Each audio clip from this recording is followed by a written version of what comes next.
You can kiss your ass. You were goodbye. screwed.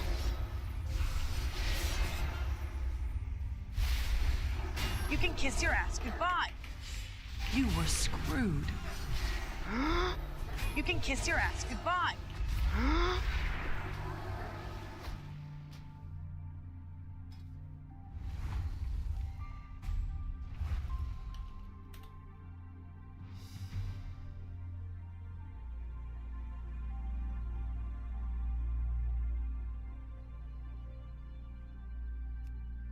You can kiss your ass goodbye.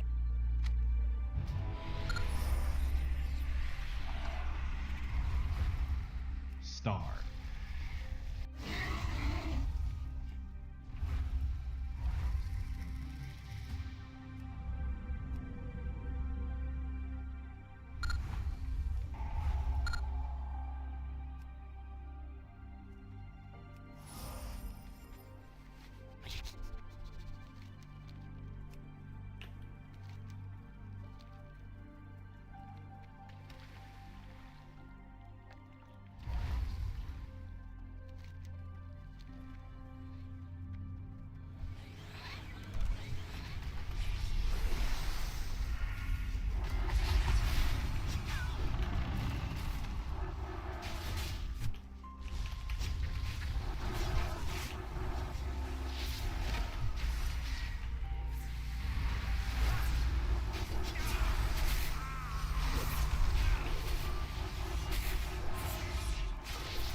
You were screwed.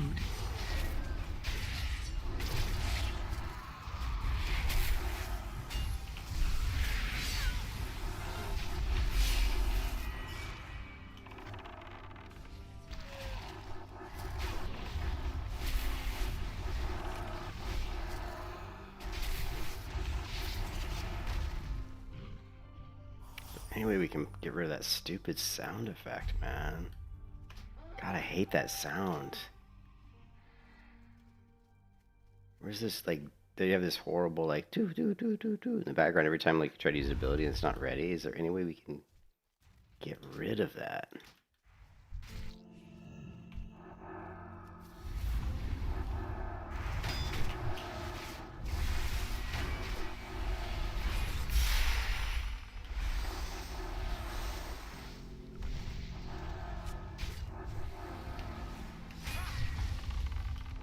Lovely.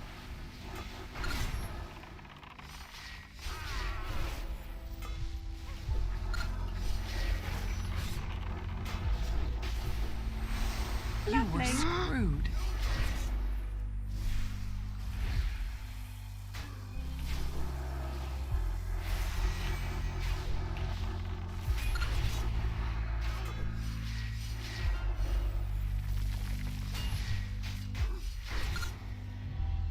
You were screwed.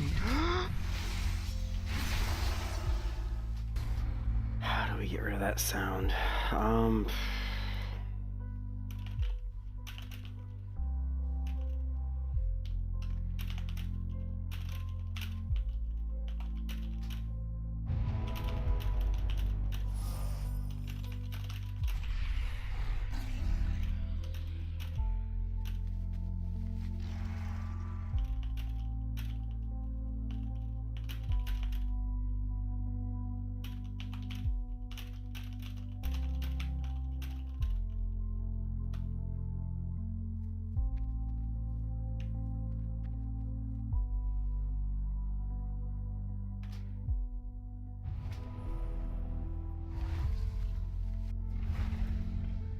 It's already turned off. It's so annoying. I mean, we can't turn that sound off? Are you kidding me?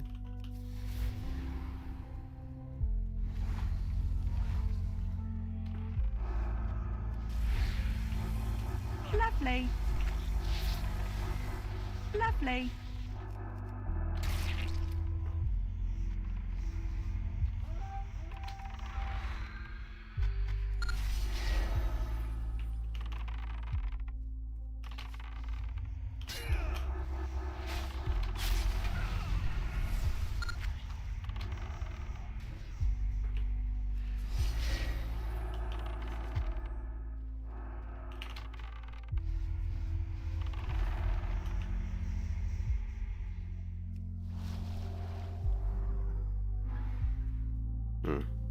So there's this sound effect that keeps playing when I try to use an ability that's not ready, and it's hard to explain the sound of it. It's like this choo choo choo choo choo choo, and it's really annoying me, and I don't know how to turn it off.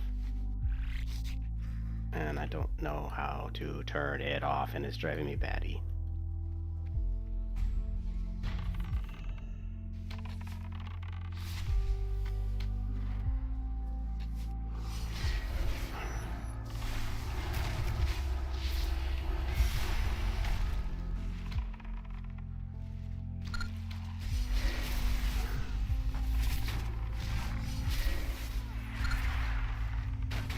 You were screwed.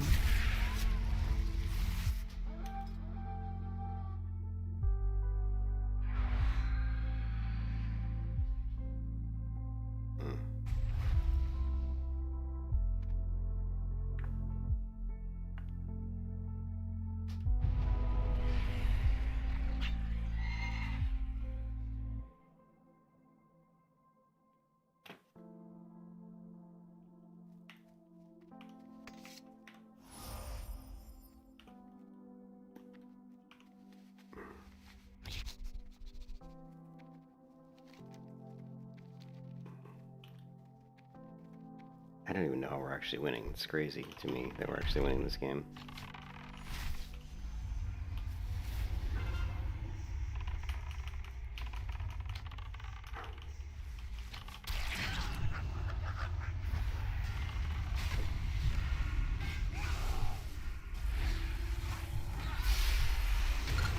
You were screwed.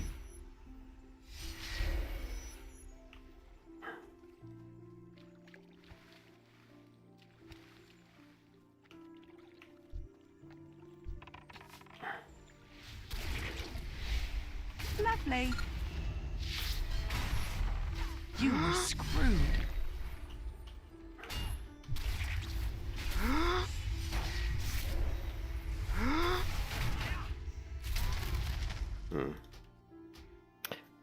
Can't seem to get a one-on-one fight, you know what I mean? Like, it's always like me versus 2 or 3.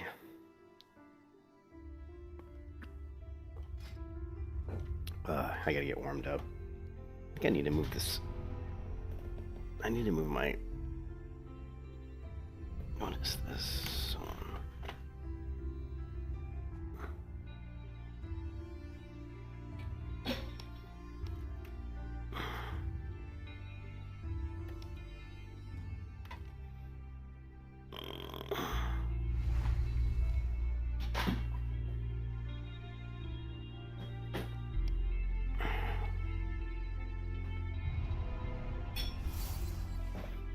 I think chair troubles. I'll fix it after this game.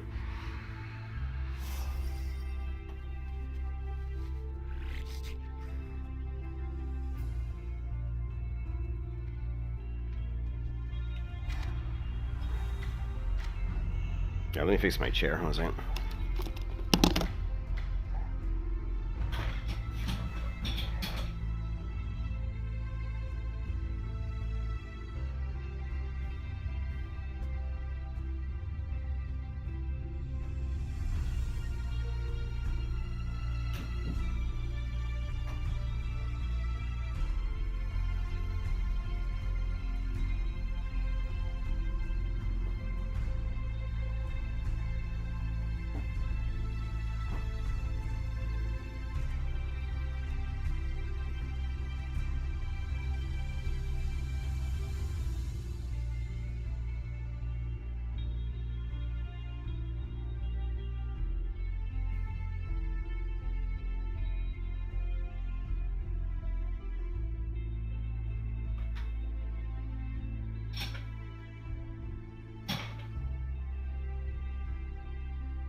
Alright, fixing my computer chair here. It wasn't quite the way I like it.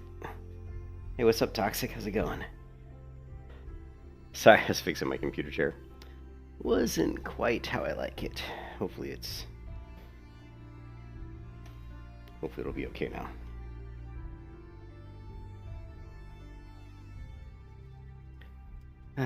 I switched offices. I moved all my computer equipment and everything from one office to another in my house, and I'm still not comfortable with the setup yet, so still feeling a little bit out of sorts. Okay, let me fix. We have one macro we need to fix here, and that's this one called Alun's Petrification. And we just need to copy this macro here. New macro, Loons. Let's just call it I guess Loons Petrification. Let's call it Petri.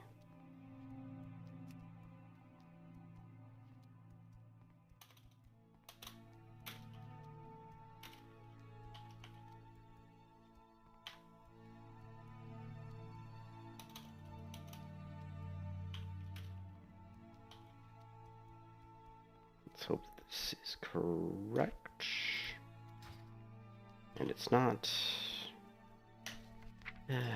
Loons petrification. Loons purification, not petrification. Durr. Durr. Did you like the COA as I know you liked, Blade? Yeah, I mean, I do like it. I'm enjoying Conquest of Azeroth. Let's see, let me fix this macro real quick. Purification. You know, when I saw a video, there's a YouTuber out there that's been putting out some decent videos called Big Daddy or something. And he was talking about some of the new zones that they created in Conquest of Azeroth, which I haven't explored yet, some of these newer zones. But I think it's pretty immersive, at least from his experience. But I can't say from the PvE side of things, like how immersive it is. I'm playing mostly just trying to figure out the classes, and the best way for me to always figure out the classes is to play PvP, is to do Battlegrounds. I love PvP. I love Battlegrounds. It's probably my favorite aspect of WoW. But you know, doing PvP, I think, is a great way to get to understand the mechanics of your character. Because if you can understand how to stay alive against skilled PvPers, you know, PvE becomes pretty trivial, to be honest. But yeah, I mean, the game's the Conquest of Azeroth. I haven't seen too many bugs. It seems like they fixed most of the issues that I saw from before 4 years ago when it first came out. So I'm pretty happy about that. But yeah, I like it, and I think most people like it. You know. Okay. I got this stupid bug where my character's like running in place. So let's just reload. See if we can fix. I hate that bug.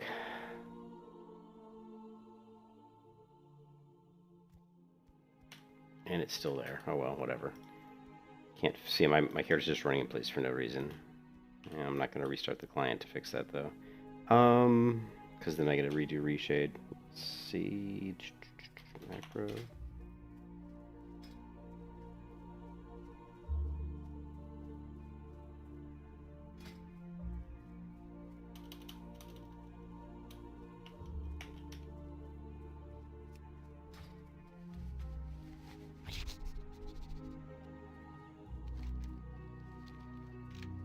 I just wish I could get this client to run better.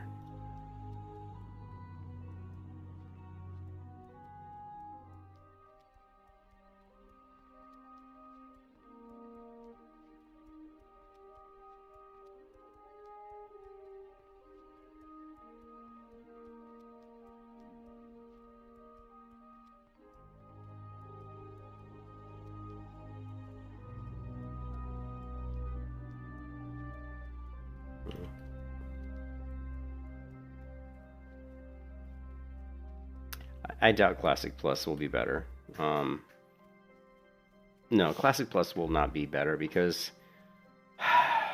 Blizzard is a bunch of morons, and it's just the problem with Blizzard is it's more of a hodgepodge. This project is more focused on saying, hey, we've got these classes, and they're kind of creating this version, Conquest of Azeroth, around the idea of these classes.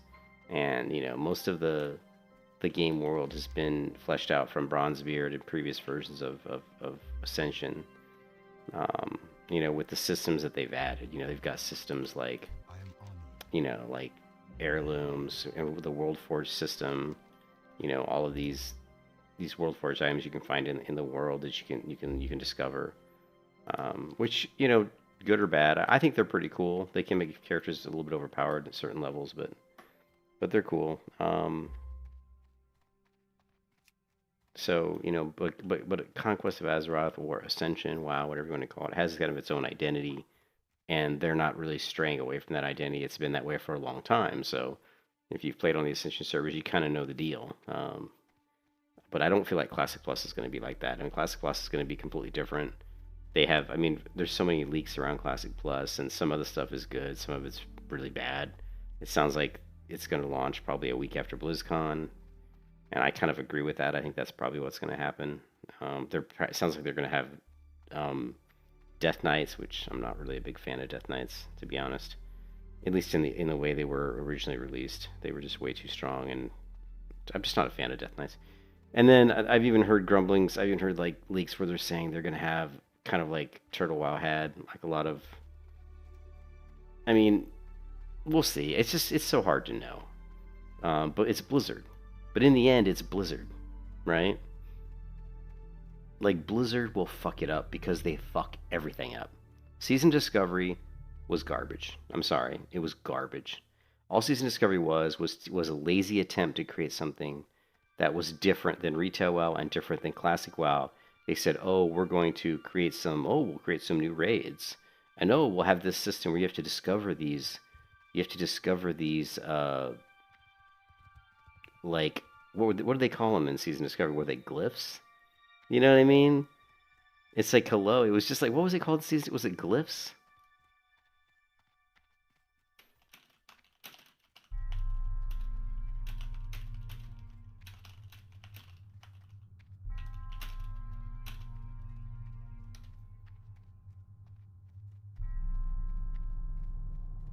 It was a rune, so they called them runes. And so in Season Discovery they called them runes, but it basically was a glyph. It was basically like a glyph in Wrath of the Lich King or whatever version of WoW came out with glyphs. Where you could like, you know what I mean? But it was stupid because most of the runes taught you skills that already existed in later versions of World of Warcraft. So it was this lazy man's attempt to add so they were so lazy they couldn't even create new stuff. They just took abilities that already existed in the game later down the road and just pulled them into Season Discovery. Whereas this is completely different. I've got spells like, Celestial Strike, which never existed in World of Warcraft. I've got spells like, I mean, there's similar spells to that, maybe, like spells like this, like Stellar Drift. What's up, Evo? That never really existed in WoW. So this is completely custom stuff. Whereas Season Discovery, in my mind, wasn't really custom. It wasn't really that custom. It was just rehashing later stuff that existed in WoW and just pulling it into a different bastardized version. And to me, Blizzard will come up with they're going to try to create something that probably is similar to Turtle WoW, I would imagine, because Turtle WoW was so successful. But the biggest, elephant in the room with it is basically RMT, is real money transactions. You know what I mean? The biggest thing is botting, gold buying, gold selling, and boosting in RMT. Blizzard has never shown that they can stop that stuff. As long as they continue to not stop that stuff, any server they ever release is going to be dog shit. It's going to be dog shit. The cool part about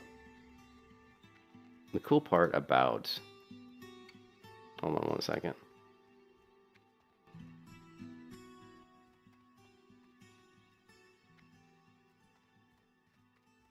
The cool part about like a new MMO, like when a new MMO comes out, is that nobody knows like the MMO. They don't know like the systems, they don't know the zones, they don't know the quests, they don't know the objectives, they don't know anything. And so people are so focused on just learning the game, they're not thinking about buying gold. They wouldn't even want to buy gold because they wouldn't even know what to do with the gold.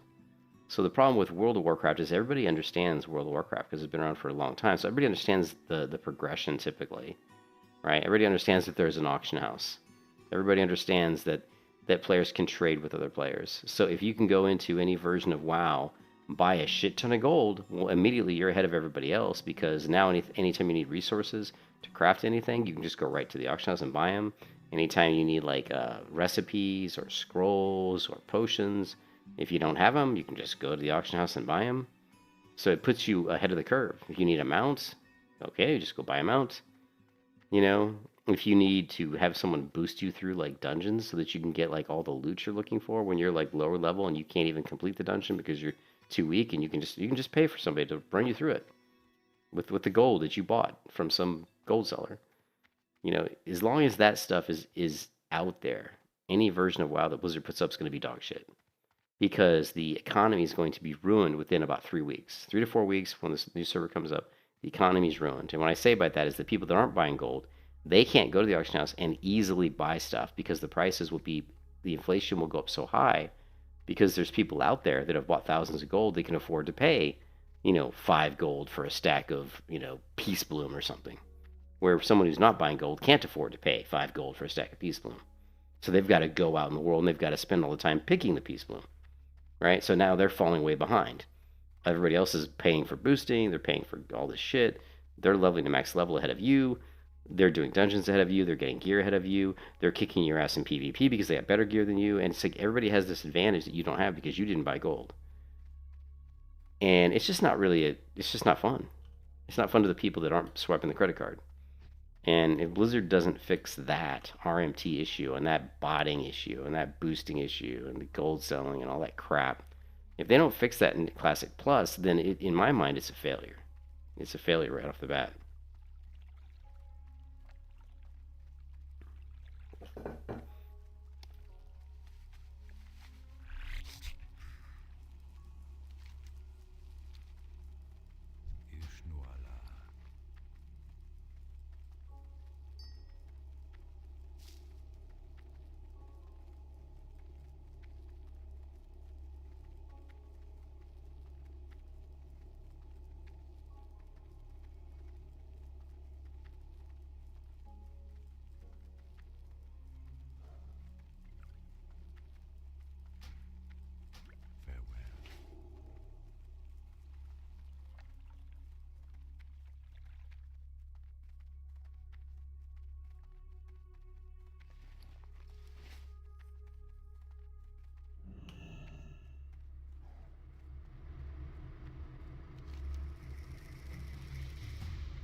Welcome to this complete guide to setting up and using bar. Enable under the general section open for details me bars swap on now matches what I have. If you check the for play and I threw this video, I go to other add-ons like we by putting in a bracket and type exist and then close the bracket. So I'll open a square bracket and type exist and then close the bracket. Now I need to tell bartender what I want it to do when that condition is true. Luckily, all I need to do is use the word show or hide. So immediately after my condition, I'm going to type show, which tells bartender to show that bar if I have a target. I also want to tell bartender what to do if I don't have a target. I can do that by typing a semicolon right after the word above. There's only incompetence to it. To do that, I'm going to erase it. I'm going to click copy conditionals, and you can see that this will hide my brat or if we have a target. To start off, I'm going to click copy conditionals, And you can see that this will hide my bar 5 in pet battles, when the override bar is active, or when I'm in a vehicle.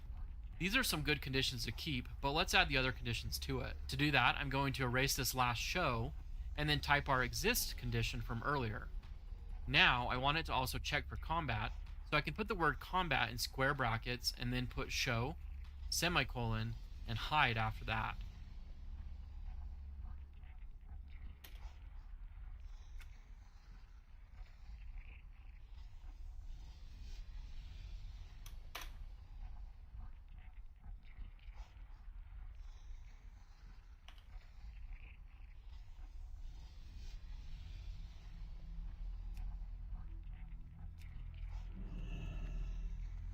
It's not working.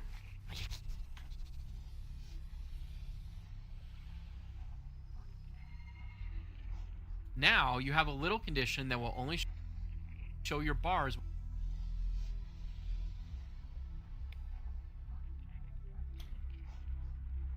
Oh, I didn't save it.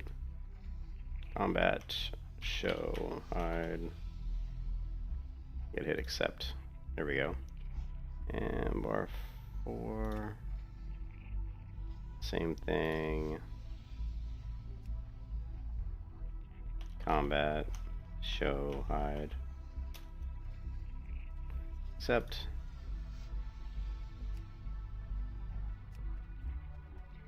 Alright.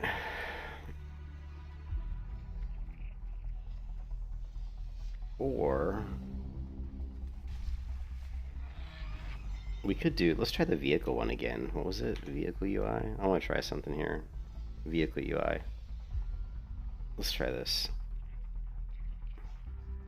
Let's do, how did he do multiples? Semicolon, right? Vehicle UI. I want to do show.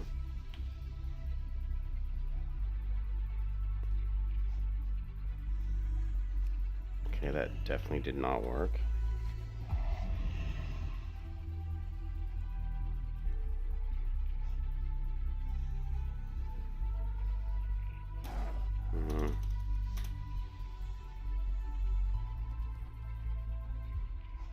Eh.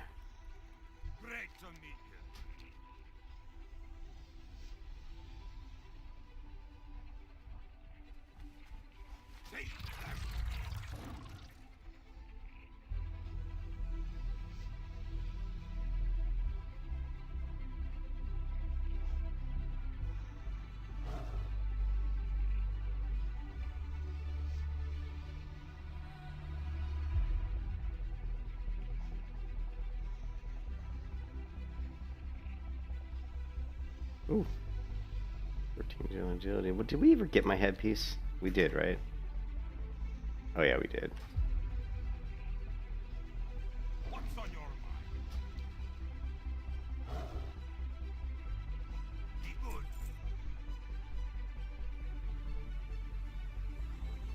When you're in combat, or when you have a target. From there, you can highlight your code and copy it to the other bars.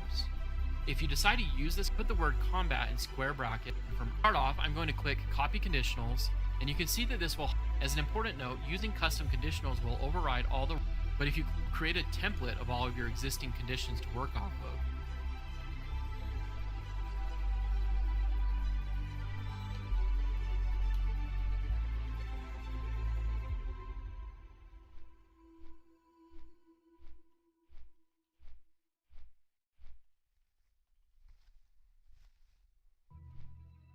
Try something here. Okay, so that works. So what we did here is we made this bar show if I have a target or if I'm in combat. If I'm not in combat and I don't have a target, this bar won't show up. The only reason I'm doing show the bar when I target myself is that way I can, you know, add stuff to the bar, right? So if I go here and I lock this, like if I wanted to add an ability to this bar, I can't because I can't see it. So I just target myself first. And now I can add to the bar. It's just a way to make my UI a little cleaner.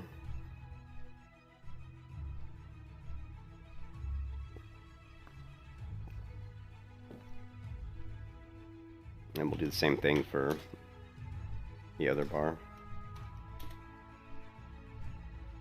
This one here, we're just going to copy this. Copy. 4. Paste. Accept. Although that didn't work. Because now the bar is showing up and it shouldn't. Which is kind of weird. That was a bar 4. So you have an extra bracket in there. Now. Perfect.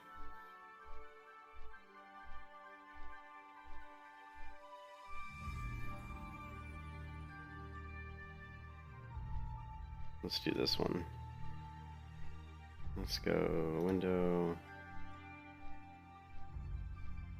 Auto hide on combat. And let's go here. Let's go stance bar. Let's scale this down a little bit more.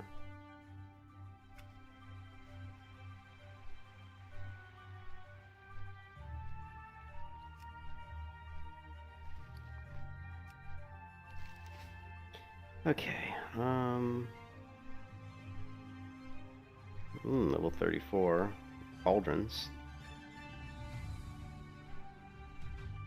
Here's a nice level 38 ring. 35.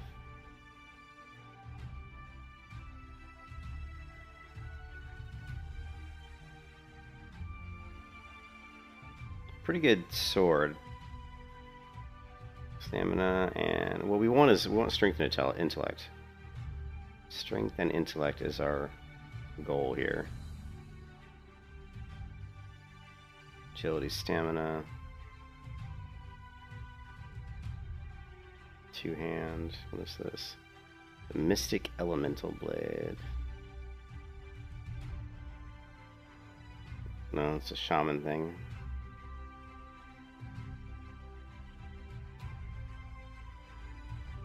Farm. Maze, strength. Increase your defense. This is pretty cool. Chance it surrounds you with a shield of fire. I like that. Ancient Dark Iron Maze. We'll see if we can pick this up. I don't know if I can use mazes though.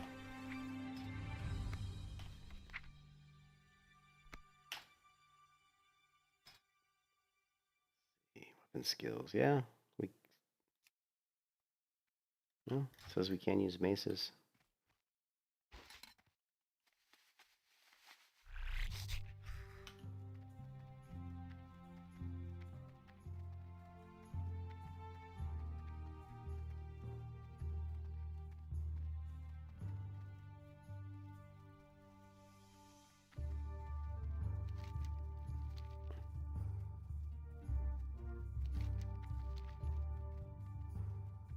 I don't really know if I want to see.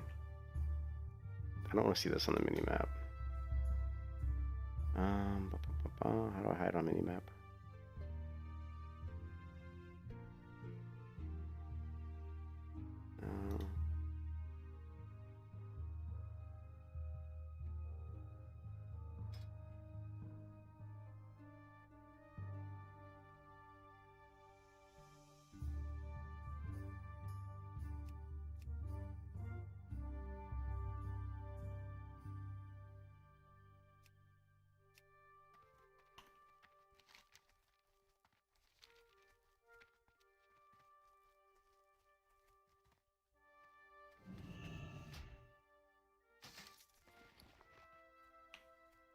Male.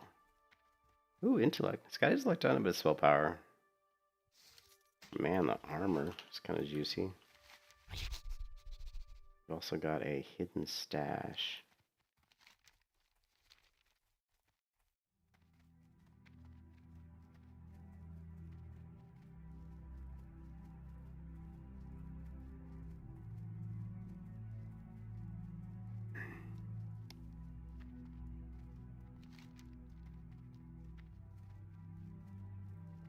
Cloth with agility on it.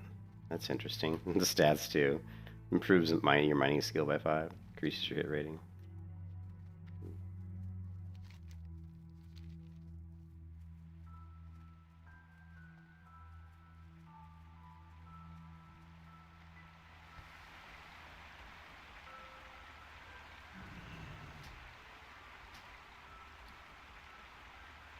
Hmm.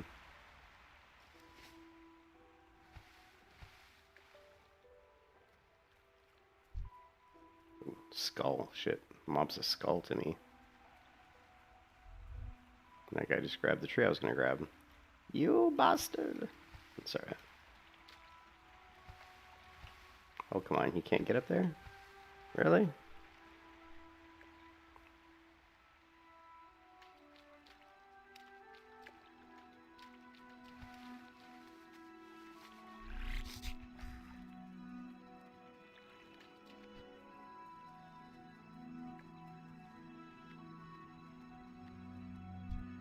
That guy's level 30. What am I, level 24? Dare we fight a mob that's 6 levels above us? I'm sure we can.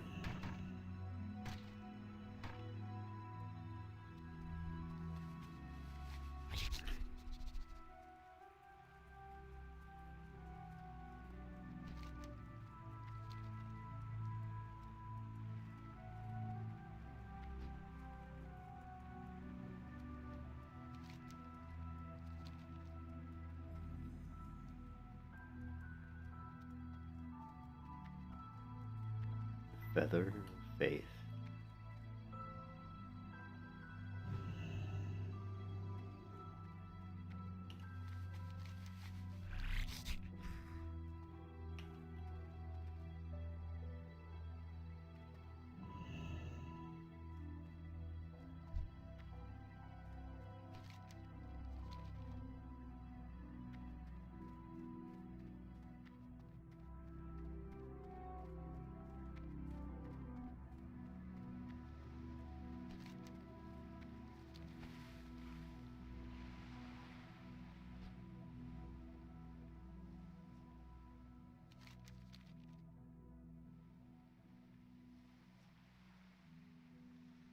I don't know if this item I'm looking for is underwater. Don't really know.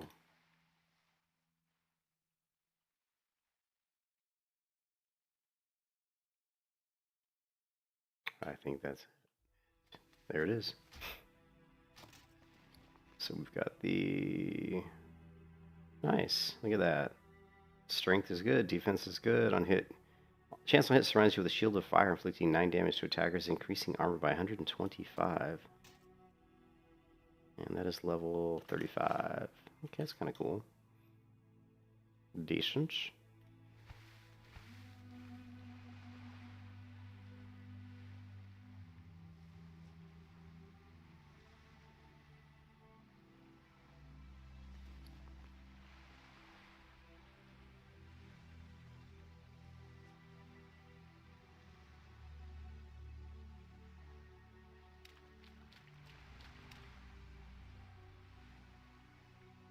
Is the server frozen? Is the server crashing on us? Yep. Oh boy.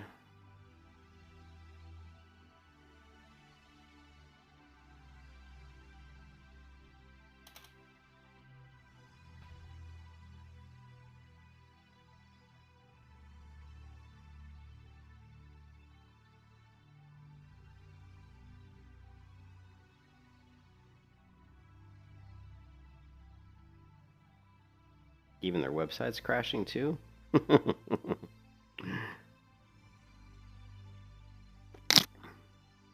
Yeah, there's a lot of lag spikes. But look, even their website's like crashed there for a second. You see that?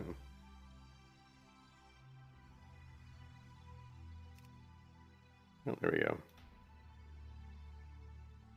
I think the server went down. And since it crashed, I'm sure that macro the macro I created is gone. I hate that whenever I create macros and the server crashes and you lose your macro. So I'll have to look at my macro, and even my bartender settings we just set up, I might have to redo.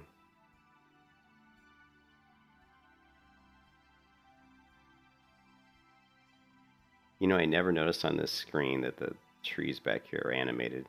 These trees are moving for some reason. Kind of weird. The mist here is moving. But yeah, you can see the servers like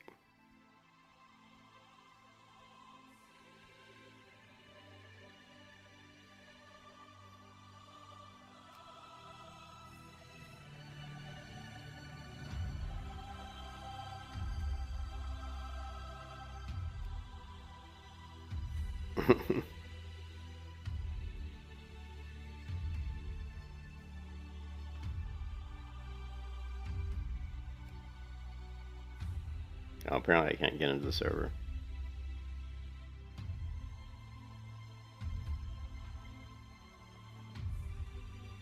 You would think at this time of day, there, Realms offline. The last time the server, like the client crashed like that, like the server like crashed, it did the same thing. It took like a couple minutes for it to post here as saying the realm was offline, and then usually in a couple minutes it was back up and it was working again. So I think this is where the realm seems to have some sort of an issue and they have to restart the realm. I don't know if that's just... I've always wondered why that is. I mean, it has to be memory leaks. These clients have to have memory leaks because what happens is, you guys have experienced this if you played a lot of private World of Warcraft servers, where the servers just start to get the performance of them gets slower and slower over time. So if they like start up a private server, there's a lot of people on it, you know, after like 24 hours or 48 hours, the server just isn't performing as well.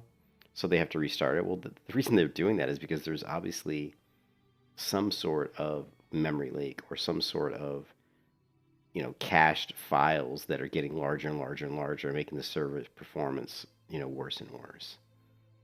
Which I just think is kind of interesting because it shouldn't be like... I'm a software developer, so, you know, when I think about this stuff, I think, well, you know, you should have, you know, processes in place to clean. If your cache is getting too big, there should be a process that automatically clean the cache every so often, so you shouldn't have to restart the server. If there's a memory leak, we'll fix the memory leak. You know, you know. So it's just interesting to me. But we're probably gonna have to, probably the stuff we changed in Bartender and my macros. Yeah, I see it's back up. I'm gonna have to, you know, like we did. Do we even loot the? Let's take a look. Okay, so we still have the item that we picked up. Let's go ahead and look at our macros. Did we lose our macro? Well, let's look down here. No. It looks like it's still there. I mean, it's on my bar and it's got a name on it, Purify, so it's right here. Okay, that's correct. And no. Okay, so that means that they must be doing something because my the Mac... Normally when a server crashes after I've created macros and stuff, that stuff hasn't persisted yet, but it looks like it has persisted, so that's pretty cool. That is a good thing.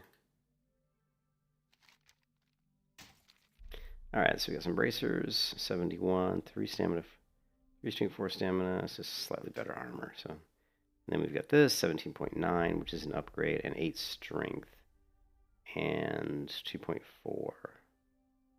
I mean, 8 strength is nice. Yeah, I'm going to have to say that's worth equipping. Alright, let's see what level are these guys. Level 30. Let's see how tough this guy is. He's only 6 levels above me, right? Lovely.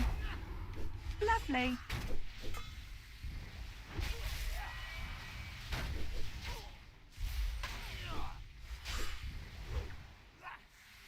Lovely.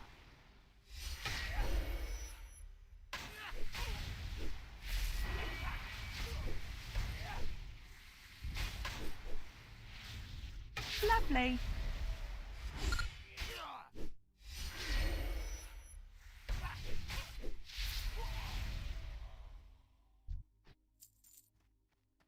Also, my low health warning is... I think what we're going to have to do is... I don't know. Because of the way my health works on this character, because it's constantly dropping below the health threshold, we're triggering my low health warning constantly.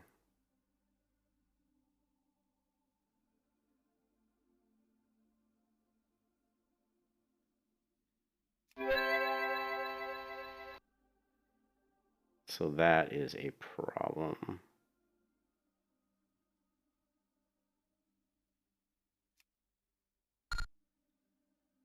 We want something that can go off that's not annoying, but that I definitely hear it. Let's go with the torch. Can't miss the torch sound and it's not too annoying.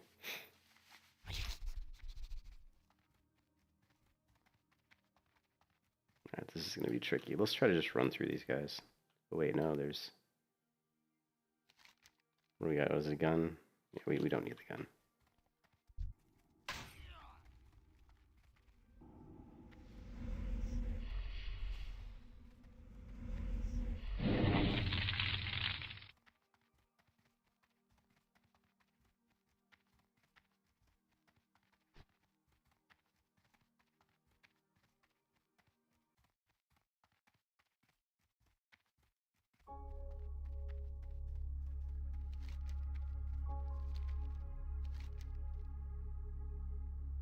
Relic. Ooh, wait a minute. This shield is definitely worth getting.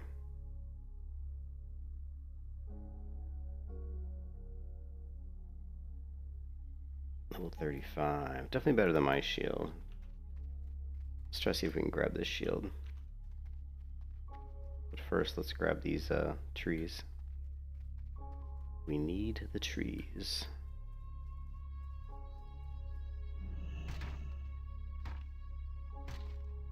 I want to max out my blacksmithing and my woodworking skills, if I can.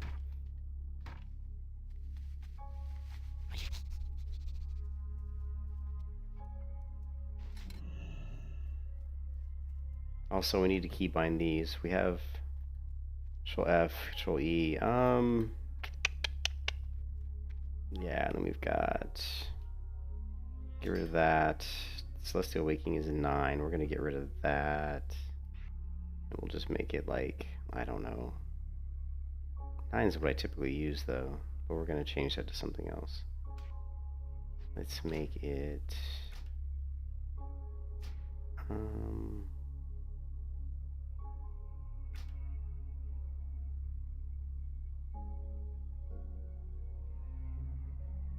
I don't know, control, I don't know. We'll figure it out.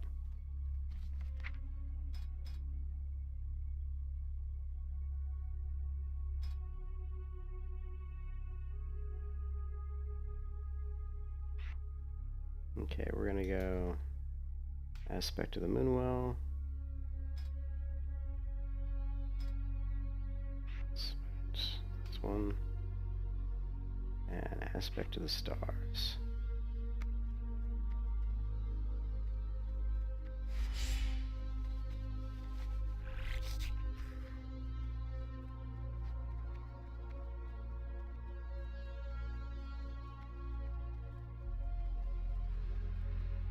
Let's pull apart.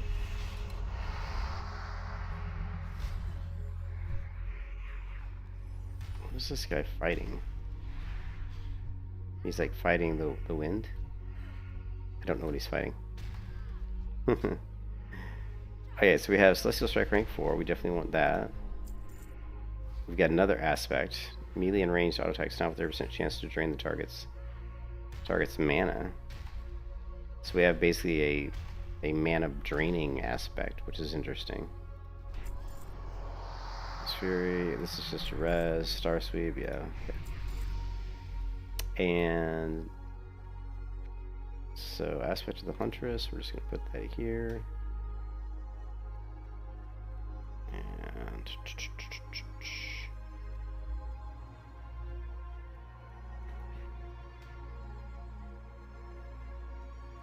but we still haven't really used Hand of Elune. I don't know, that's, oh, that's right, you can use this while you can cast this healing spell while moving, which is interesting. It's something else altogether. We'll probably have to create like a stop casting macro. Here, let's try it really quick. So let's say we go here and we make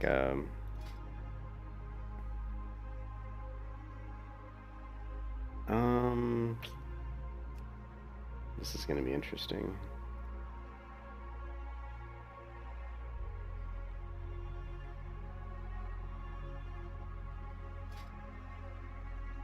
Hand of Elune. Actually, I already have the macro right here. But let's say we go here and say stop casting. I don't know if it's parens though. Let's just try stop casting. And what we're gonna do is we're gonna hit this, and if we, no, it stops immediately. So that's not gonna work.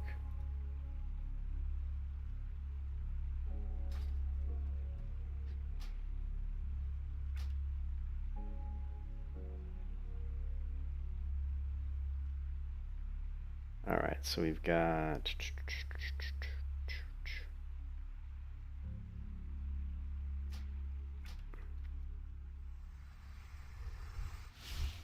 Yeah. That's an interesting spell because since it's castable while moving, people can kick us and interrupt the spell. So we're going to have to somehow create some sort of a way in this macro to cancel casting.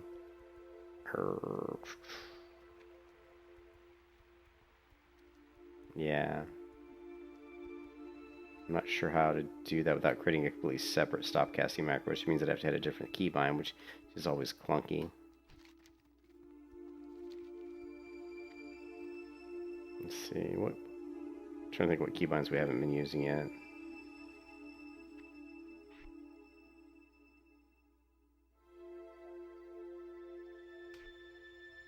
I don't know. I'll have to think about that.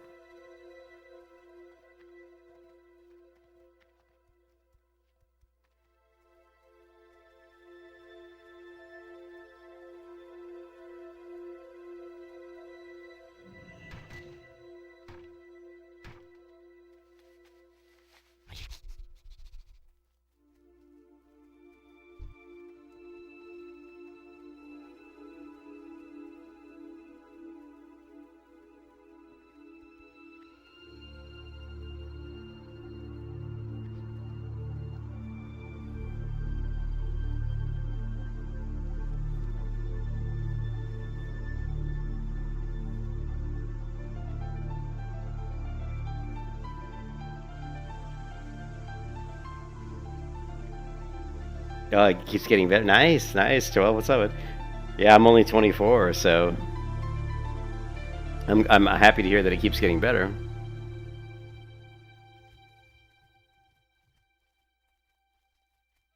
I'm just grabbing a few items, World Forged items that I might want to use. The shield over here, the buckler. These items are like level 35, so I'm still a ways off of using, but they should be upgrades by the time we hit 35. We picked up this mace. Level 35 mace, which is pretty decent. You know, increase your defense by 3. Chance on hit to surround yourself with a shield of fire, and it has 3 stamina, 3 strength. So that should be pretty good. 26.2 damage, so yeah, I think that would be decent. And then we're continuing to try to level my lumbering and woodcutting and all that fun stuff. At some point, I need to level my blacksmithing and my mining skill, which is going to require me to have to go to lower level zones.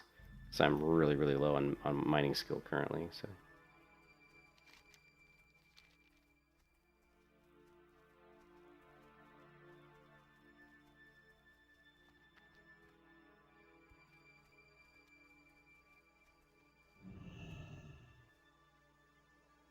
It should be here. What can I do for you? But it's not here. Wait, no. It's further this way. Take it back, according to the map, anyway. Oh, is it up inside the building? Didn't anticipate that. I thought it was down here. Some of these items I've gotten before when I played Bronzebeard.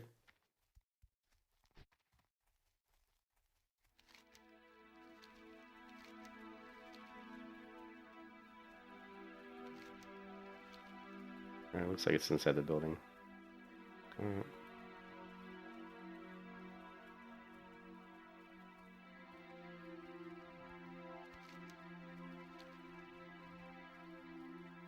Hey, what's up, Harpy? How's it going?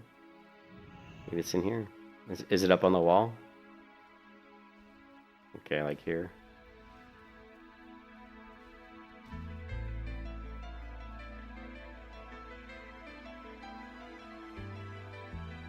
How am I going to get up on the wall?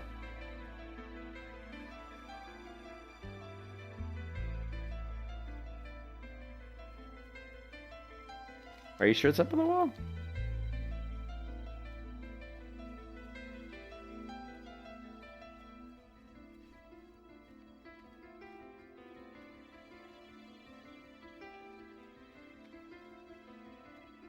You said you're not sure? Okay. Nope. Looks like it's right here. There you go, baby. Just a suggestion? Yeah, so here it is. You know, look at that 1,259 armor, 23 block. You know, some of these items we don't know for sure if they're going to still be upgrades when I hit 35, but they should be.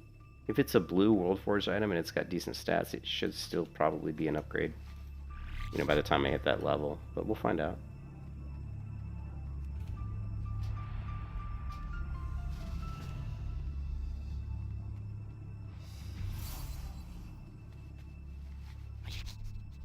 I love the snowy AB. And are we losing it once again? What's this guy doing? Oh, he's killing this guy. Nice.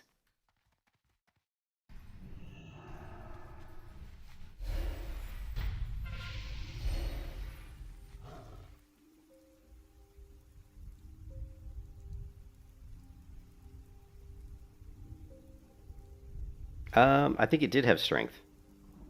Well, it's just got stamina. Yeah, we do need strength and intellect for sure. But there aren't as many like blue. I mean, each zone has maybe one shield, sometimes two. So we'll see. We'll keep looking. I'm sure there's a shield that we can get that's got strength and intellect. I mean, yeah, we definitely want to double dip. If we get items that have strength and intellect, that's obviously best in slot for us.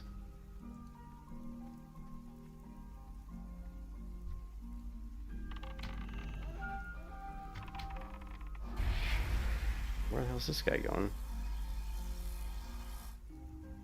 He just vanished. Okay.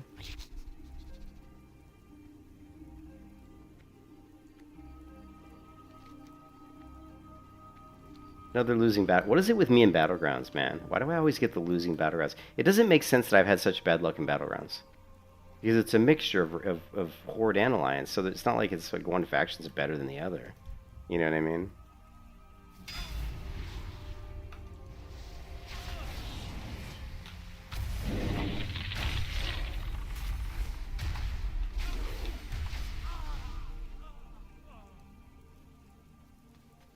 That's the Sun Cleric, isn't it? Yeah. The DPS Sun Cleric dual wield.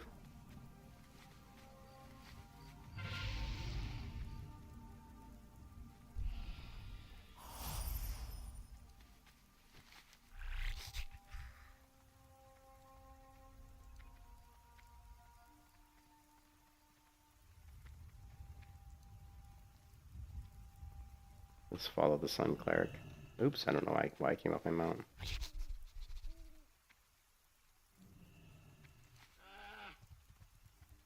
Go with the smaller mount. Good choice.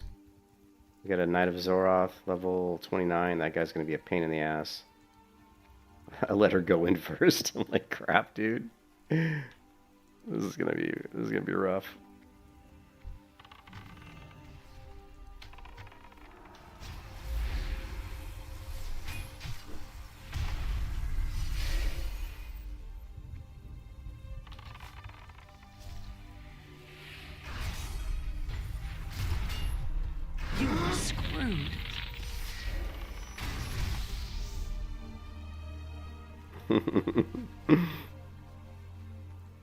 It's funny, the Knight of Azeroth, between me or the level 29 Sun Elf, you know, he went up after the Cleric, which is a good choice, right?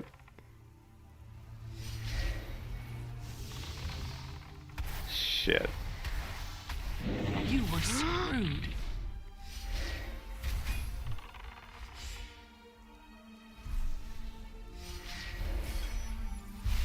Just gonna kite. Shit. Now we're in trouble. You were screwed. Yeah. I'm screwed. I'm definitely screwed then. Why? Oh, my MSBT did get updated though. Shit. Which I wanted to change that. Even though it's updated, it's not working. Okay, that sometimes happens. Oh well. Fix it later. Oh, we can't fix it. We gotta do a full client reload.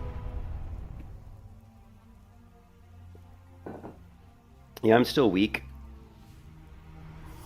Like when I go up against like level 29 Knights of Azeroth, when I'm 24, I get my ass handed to me usually. So.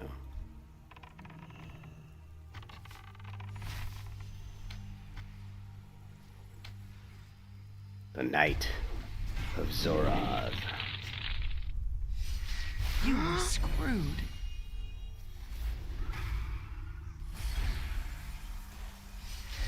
I'm just waiting for other people to come and help out.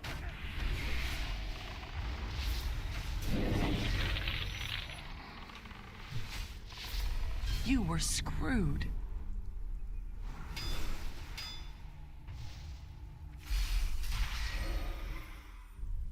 Where'd he go? Did he run away? He took off. He's like, I'm sick of chasing you. I mean, he got his ass handed to him. I kind of wish I wouldn't have used my my arcane splinter, whatever it's called, glinting shard.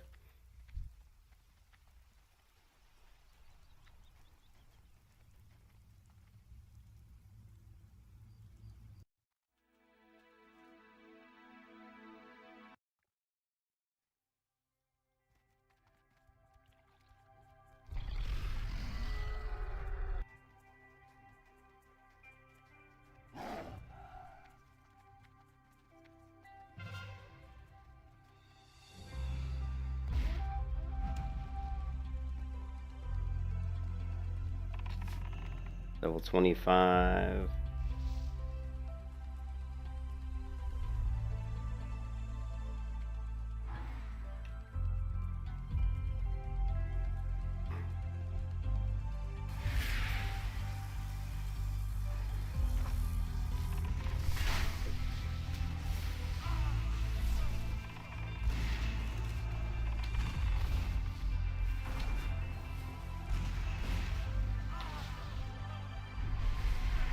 Lovely.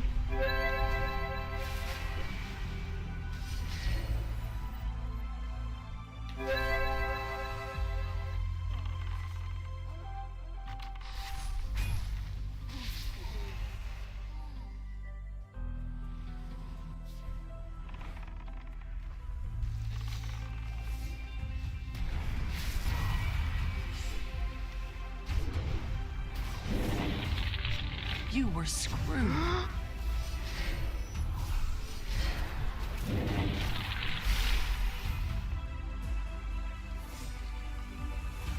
You were screwed. Stunned. Stunned, stunned, stunned. Oh. Stun! Dazed for days. Dazed for days.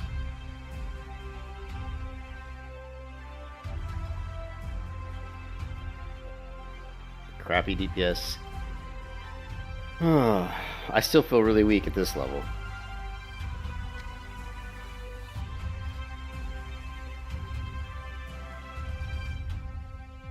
I think our next talent point is, I believe, in the Starcaller tree.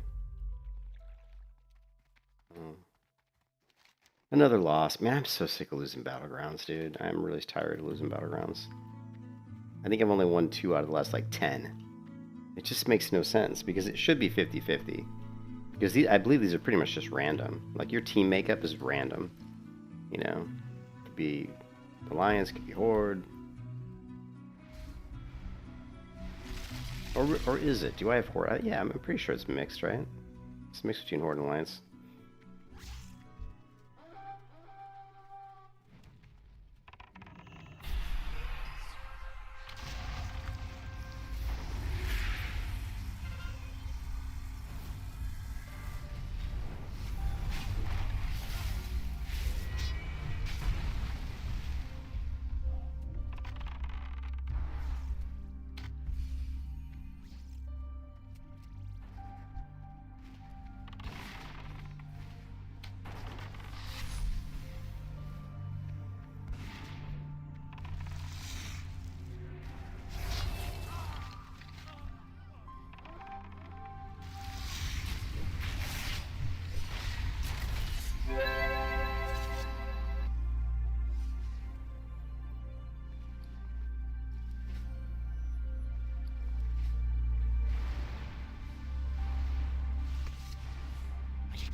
Hey man, we're good. We're good at holding one base, man.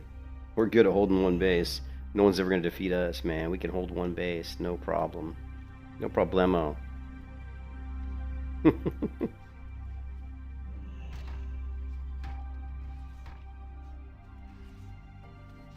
Yeah, we can take a look and see if we can find a shield with intellect, but it's going to be tough. But we do want to go through these items, and we want to find intellect spirit, right? Like this one's, you know. What about spell power? Hey, 12, what about spell power? Is spell power any good for us? I mean, I would assume a lot of our abilities are considered arcane damage, so they are spell power. So they should scale. There is a chess piece in here. It's called the prize plate. This has got strength and intellect. Holy shit. So we want this. Let's see if we can find that.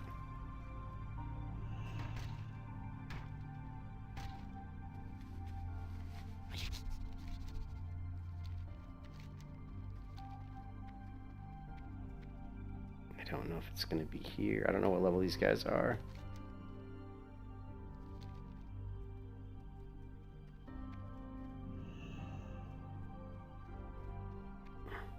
Attack power is not spell power, so attack power will not affect your spell power.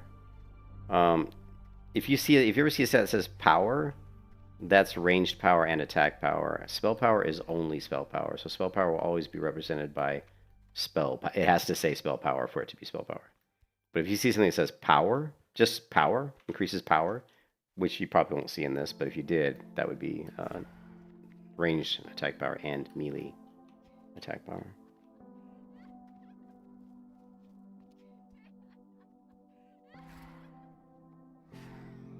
They're just discoveries in the world. Sometimes they're dropped by mobs, but usually they're just lying on the ground somewhere.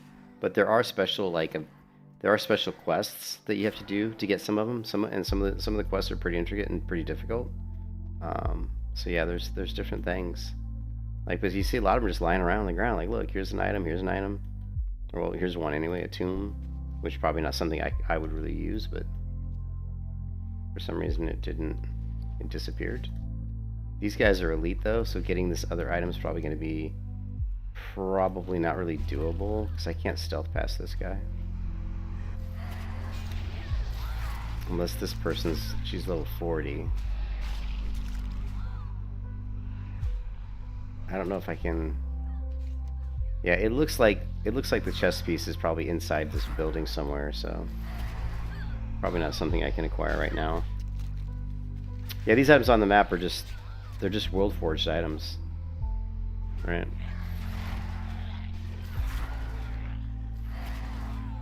I wish I could stealth, but I can't. There is a way to get up on some of these walls, but I'm not I don't think I can do it from here. Now this guy's coming after me. Let's see. He's probably gonna kill me, but let's see how tough this guy is. Okay, he's like ridiculously tough.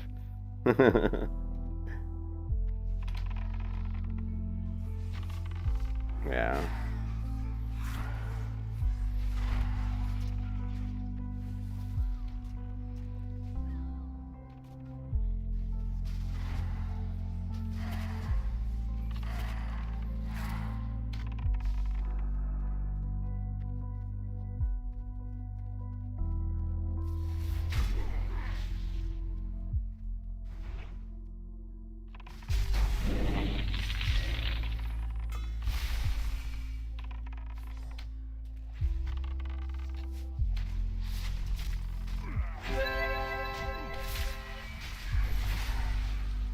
Lovely.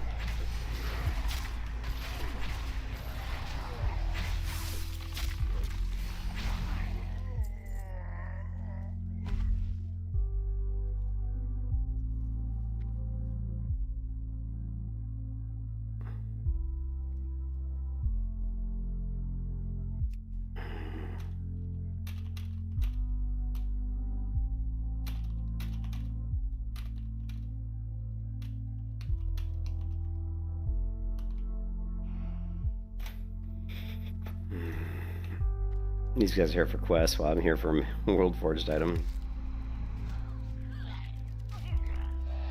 I can't even attack these guys. Yeah, I can't even attack these guys. So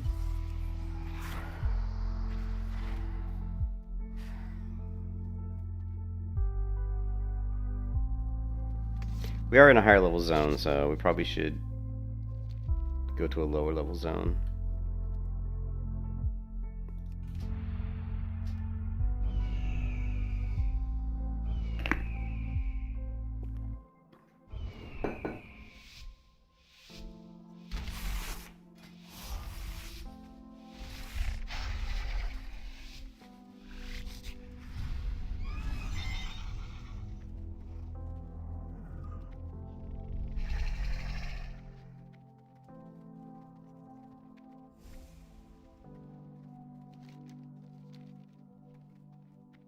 No one's gonna run mid with me. Oh, my giddy aunt. What we got? 26 Blood Elf. Fellsworn. Thought it'd be interesting.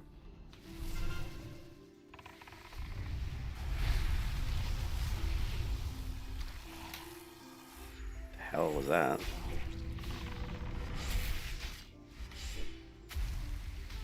Lovely. You Lovely. were screwed. Lovely. Lovely. Lovely. You were screwed. Lovely.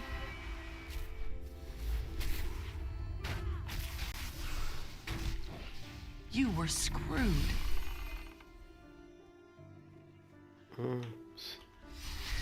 So sorry. You were screwed.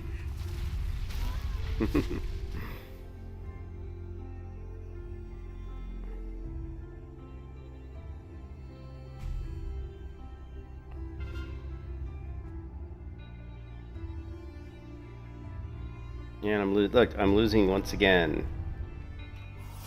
God, I'm so sick of losing. God, it's like, what the fuck? It's like, why do I keep getting in groups that just suck? It's like, get the flag. Okay, Eye of the Storm pisses me off.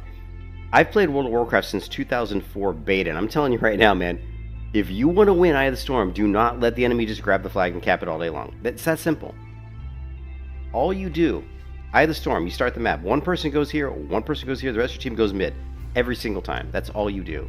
It's not rocket science, man. And now they have the flag, they're going to be capping it. And our team is going to spend too much time trying to get it back. Oh my goodness.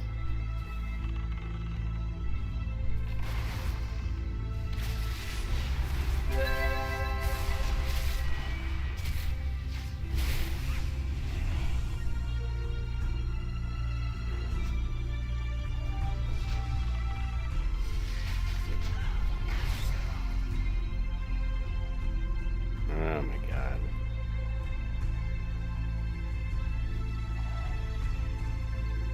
You know, I used to work at Blizzard Entertainment, for 7 years. I'm doing my terrible pirate software crap. Back when I worked at Blizzard. That guy's such a douchebag.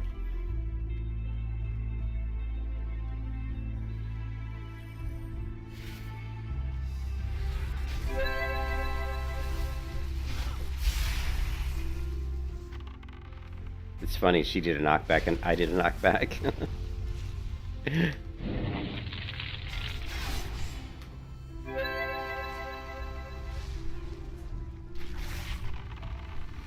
You were screwed. You were screwed. Holy crap, I am screwed. What the hell is this thing even? Is that a player? I'm like, what is this thing?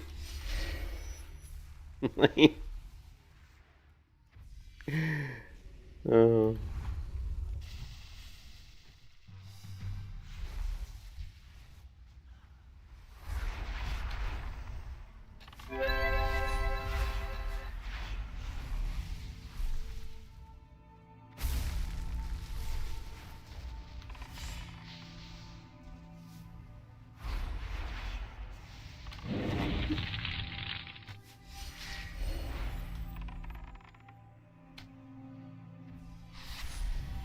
Oh, the bloodthirsty berserker. Oh no.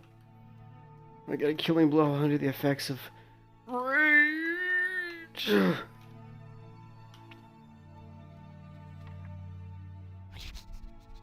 Yes, Morpheus. Yes. The bloodthirsty. That always kills my throat. Well, we got 3 towers. Maybe they listen to me bitch like a little girl. I was whining like a girl, and they're like, I guess maybe we should try to win this.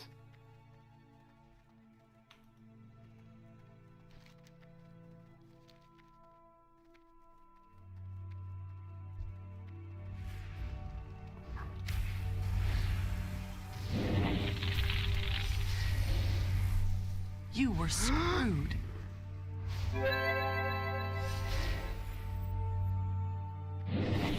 Damn, that is some serious damage. Those dots are doing to me. Look at that, it's still burning me. Still burning. The damage.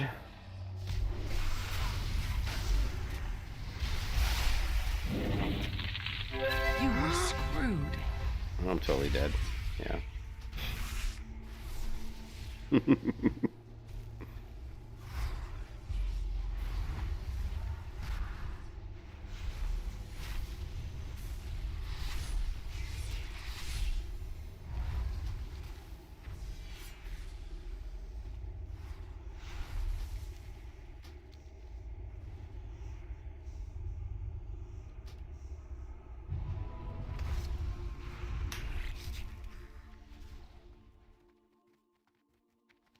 We're out of here. I gotta help capture this other node over here, which it looks like we... Why don't we have it yet? Oh, it was... Alright, let's take this guy out. There's a stealth over here to help me.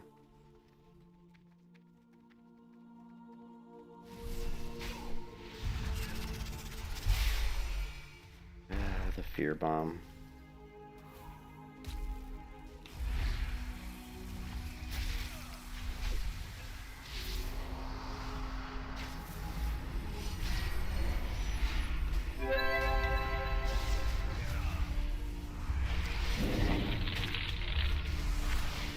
You were screwed.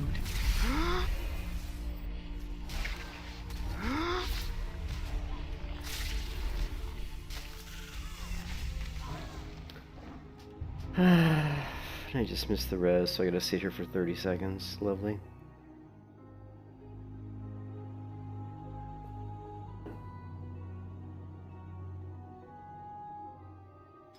Yeah, I don't know how my damage... Look, apparently I'm like up here on damage. It was surprising me. It feels like I haven't really done anything.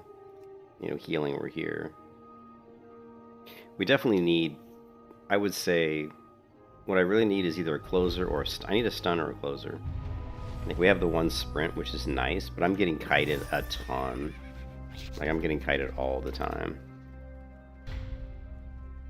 So a stun would be really good. A stun that's like, that you can't break out of. Like, you know, just like a... I think we do get a stun on this class, I believe. Pretty sure. We also get the spell reflect, which is really cool.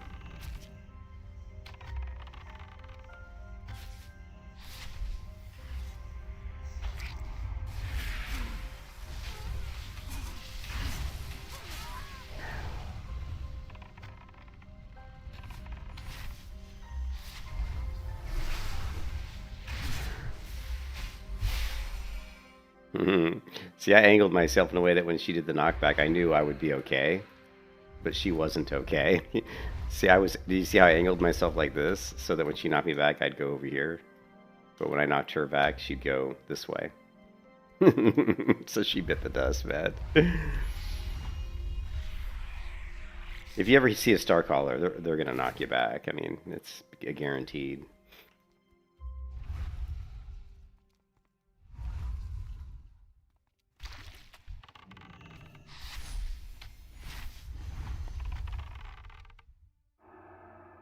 We got a blood mage over here. I think that's the blood parasites. I'd help this guy out, but I can't. Sprint's not up. It's almost up. Lovely. You were screwed. Wow.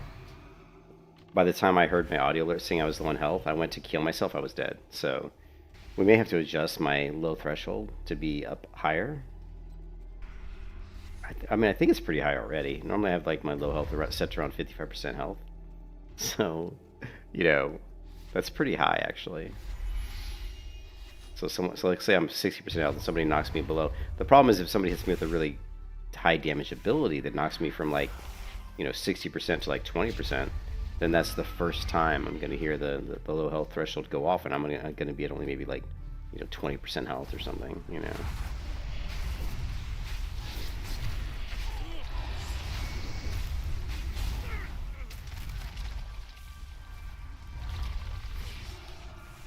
We have this other ability. I'm not sure. This other aspect. I need to keybind this. Let's do. Let's do. I know what. We'll fix it after this battle round.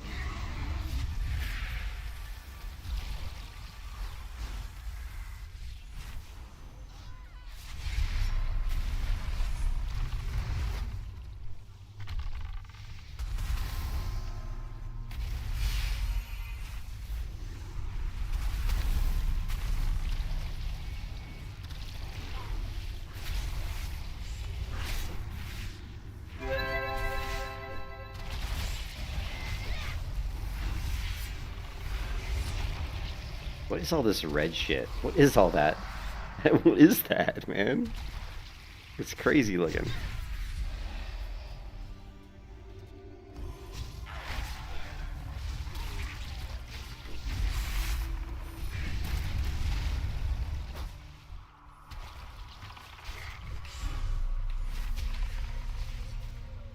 I guess it takes stars to use that as skill. I keep trying to use a certain ability, but it won't let me. Let me try to use it now. There, that time we used it. You were screwed. Yeah, that was just bad mana management there. Really bad mana management on my part. This wasn't managing my mana. That was stupid.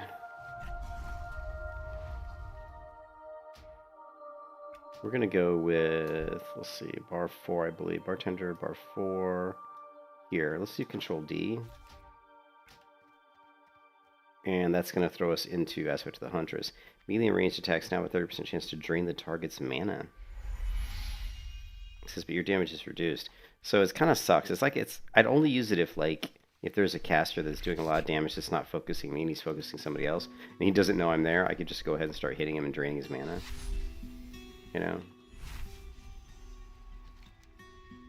Another loss, by the way. Another fucking battle round loss. Gotta love it.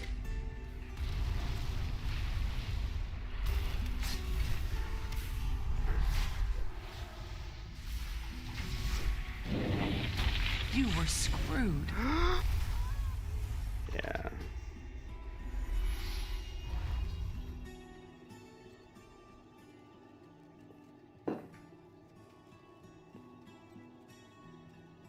I need more mitigation. Like, I take too much damage too quick.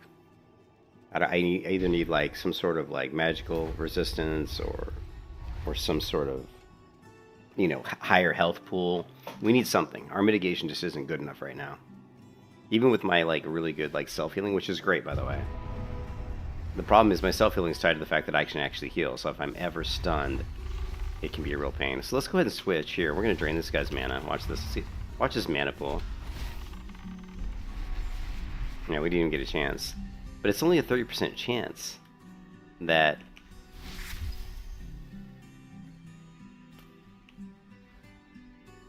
Actually, let's do...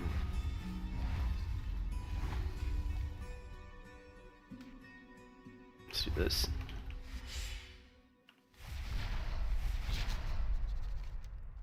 They're just holding the flag. So we need to somehow get this third base. Because they're just going to hold the flag, not cap it. We get the third base, we can win. They just have to get to 1500, cap the flag. We got to get this base. We'll have to get the base. This guy's only level 25, this necromancer. Let's go after him.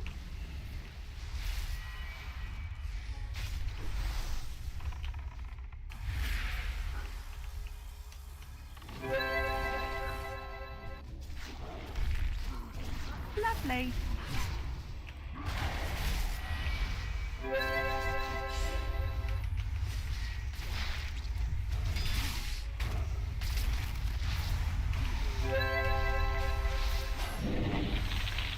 You were screwed.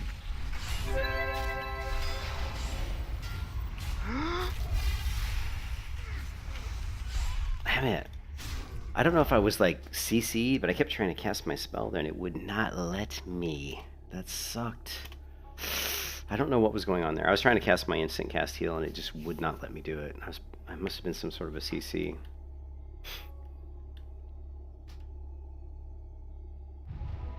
I'd actually be tempted to go back and watch that.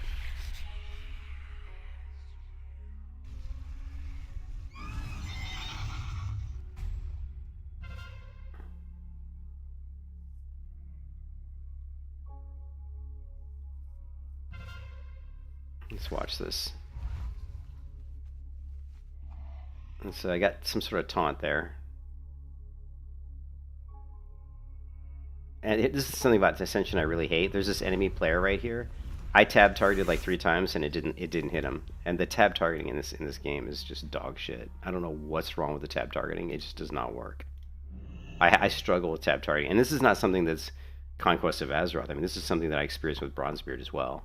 I actually streamed Bronzebeard for, probably a month. When Bronzebeard came out, I played it for about a month, and I ran into the same issue. And I've played just about every version of World of Warcraft, every like private server and stuff, Lights, Hope, all that shit.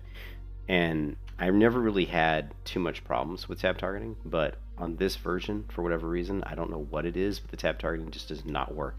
Like you'll have like an enemy, and you'll even be facing like this guy. See he right here, he's right here. I hit the tab key like 3 times, and these are minions. These aren't players. I don't know what this is. This is not a player. I mean, if you hit tab, it should target the nearest enemy, not a. It really should prioritize a player over a minion. But then here I tab targeted again, and it targeted the pet. Right? I think this is just someone's pet. Or no, it's a player. I guess it's a player. So it looks like it maybe hit that one. Now we're on this guy. What I wanted to see was why couldn't I heal? Like right here, we're going to be able to do our instant cast when I get low. Right about here, I realize I'm starting to get low, I think. See, low health. And there I'm clicking it. You see, I clicked it. Okay, so what happened was I clicked it. So we clicked D. My instant heals are ready, which is the F key, but it's on global cooldown. I got knocked back. And now, okay.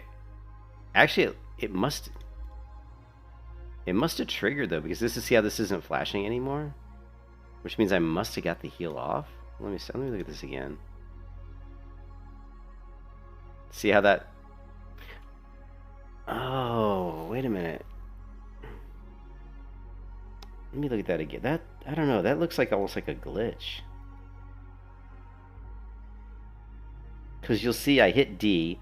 This glows, meaning that this spell is now available as an instant cast spell, but it's on cooldown. I hit it because you can see I clicked F, but it was on cooldown for some reason. We'll see if it happens. I don't know. I think that time it worked. Maybe I didn't have. You know what? It's possible I didn't have enough mana to cast it. That's probably what the issue was. Right there, I hit it. See there, I hit D. This becomes available. We should have plenty of mana to cast this spell, and it's still glowing. But notice here I clicked D again, probably because I already clicked F, but it didn't do anything, because it was on some sort of cool. Yeah, I don't know why this is on like a cooldown. Somebody must have done some sort of like an interrupt. They put my spells on a. Maybe this character here, whatever this is, I don't even know what kind of class this is. Maybe they have some sort of like an interrupt ability, and they spell locked me out. That's the only thing I can think of. Same thing here. You can see that my healing spells, this one and this one, you can see they're on cooldown for whatever reason. So, and then I think this only has so much time. I'm not sure how long the time is. Let's take a look at that, because I'm not sure. Let me take a look at this.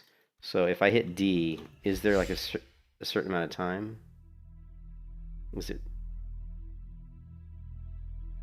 No, it's still lit up. Yeah, so I don't understand. I don't get that. I don't get that. While I use that and this was glowing like I could use it, but then the glow went away and I couldn't use it. I don't really understand why that happened. That was strange.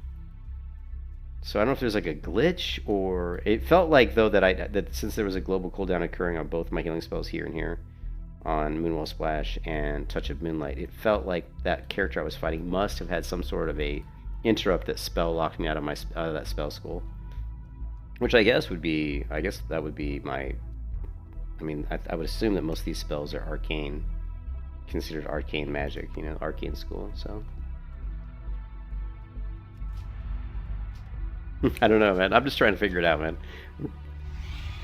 Conquest of Azeroth is kind of a new thing for me, so it's just trying to figure it out.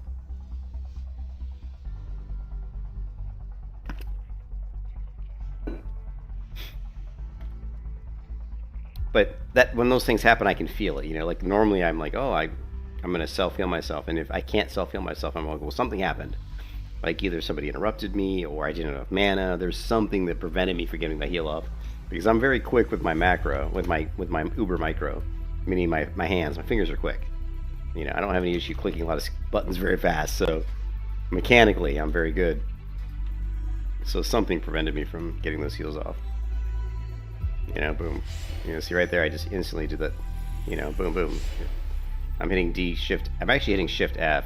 And the reason I hit Shift F is because the way my macro works. Let's see if we got enough time. We got enough time. I'll explain to you the way my macro works. So the way my healing macros work are. Let me get up one here.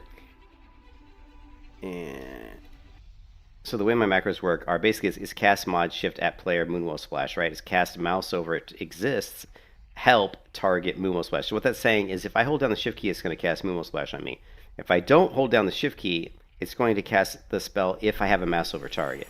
So if I don't hold down shift and I'm mousing over Wild Hammered here, it's going to cast it on him. If I don't have a mouse over target, then it's going to cast it on me unless I have an actual target. So if I select this person, cast Moonwell Splash, it's going to cast on them. But if I don't have any target at all, and I'm not moused over any target, and I cast Moonwell Splash, it's going to cast it on me. And in any case, if I hold down the shift key, it will always cast it on me no matter what else. If I have like a target, like if I target this person, but I hold down shift, hit Shift F, it'll cast the heal on me. But if I don't have shift held down, it's going to cast it on them. If I don't have any target at all, it's going to cast it on whatever my mouse over target is. If I have one, otherwise it's going to cast it on me. That's the way my macros for healing work. So just out of habit, like what I do, just so there's never a mistake when I'm trying to heal myself, is I'll hit D to make the Touch of Moonlight instant, and I'll always do D Shift F. That just assures that it doesn't accidentally maybe heal somebody who my mouse cursor happens to be over, you know.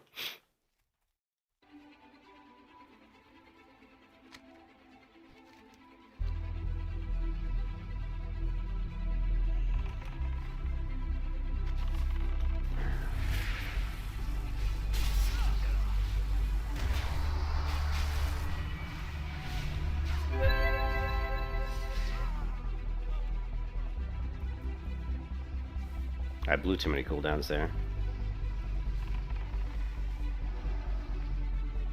Alright, we might win this game because it feels like we just annihilated their team a little bit.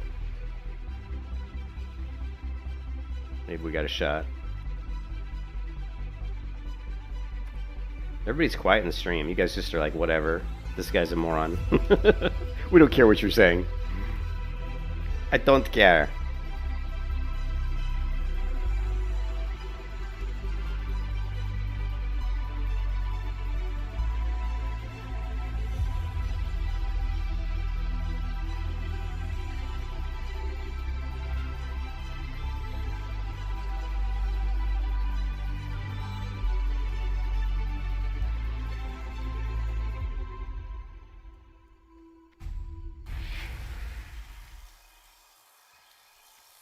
Oh, crap.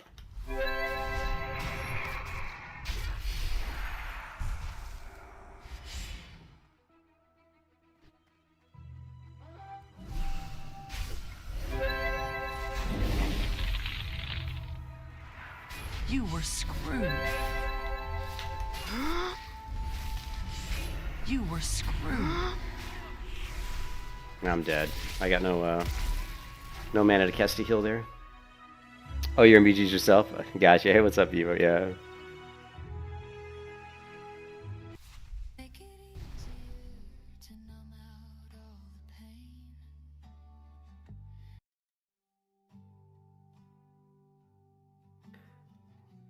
Oh well, I think that the tank Starcaller should be a very good flag carrier when when I'm higher level. But like right now, like at my level now, you're really predicated on mana though. So if you're carrying the flag, a lot of times it's good to have somebody near you that you can hit so you can actually generate some mana. So it's interesting.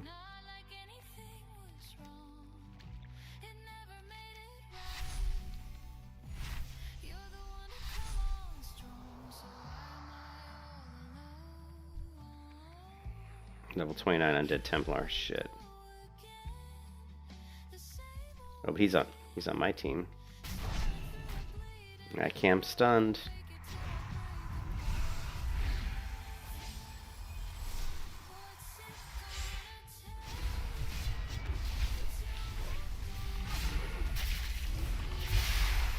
Stunned again.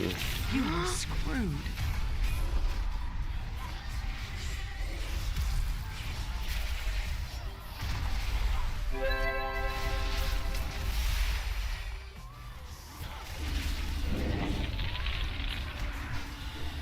You were screwed.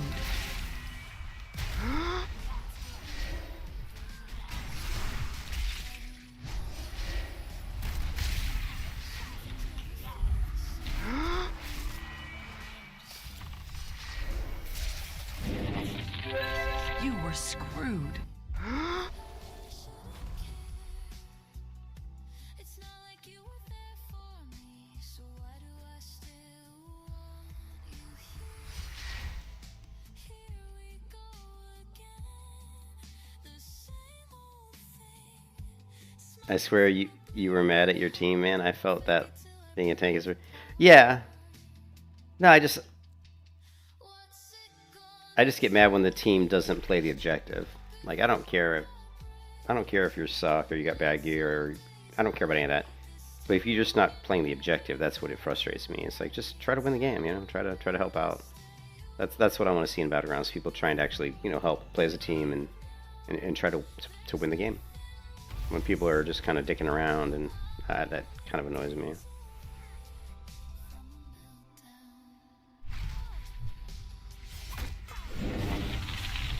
You were screwed. Yeah. What level is that guy? Because he was a Reaper.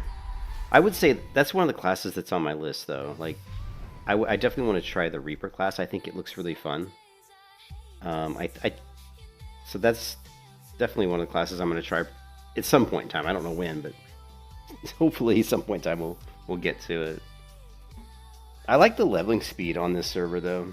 It's like you can level pretty fast probably if you want to do quests and do dungeons, but if you just want to do like me and you enjoy PvP, you can kind of level at a fairly slow pace. But of course, a lot of it depends on if you win. Like if you're doing Battlegrounds, you're winning like every Battleground. You're gonna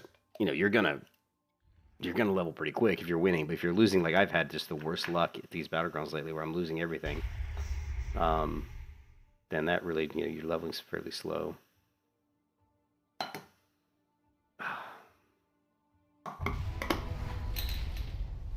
Hold on a second, I'm pouring a drink. Okay,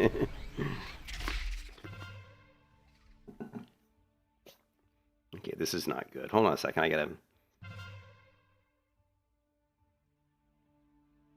I can't have this half-filled bottle of Coca-Cola sitting on my desk because I'll do something stupid and like hit it with my arm and it'll go flying all over the carpet and my wife will kill me, so I gotta make sure I empty that bottle here. Into my Yeti cup. Alright, now we're good. Now we are good. Are we losing? Yes, of course we're losing, because that's all my team ever does is lose. Seriously, it's getting to be kind of tiresome. Like, I don't understand it. Like, it should be random. Like, there should be completely random. Why do we keep losing?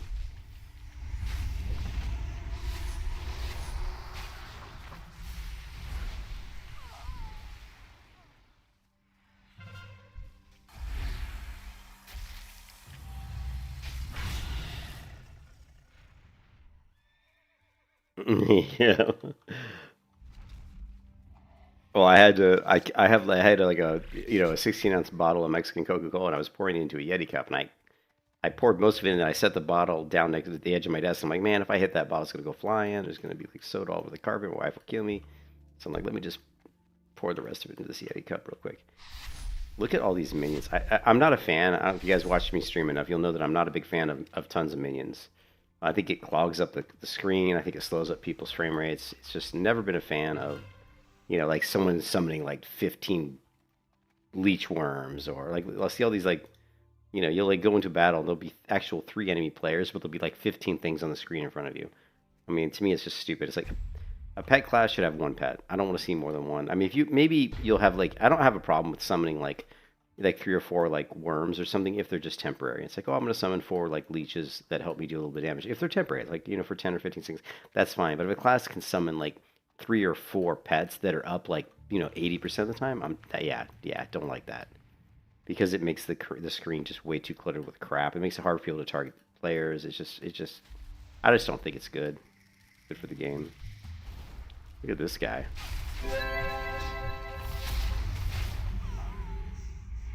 Killing blow. Look at this. Like, I'm like way down here. So number 1 damage is a Templar. That's good to see, right? Templar. What is it? What is a Templar anyway? Knighted Templar, Zora Templar. We got a Guardian up there. Reaper. You were screwed.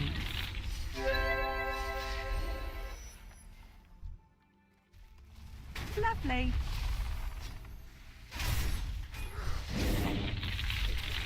You were screwed.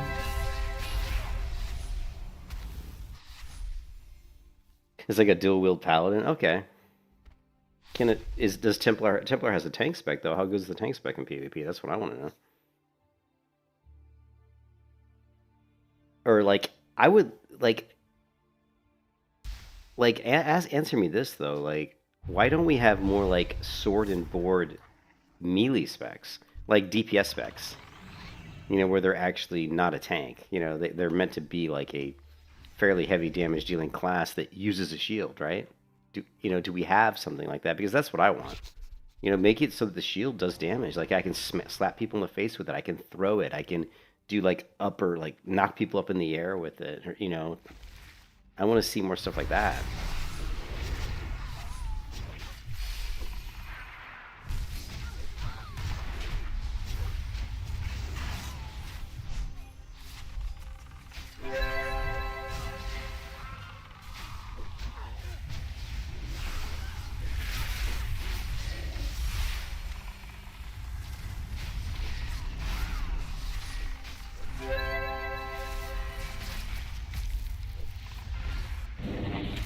You were screwed.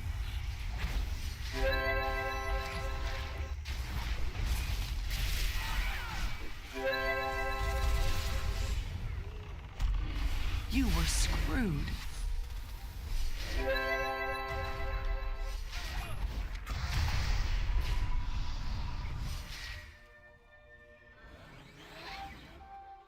You think I'd like the Guardian class? Yeah, I definitely want to try a Spear and Shield. Yeah, Spear and Shield. That's a great one. I love Spear and Shield. That's a great combo, too. I would love to see that more often. That now you're going back to, like, freaking, like Sparta,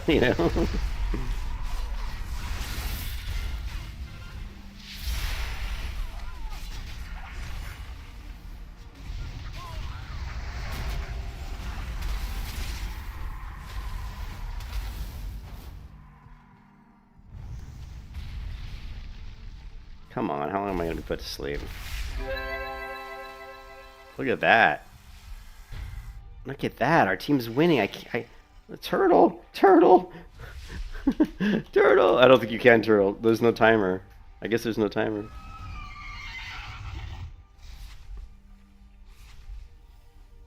I love Bard. Bard's one of my favorite specs. I love support specs. My favorite specs to play... Oh, shit. Here they come. I love support specs, yeah. Let's...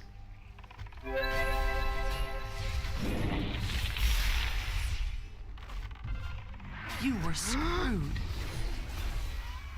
Okay. Get right through my arcane splinter.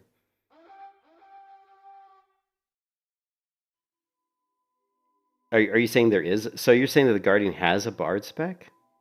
We got to look that up. Do we still have the talents up? We do. Duplicate, duplicate. Let's take a look at this.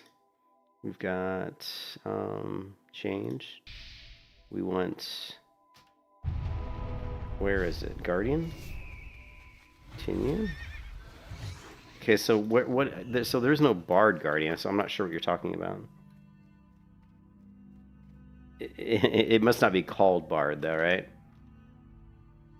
The Guardian has Vanguard, Inspiration, and Gladiator. Banners and songs. Maybe it's Inspiration. Yeah, so it's Inspiration. Oh, but yeah, Battle Bard. Battle Bard. Sounds interesting. Yeah, it sounds interesting. I'll definitely look at it. I like that kind of playstyle. I like support playstyles. I like bruisers. I like characters that are tanky that can do decent damage. My favorite playstyle, like I talked about yesterday, is what I like to call the kind of the disruptor, where you're basically like a frontline combatant who basically just disrupts the enemy team with like kind of knockback stuns. You know, you're very difficult to kill, that kind of stuff, you know?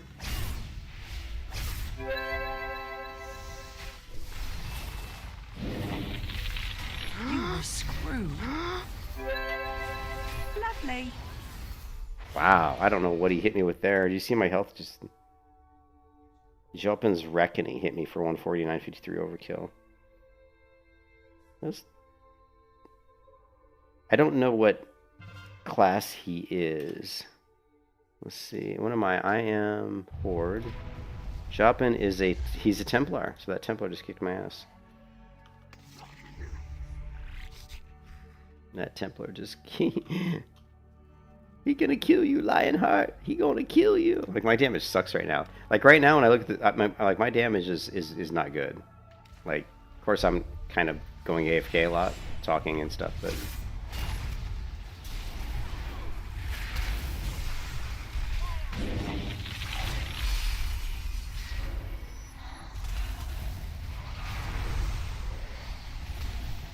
Lovely.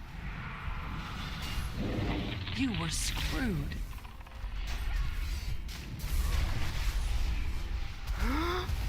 Yeah, no mana. Oh.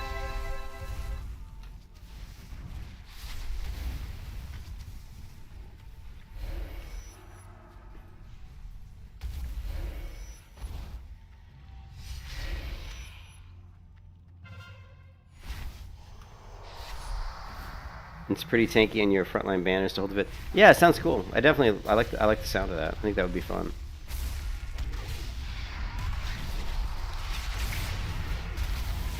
You were screwed.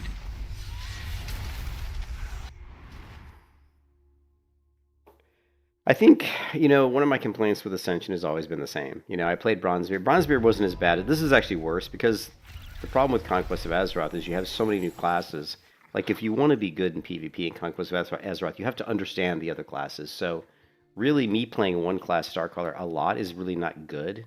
It's, like, not going to help me in PvP because I'm not going to understand what the other classes can do, what they can bring to the table. So, you know, that's why people who maybe played in the beta or they've played Conquest of Azeroth for a long time, because it's been out for a long time in beta, right? There's a lot of people that understand all the classes, so they're coming into these battlegrounds at a huge advantage because they know what people can do. And believe me, that's a huge advantage. I don't, and so I probably should switch more often and play some different classes just to get a better idea of, you know, what I'm dealing with. You know, what should I avoid? What should I look for in combat versus specific classes? You know, it's like, oh, here's an Undead Ranger. You know, I mean, he's going to be Lovely. You were screwed. Yeah, see, I had a Venomancer and a Ranger on there, and yeah, I got my ass handed to me.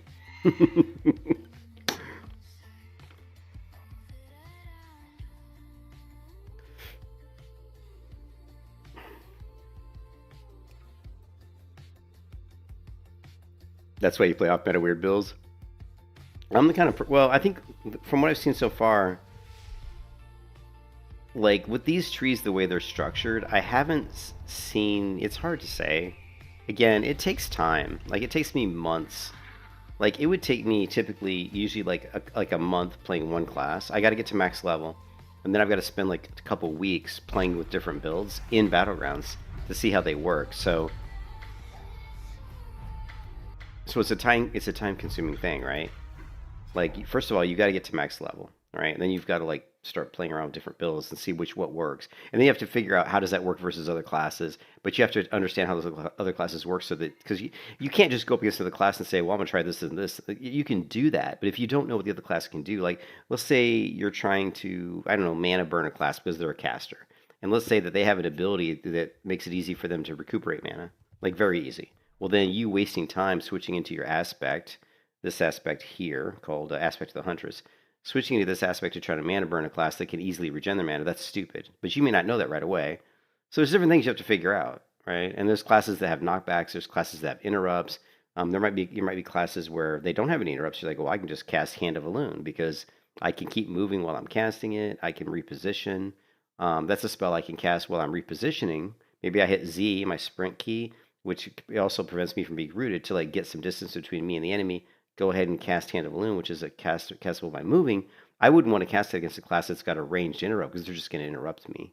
But if the class doesn't have an interrupt, so if you know they don't have an interrupt, then that kind of tactic comes into play. So, it's just there's thousands and thousands of tactics when it comes to this. And when you're looking at the other thing that I don't like about Conquest of Azeroth, and again with Ascension in general, is the classes have too many abilities. They just have too many. And the problem with that is, one, I don't like to have to deal with like 40 keybinds because I keybind everything, to be honest. I keybind every single ability. And I don't like to deal with like 40, 50 keybinds. It's just too many. And so I don't like having like that many skills. And the other problem with that is if there's that many skills, it takes longer then to learn every class and to learn how to counter every class. I prefer like an MMO class, the skills to be like 15 to 25. I think it's like the perfect kind of sweet spot for me. Like 20 abilities I think is perfect. Anything more than like 25 I think is too many. And anything under like 15 is too few.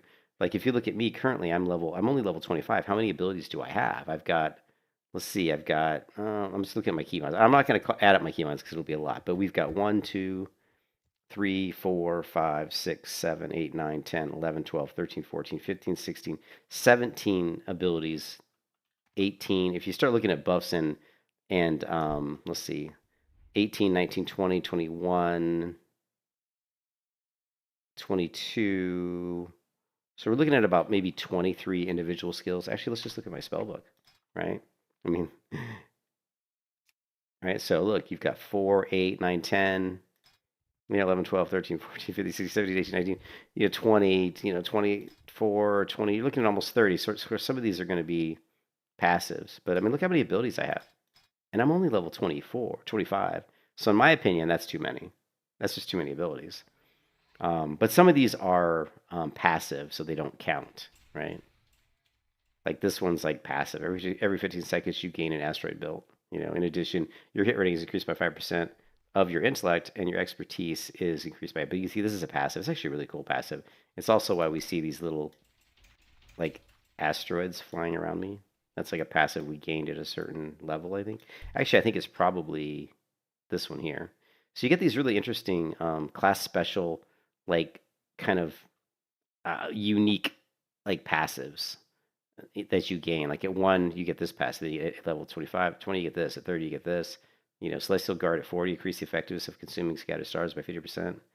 So even at 30 here, increase your stamina by 10%. That's pretty amazing. And increase your spell damage by 25% of your attack power. That's kind of weird because attack power really doesn't, like you're not really stacking attack power on a Starcaller, so I'm not sure why they would do that. Like why attack power would, I don't really know why you would go attack power here. I would have said increase your spell damage by 25% of maybe like your intellect.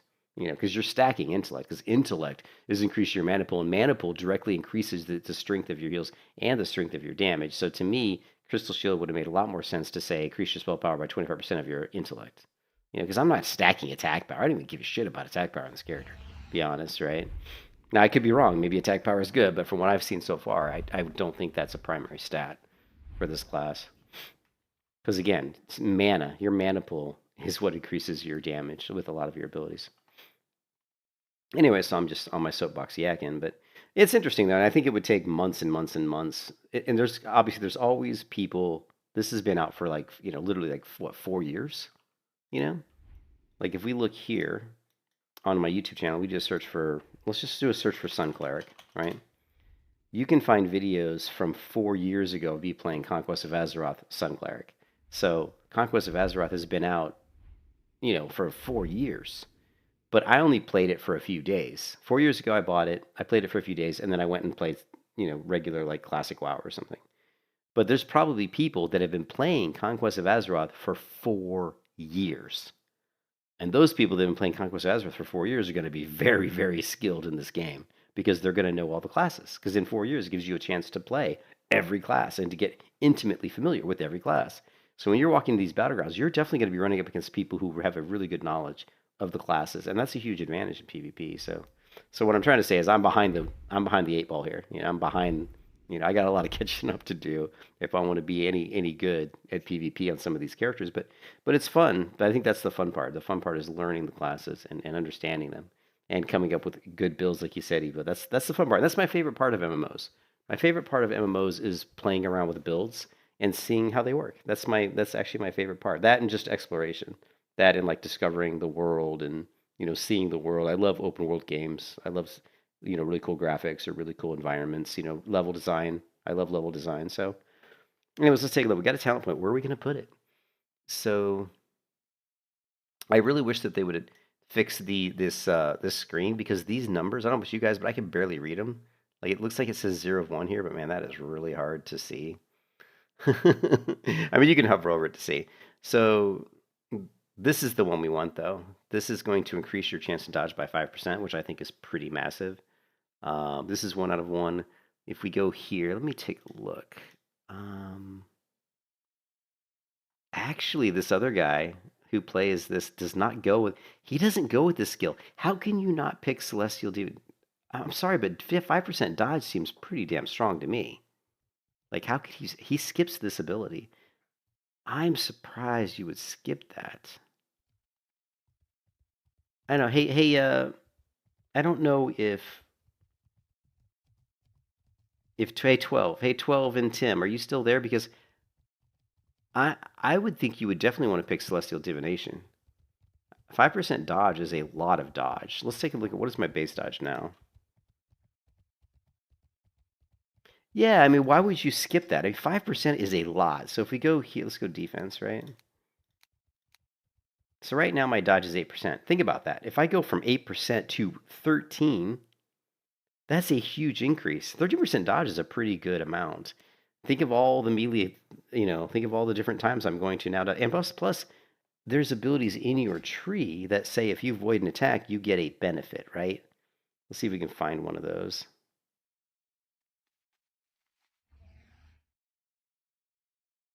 Yeah, I wonder if they're in the base tree. They're in here, though. Too bad we don't have. We do have a search.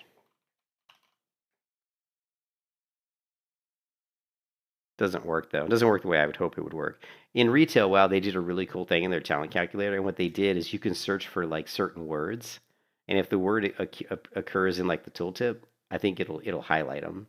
So like if I want to search for like, dodge, for example, this one actually kind of works because you can see it puts a like an hourglass or a magnifying glass on this one, letting us know that the word dodge appears in it, which is cool. But what I want to look is for avoid because there are definitely things that say if you avoid an attack, like there is a benefit. But anyways, I don't know about you guys, but 5% dodge to me seems pretty damn strong. That is a lot of dodge. I'm looking. There's this one guy called who's done some YouTubes on Starcaller, and his YouTube channel is called Big Daddy. And I watched some of his kind of build. He's got like a Starcaller build, but I'm surprised that in his build he doesn't have this talent, and I'm very surprised by that. I mean, you think about the Knight of Zoroth. You think about the Knight of Zoroth. You think about all the pets that are coming at you. I mean, that dodge is going to work against any of those little pets that are trying to hit you. So I don't know.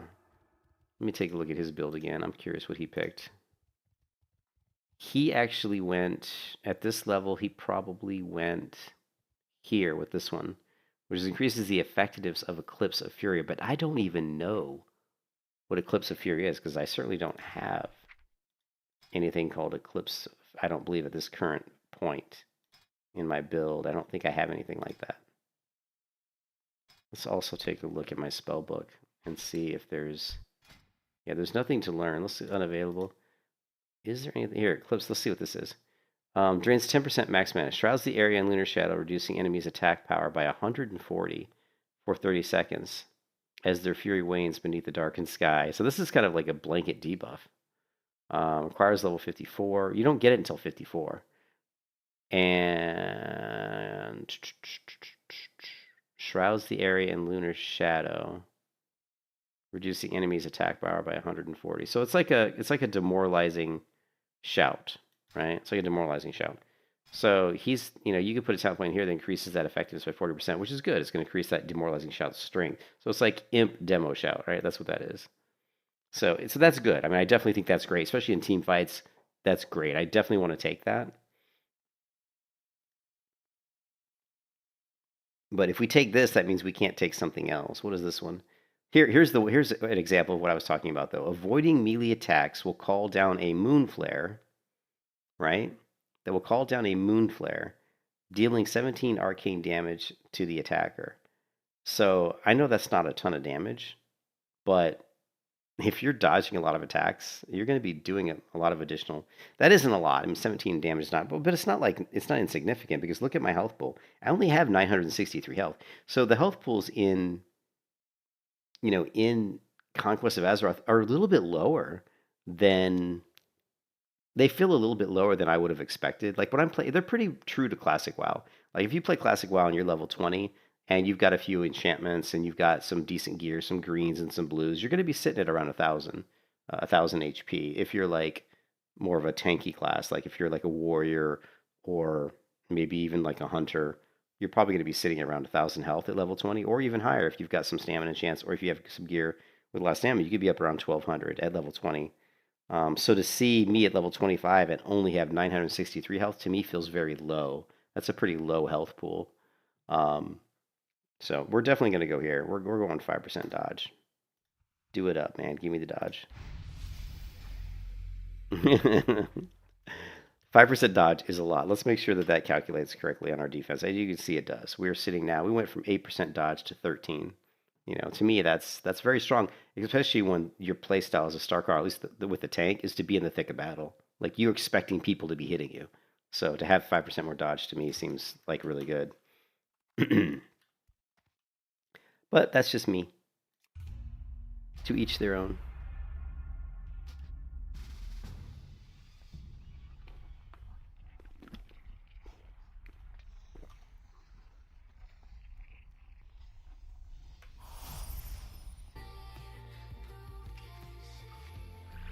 Can we actually win a battleground? That's what I want to know. Just to show you how bad it's been for this character. Let's see, player versus player, battlegrounds. I have played 27 battlegrounds. I've won 8. I've won 8 battlegrounds and lost 19. Okay, 8 and 19. That's that's my story, and it's not good. It's not pretty. And you're all going to sit there and say, "Well, it's your fault. You suck." And maybe that's the problem. Maybe I'm the reason why maybe I'm causing my team to lose. I certainly hope that's not the case. Oh, I just ran into a tree. Obviously, that's the case. I can't even ride straight without hitting a tree.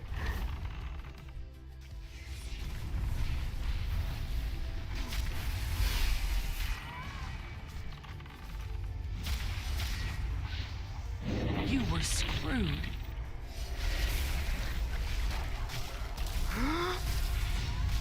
Wow, but the damage, man. There's that guy getting chopping. No, that was from the last battleground. And they need to fix their combat log, because if you look at the combat log and you go self, oh, it actually worked. Normally when I go to combat log self, I don't see anything. It's like usually empty. Looks like they actually finally fixed it. Okay. Let's keep that up for a bit. We can keep an eye on it. It's good to know like where the damage is coming from. And you hear this Widowmaker hit me for 234. That's a big hit. When your health pool is only 963 or 234, that is a pretty strong hit. Where's my team, by the way? Nowhere nearby. Look at that. All right, let's put that back. I'm just glad it's working for once. Normally it's not working.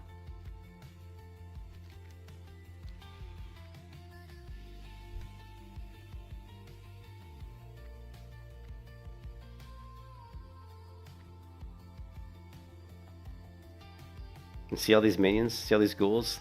You can't tell me. I'll take 5% extra dodge when I got like 10,000 ghouls hitting me.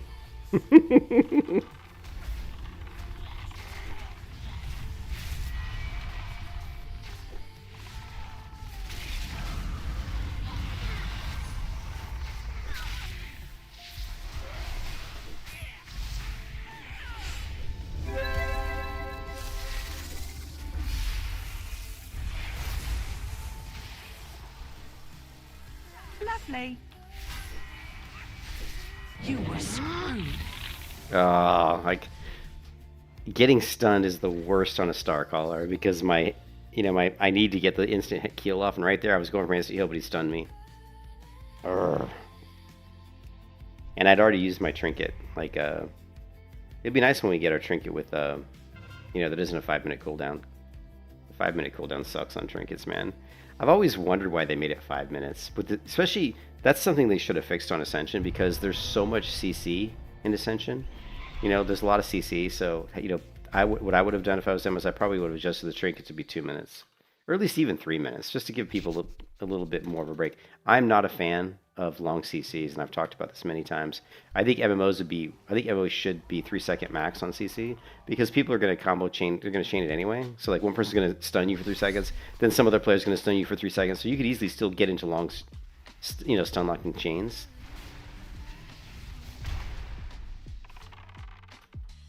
But having a CC, because there's like the judgment by the Sun Cleric, I believe is like 15 seconds or something, and that's just that. So you get a couple CCs back to back, you could be easily CC'd for like 30 seconds,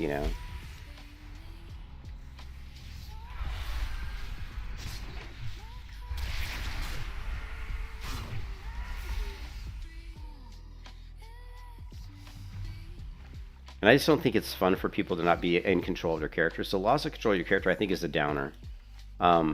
So build the PvP around strategic use of your abilities, not like stun locking.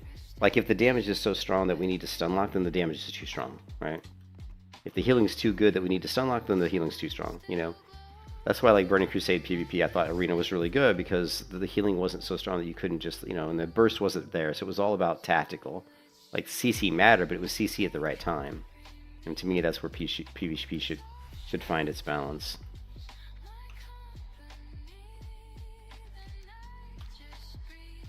Yeah, we're losing once again. What a surprise. God, I'm going to break a record for like the worst freaking PvP, worst Battleground record in my life.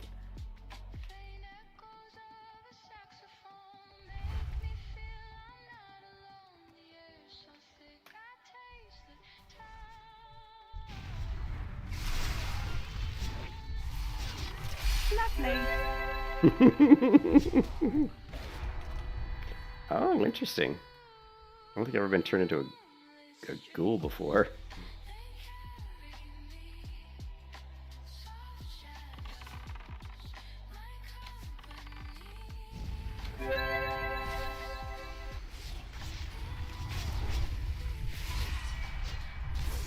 And another fear.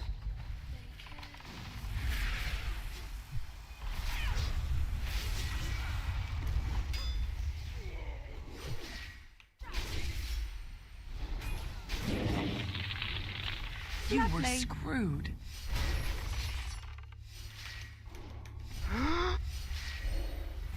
You were screwed.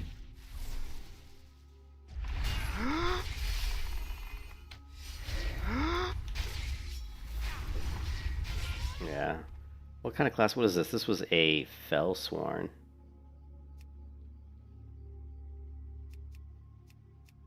See this again? See this? Like, see where it says self is empty? So that's what I was talking about the combat log. Like, it doesn't work. Like, what happened to me? Nothing, apparently. Look at that. What happened to me? Nothing. So, that's been a problem with Ascension for a long time. But this combat log just doesn't really work.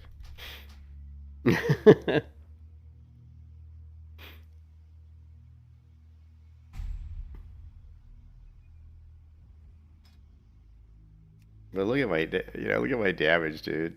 Of course, I've been yakking and not really trying to engage in every fight, but so you've got the Stormbringer. Stormbringers are good. Stormbringer's legit. So if you want to pick a class that's going to be good in PvP and arena, Stormbringer's definitely legit.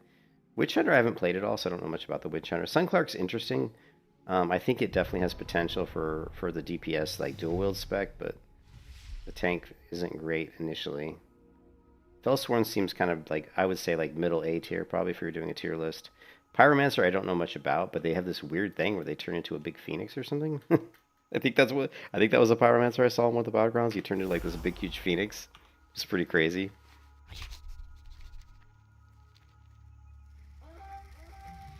I just can't believe I'm losing like every battleground, dude. I must be the reason. It's because I suck.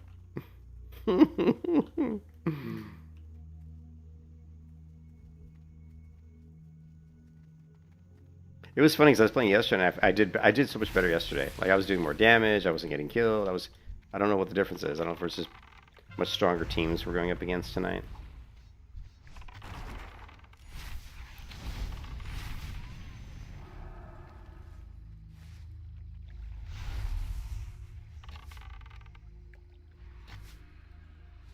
Here, let's put up our...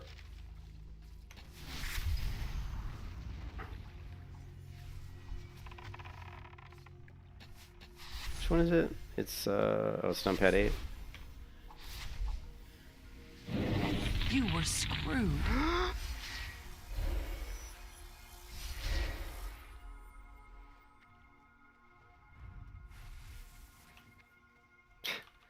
Yeah. I'm not even going to try to stop this guy. Just let him cap it and fucking end the game. This is ridiculous. This is ridiculous. At this point, I'm tempted to not even do Battlegrounds. Because if you do Battlegrounds and you lose at this level, you're not getting much experience. I mean, it's lengthy. You're spending a lot of time to get nothing. It just sucks. I'm on Rexar. I was on the other server initially, but the server kept crashing. Like, I was on the other server, but it kept crashing, so I created a character on Rexar, and I've been on Rexar ever since. So.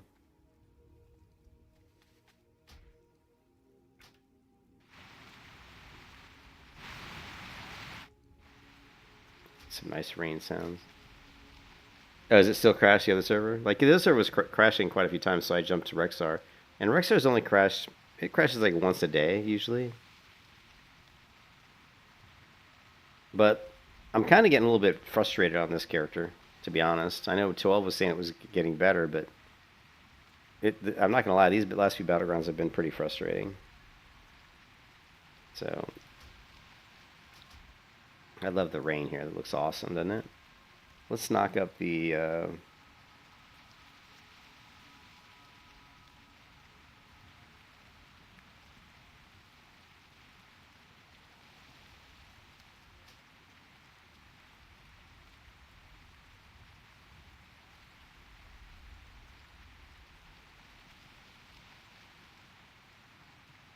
give it a kind of nice little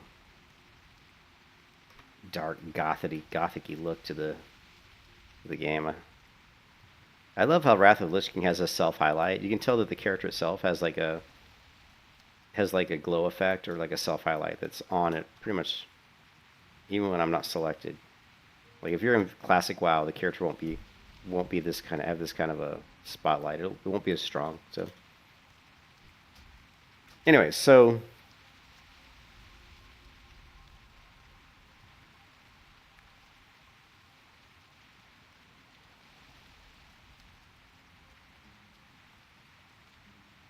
let me look at the classes again.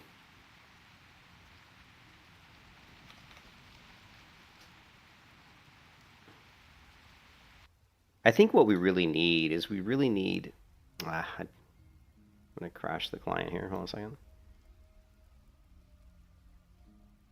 I don't like the way this character looks. I've got the Blood Mage. I did not like the Blood Mage. Stormbringer's really strong, but I'm not a caster, so that's just not my playstyle. I don't typically enjoy casters that much, but I can tell you right now, Stormbringer very strong. Sun Cleric, I like the Sun Cleric, but the tank spec was a little bit underwhelming in PvP. You felt kind of squishy, but I was having fun playing the Sun Cleric. And we talked about the Evo. I think it was Evo. We were talking about the Guardian, right? So I don't know if a Night Elf can be a Guardian. Probably not. Oh, you can. Sweet. You know what would be nice is if we could find... I would love to find a really good... I mean, Conquest of Azeroth has been out for a long time. There's got to be, you know...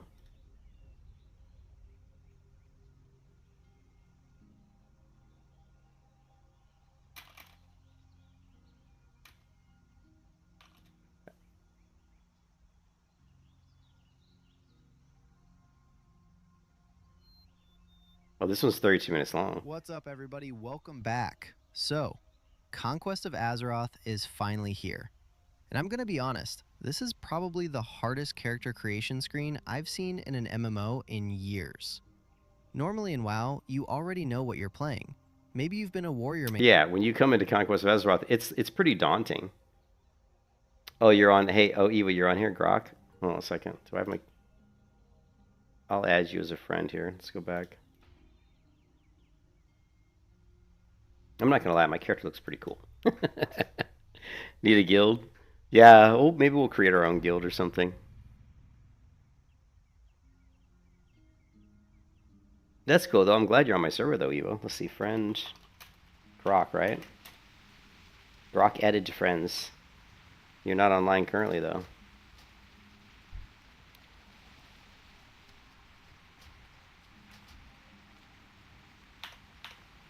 Main for 10 years. So yeah, when you get to the Conquest of Azeroth character creator, it's very daunting. I mean, there's like 22 classes, like, and then the specializations are pretty different. So it's like, what are you gonna play, man? It's like really, it's a tough decision, you know. And I think it would be a disservice to not try. Like, I'm the kind of player that has a hard time switching. Like, when I get on a character, I really want to put some effort into exploring the character and seeing how good they are and see what their potential is. And to do that, I have to level up. I have to see them at level 10, level 20, level 30, level 40. So it's very difficult for me to just be like, oh, I'm going to play this character to 10, and then, oh, I'm going to play this one to 10, and, oh, I'm going to play this one to 10. And I have a hard time doing that, you know, so it's tough. But I think on this server, I think the only way I'm going to get better in PvP is to do that, is I really need to go through and learn all the classes and really understand what they can do. So Maybe you're addicted to mage. Or maybe you always end up healing because your guild somehow convinces you every expansion. But Koa completely throws that out the window. Instead of the classes he says Koa. I should start saying Koa. I never thought about that because I'm always saying Conquest of Azeroth. We're going to start saying Koa. we've played 1,000 times before, we suddenly have 21 Yeah, it showed you not completely one. unique classes, each with their own fantasy, mechanics, strengths, and playstyle. And if you're anything like me, you've probably spent longer staring at the class selection screen than actually playing the game. So the big question is, what should you actually pick? Well, that's Barbarian. exactly what we're going to answer That's a today. barbarian. Now, before we get started, this is not a tier list. I'm not going to tell you, play this because it does 3% more DPS, because honestly, balance changes all the time. One patch can completely shake everything up. Instead, I'm looking at something that's way more important, the class fantasy. Because if you're going to spend hundreds of hours leveling, gearing, running dungeons, raiding, or PvPing, you need to enjoy what your character actually does. The coolest class in the game for someone else might be the most boring class for you. So for every class, I'm going to answer a few questions. What's the fantasy? How does it actually play? Who is this class made for? And who probably shouldn't pick it? By the end of this video, I want you to know exactly which class fits your playstyle. Alright, let's start with one of the most requested classes, #Necromancer. Let's be honest, if someone tells you they don't think summoning an undead army is cool, they're lying. Necromancer Okay, I'm going to tell you right now, I don't think summoning an undead army is cool. So there you go. absolutely nails that fantasy. This isn't just made with skeletons. This class is built around controlling death itself. You're raising I've never liked Necros in any version in any game. I've never liked Necromancers. I don't like summoning tons of minions. I've talked about that before. I think it's bad for the game. I think it causes lower frame rates. I think it's difficult for people trying to target enemies. I think it just makes the game kind of sloppy. I'm not a big fan of it. I understand the class fantasy, and I think from a class fantasy point of view, it's cool. But from a playability, like a mechanical point of view, as far as battlegrounds, I think it's not necessarily always the best. undead servants, spreading disease, freezing enemies solid, draining life from your opponents, and slowly turning the battlefield into your own haunted kingdom. I also love that the lore doesn't automatically make them evil.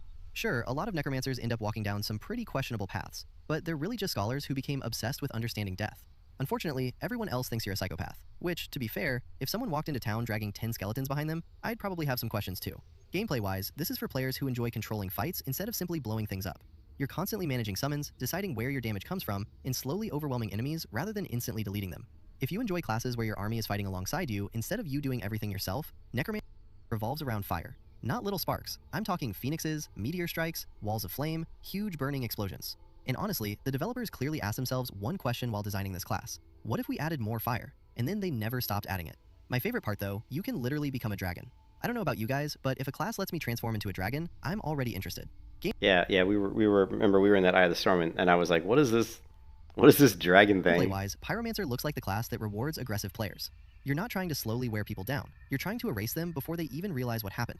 Every spell feels flashy. Every ability is loud. Everything explodes. If your graphic settings aren't struggling by the end of a fight, you're probably doing something wrong. This is definitely a class for players who love seeing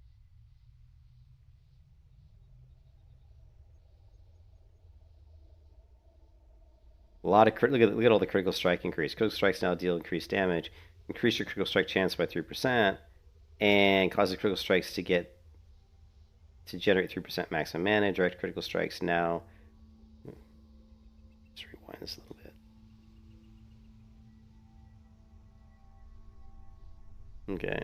Direct critical strikes increase your critical strike damage. There's a lot of like this class. Now this class, if there's a lot of instant casts on the Pyromancer, I would be all in.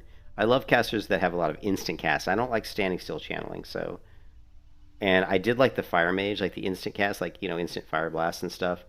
Is it because you're in war mode? Yeah, I need to switch to war mode because you get more experience, don't you?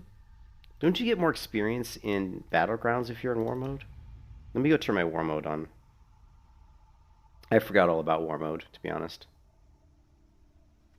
And I think you get more experience even in battlegrounds if war mode's on, I believe.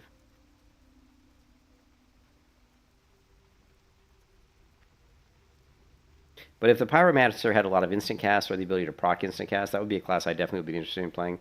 I'm a big fan of Fire Mage in World of Warcraft when you're proccing instant casts like Fire Blast and later versions of WoW like Warlords of Draenor and stuff like that. There's some pretty cool Fire Mage builds that I enjoyed.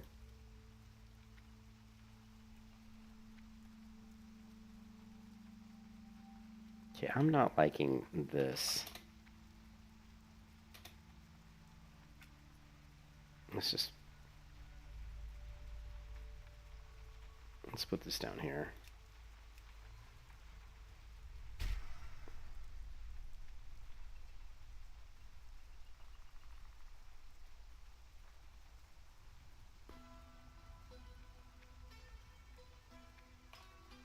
Yeah, it shows you as offline, but I'm going to go turn war mode on, so.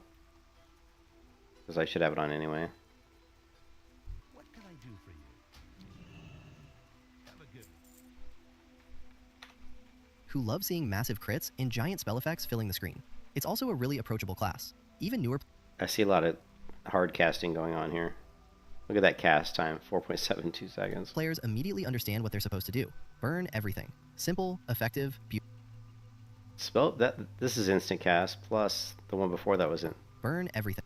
Spell burn instant cast. Counters the enemy's spell cast, preventing any... Okay, so it interrupts. Simple, effective, beautiful. Burn Barrow shields you. While shield holds, spell casting will not be delayed. That's nice. Who should play Pyromancer? Anyone who loves Fire Mage. Anyone who enjoys huge spell animations. Or anyone whose solution to every encounter is simply, have you tried more fire? Who should avoid it? Players looking for subtlety. This class has absolutely none. Okay, this class might honestly have one of the coolest themes in the entire game. Cultist. Immediately, you know something isn't right. You're not the hero. You're not the noble paladin. You're serving the old gods. You're embracing whispers, madness, tentacles, corruption. Basically every nightmare Azeroth has ever. It's pretty cool. I gotta admit, the cultist sounds cool right off the bat. And she's got a shield here. What the hell? Plate? Are you kidding me? Weapons, shield, plate. Okay, I might have to play a cultist.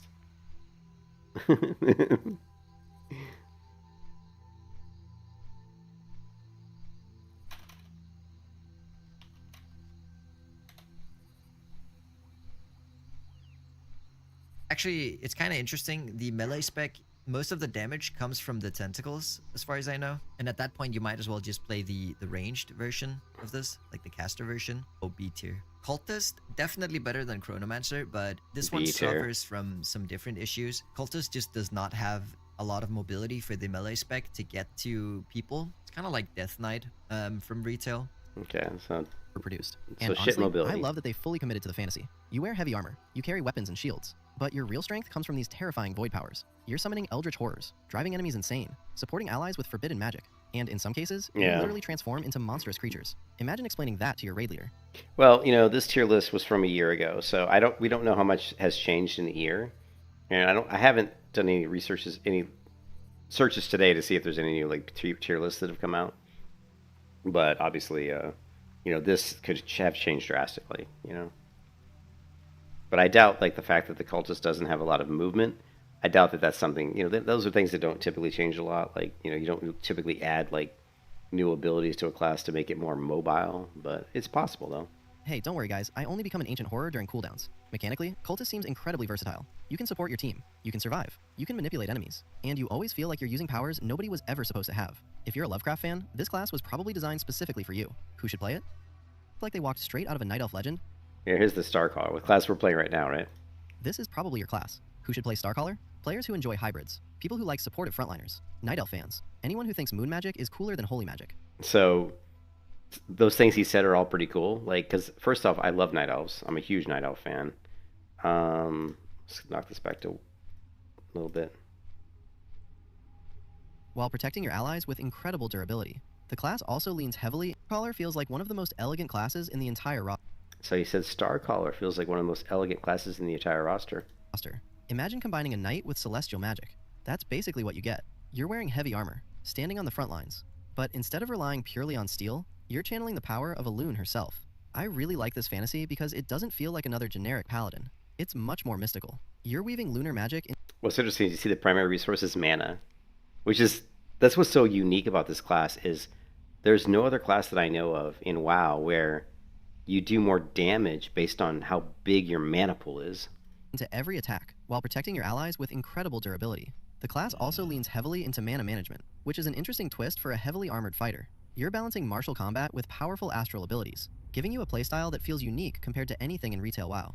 If you've always wanted to play someone who looks like they walked straight out of a Night Elf legend, this is probably your class. Who should play Starcaller? Players who enjoy hybrids, people who like supportive frontliners, Night Elf fans, anyone who thinks moon magic is cooler than holy magic. Who should avoid it? If you want constant high-speed gameplay, Starcaller feels more deliberate and methodical. Now we move from Moonlight to Sunlight. Sun Cleric is probably the closest thing this game has to saying, what if a priest got tired of standing in the back? Instead of simply healing people, you're generating sunlight itself. You use that sunlight to empower your allies, burn enemies, and eventually become... This video's good for if you're interested in the class fantasy, but Tinker rewards players who like strategy. If you're the type of person who enjoys engineering in games, setting traps, or creating clever setups, you're going to have a blast with this class. And let's be honest, watching enemies accidentally walk into a field of explosives never gets old. Who should play Tinker? Players who enjoy gadgets, engineers, trap lovers, people who like controlling the battlefield. Who should avoid it? Players who just want to charge straight into melee and hit things immediately. You better. It's also one of the most mysterious classes in the game. The aesthetic is incredible. Master. Arcane symbols floating around, rune daggers glowing, teleportation, magic circles. Everything about it screams ancient magical knowledge. Who should play Rune Master? Players who enjoy complicated rotations, theory crafters, people who love arcane magic, anyone who wants a class with a very high skill ceiling. Who should avoid it? Brand new players looking for something simple. Okay, I'm not gonna lie, that sounds appealing to me. The Rune Master sounds neat, and I've seen a lot of people talking about Rune Master in the world chat. And I think anytime you say that a class has a high skill ceiling, I think that's going to attract a lot of the higher skill players that have that are more skillful, because they want something that's intricate that they can theory craft, and so that makes this class interesting. Rune Master seems like one of those classes where the more effort you put in, the more fun playing them feels rewarding. So if you look at the Rune Master, its role is damage, but the primary stats agility and spirit, which is interesting. But they only wear leather armor, so they're probably pretty squishy. You're constantly discovering little tricks and interactions that make you better. It's also one of the most mysterious classes in the game. The aesthetic is incredible. Arcane symbols floating around, rune daggers glowing, teleportation, magic circles. Everything about it screams ancient magical knowledge. Who should play Rune Master? Players who enjoy complicated rotations, theory crafters, people who love arcane magic, anyone who wants a class with a very high skill ceiling. Who should avoid it? Brand new players looking for something simple. Rune Master seems like one of those classes where the more effort you put in, the more it gives back. And that's only 7 classes. We've still got 14 more to go, and honestly, some of the craziest ones are still coming up. We've got shape-shifting spider assassins, time-traveling mages, demon-infused knights, barbarian war chiefs, monster hunters, and one class that literally turns into a dragon. So if you haven't figured out your main yet, don't worry. We're just getting started. Alright, we've already covered the first 7 classes, and hopefully by now you've got a couple of favorites in mind. But honestly, I think this next group is where Conquest of Azeroth really starts showing off. These aren't just another warrior or another mage. Some of these classes have mechanics that simply don't exist in retail WoW, and that's exactly what makes them exciting. So let's keep going. Okay, imagine if a shaman, a druid, and a berserker all decided to become best friends. That's basically the Primalist. This class feels like it's connected to every raw force Azeroth has. It's like, is there a place I want to turn on war mode? Can we turn on war mode in Ironforge? I'm assuming we can. But where do I go to turn on war mode?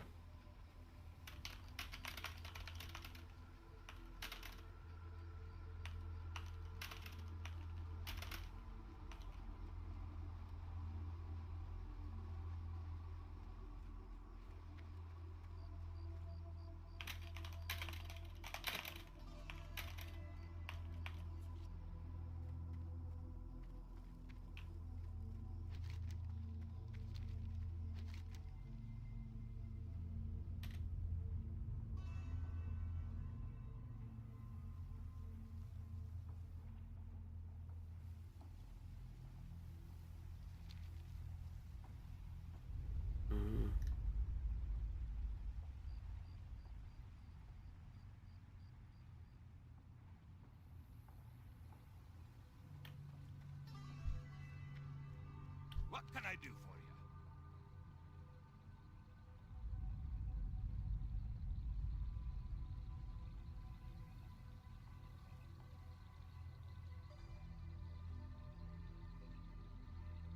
See you soon. Maybe we can just do it from the interface.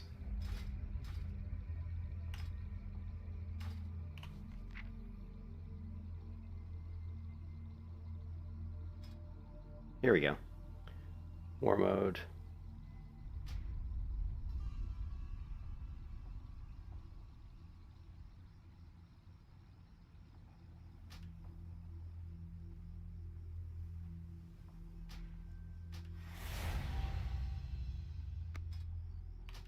Okay, we're going high risk. High risk, baby. High risk.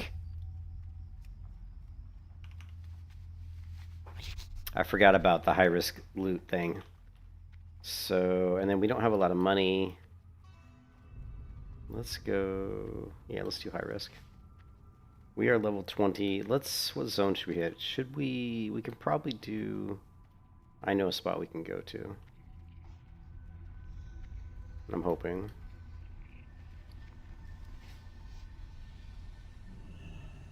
Well met.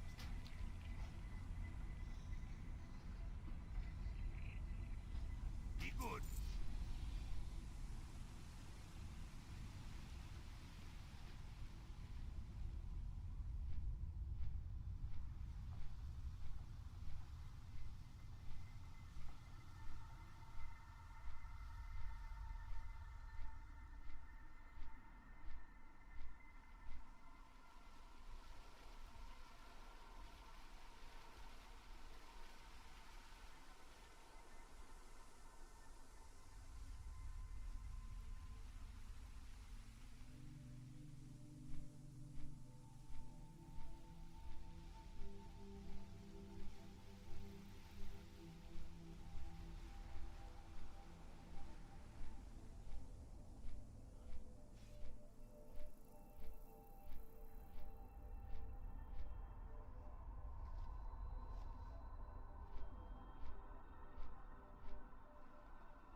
Hmm.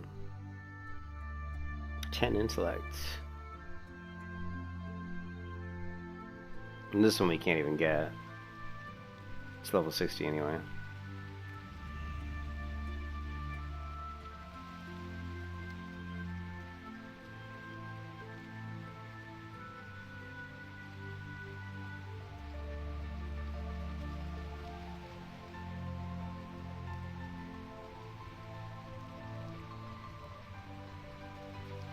Ooh, intellect, stamina. Relic.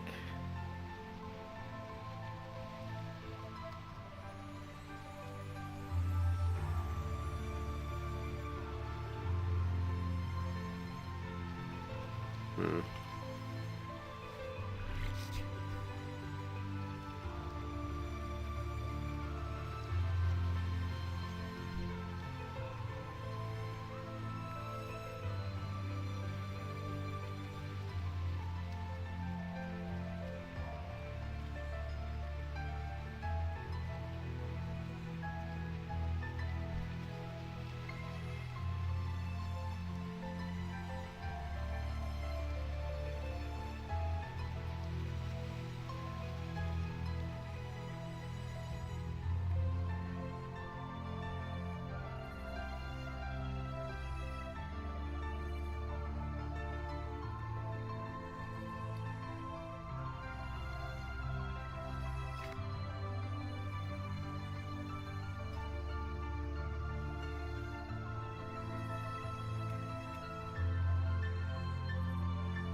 I got what you need.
Lovely.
Oh, you do get me to grip on Grog?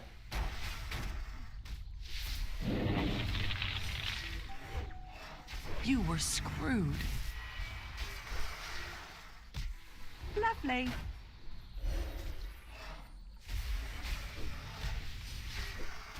Lovely.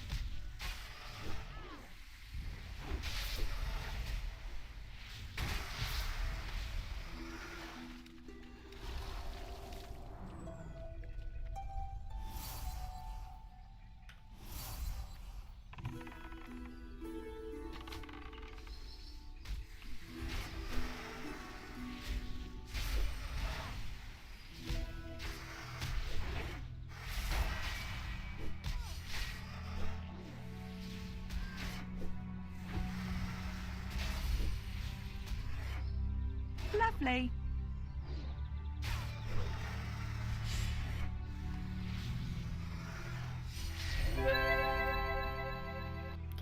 Yeah, I wanted to see if we were going to get any Bloodforged items, or if it's a, I can't remember if Bloodforged requires higher level. I'm thinking maybe. So just give me a few minutes. I want to see if I want to get some Bloodforged drops.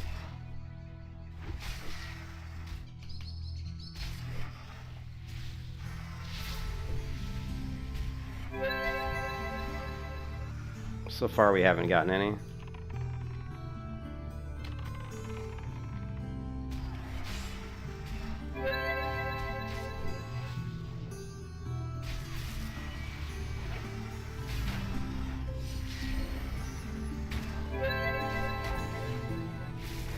Lovely.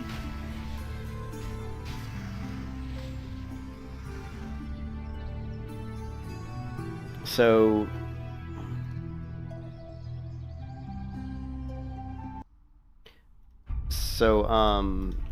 man, the shield block is really good against mobs that attack really quickly, like the raptors, because you can see it's going to generate a lot of stars very quickly. It's going to generate a lot of these scattered stars. Right? These are my stacks of scattered stars. This is the duration they'll be up, and this is the amount. We got 3, right? So now 6 is the max.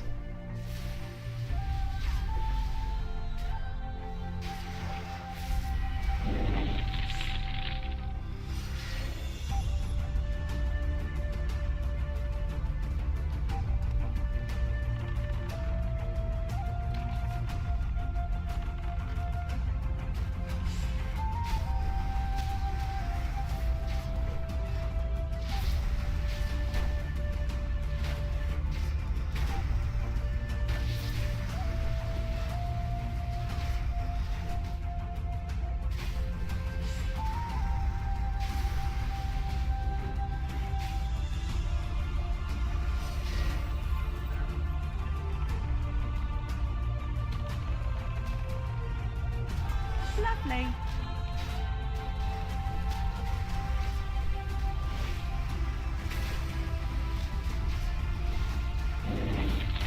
Lovely.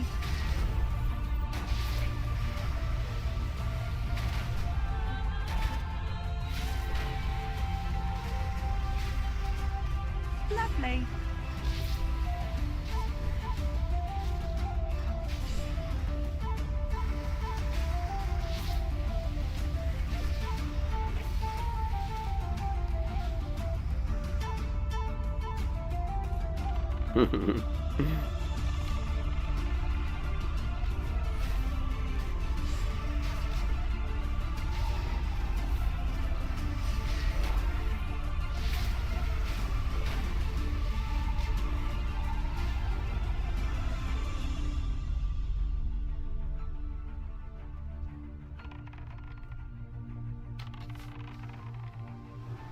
Lovely. We truly are blessed by Loon, though, because the amount of like kind of arcane magic and stars we're throwing down is pretty cool, right?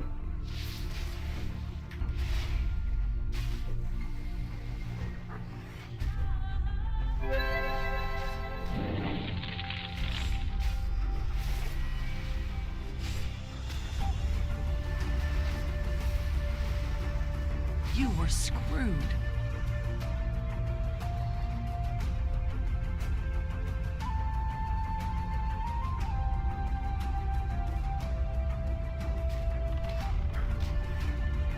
Demon Summoner. Hold on a second.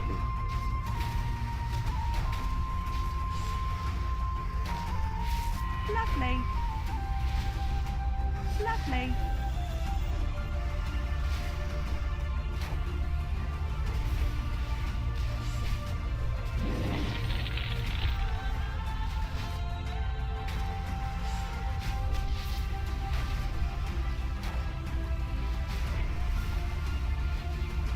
Lovely. Tried that Demon Summoner. No, I have not. No, I didn't really like that the Knights of Zoroth were kind of really tied into their summon pets. Like, you're really tied into your pets. Like, you have to keep your pets up. Wasn't really like a gameplay mechanic that I really was super interested in. We did get a decent ring, so we are getting some drops for sure. I mean,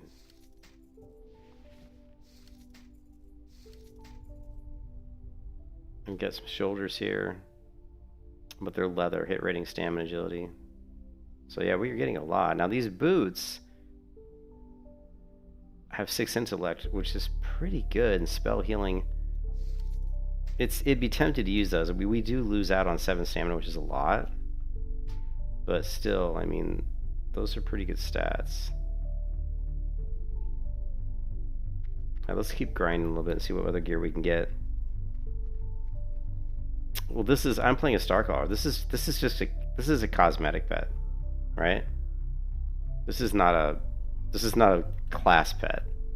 This is just, a pet, like a Frosty or like a Hippogriff, right?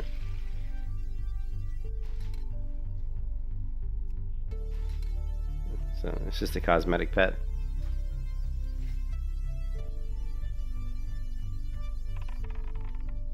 Although he loots for me. I mean, he picks up loot for me.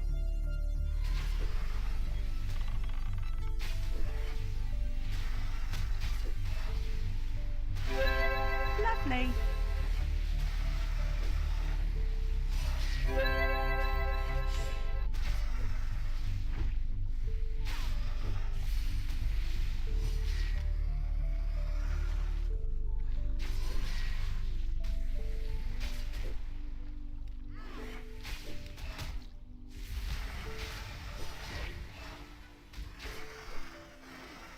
Lovely.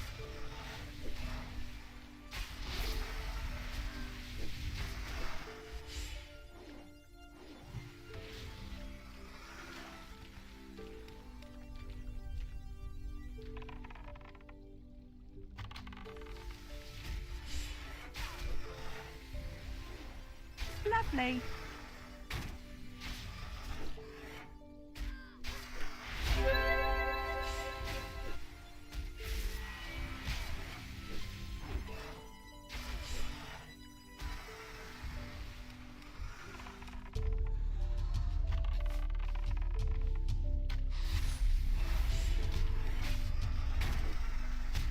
Lovely.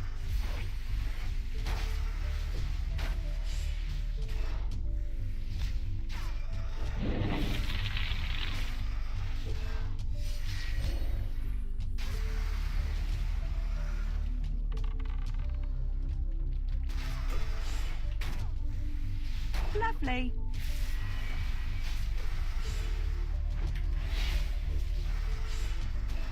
Lovely.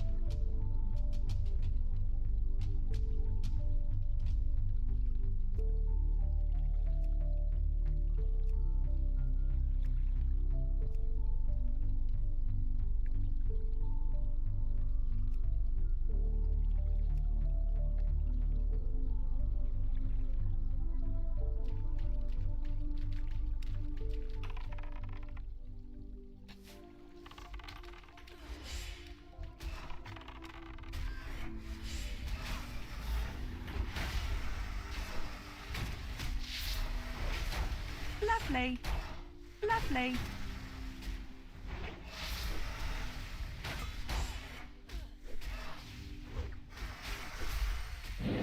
Lovely.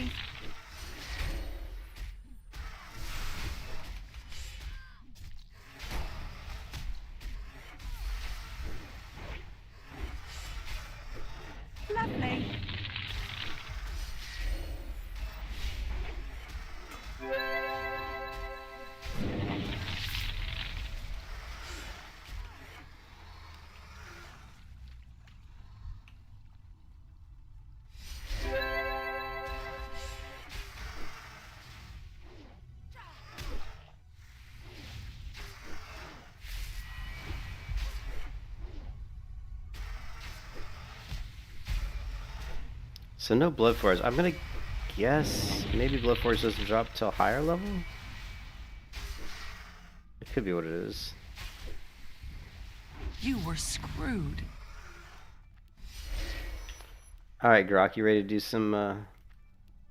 Evo, you ready to do some BGs?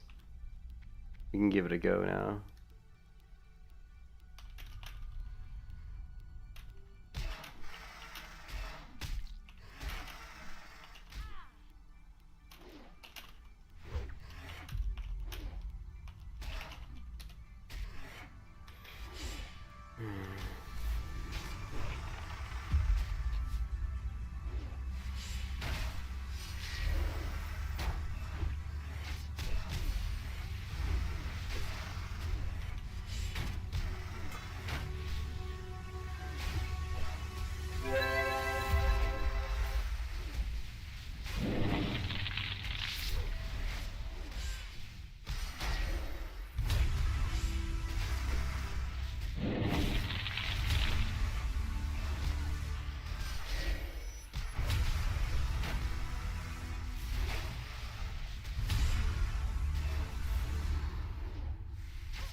Hey, what's up, Strafe? How's it going?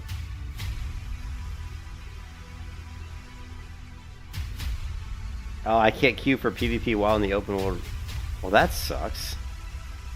It says that when I'm in high risk mode in the open world, I can't do it. Maybe I can do it inside a battleground. I mean, inside a city. So I need to go to a city, apparently. Let's find out. Let's see if we can take on 3 mobs at once.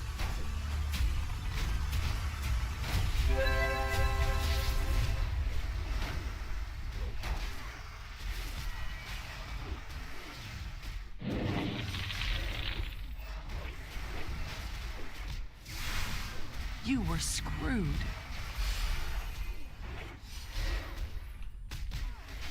Well, we got 4 mobs, apparently.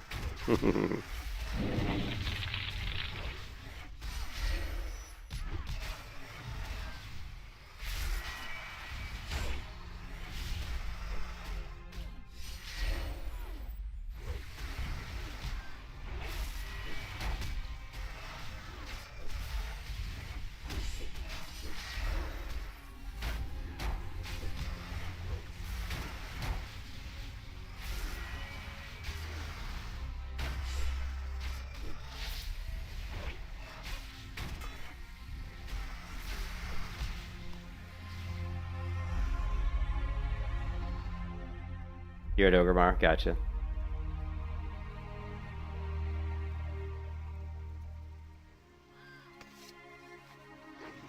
Well, I'm gonna head to Ironforge here as fast as I can get there.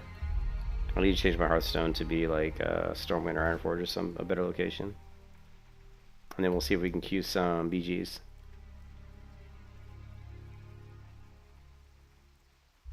But we did grind out quite a bit of XP there. Like, I mean, just grinding those mobs. I was just curious if we could get any Bloodforge, but I think we're just a little bit too low level. I think once we get above 35, I think we should start seeing hopefully some Bloodforge items drop, but I'm not sure.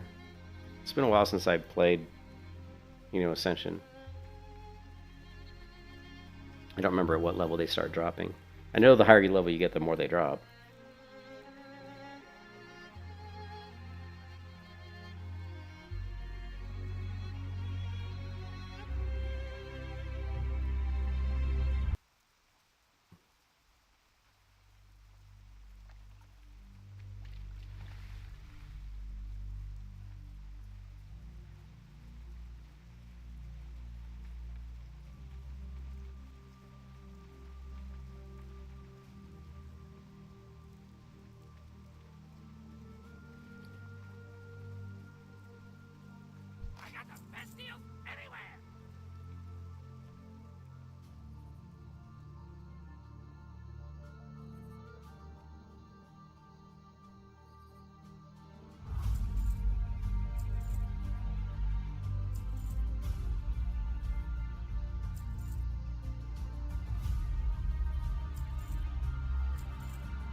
kept in the dark. Am I so useless? Mouth folded shut,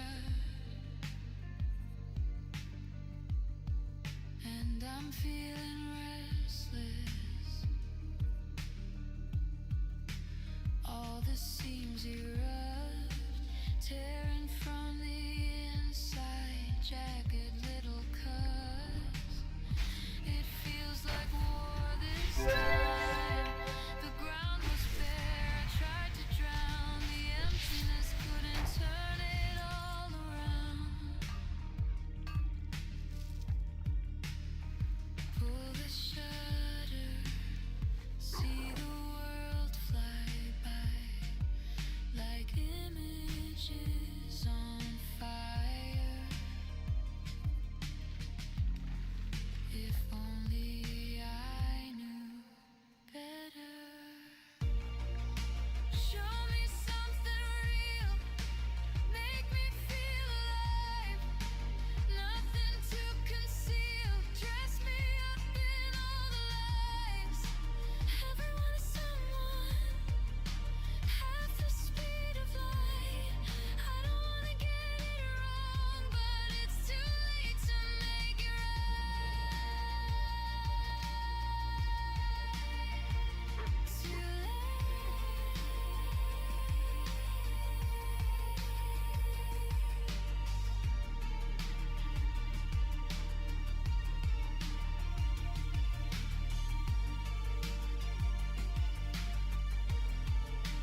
Watching from a distance,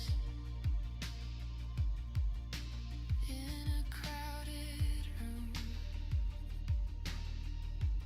looking over silhouettes, hoping just to find you. All I knew was lost, fading on the outside. No one counts the cost, burning from Watch how fast the Starcaller can swim. all the hype was bought. Senses wearing down, Zoomy, baby. empty stairs. Couldn't Yeah, the Starcaller is quite the swimmer, man. Better sign her up for the Olympics. see the world drift by. You gotta love that. Shadows in the night, thinking I could change it. Show me something real, It's actually it's a class specific thing. Yeah, it's a class specific. So if you go, let's see, oh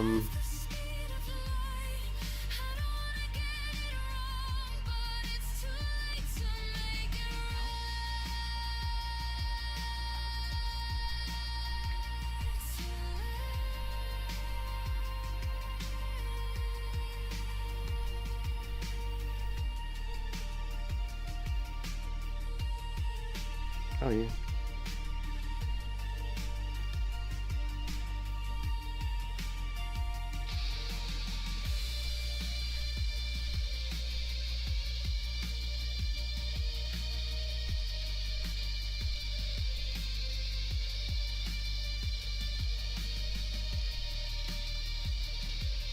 I can't find it. I'm trying to find it.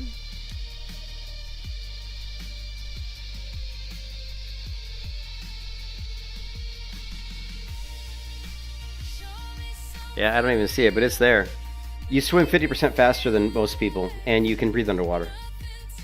So it's just a really cool, kind of unique thing for the Starcaller class. It's kind of weird, you know. Normally you think of it a racial passive. It's not a racial passive. It's actually a class passive, I guess.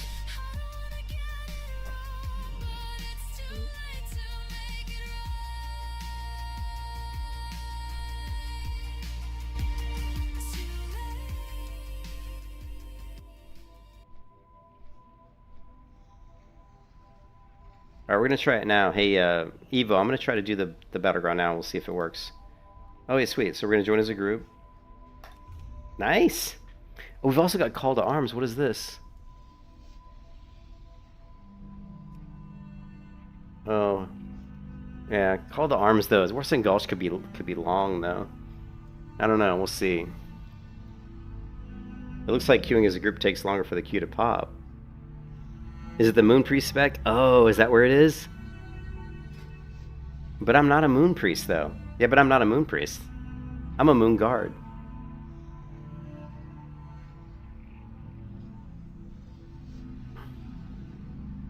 So, you know what I mean?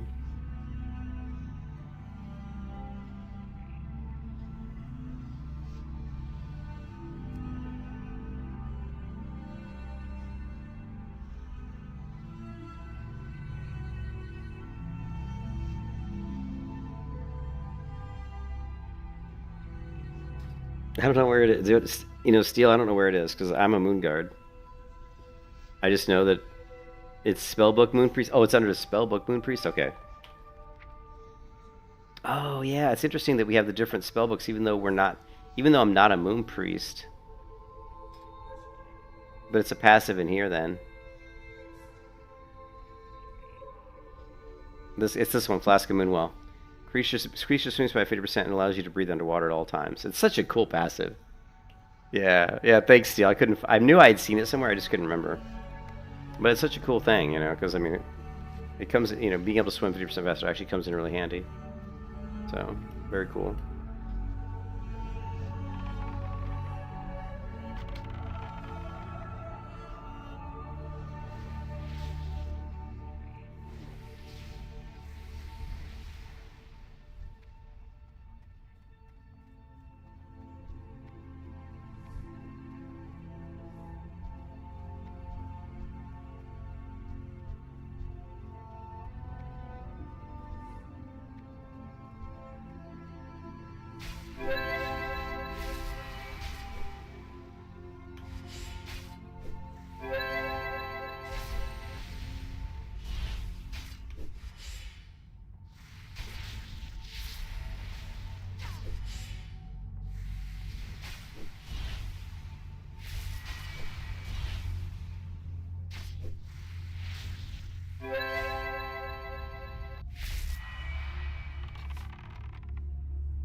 Well, I tell you what, Evo, it looks like queuing for Battleground when you queue as a group isn't too good.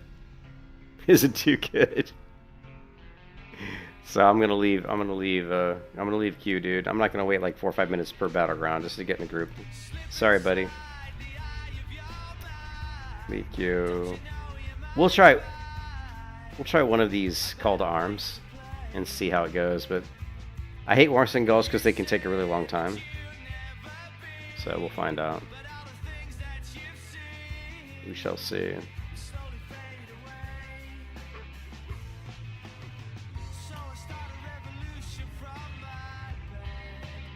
Oh, you're in? I left the group, dude.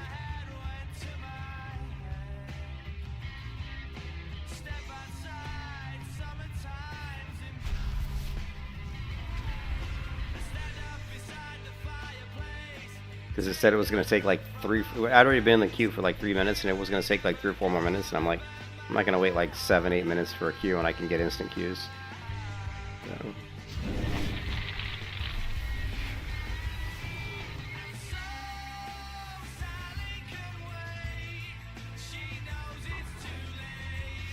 How did he do so much damage to me, like, so fast, you know? How is this guy fucking level? You were screwed. You were screwed. Man. I hate Warsong Gulch. Because if it goes...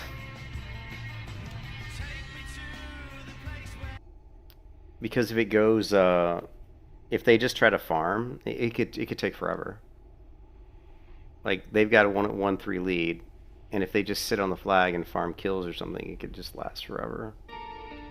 I hope that's not what happens, man. I really hope that's not what happens.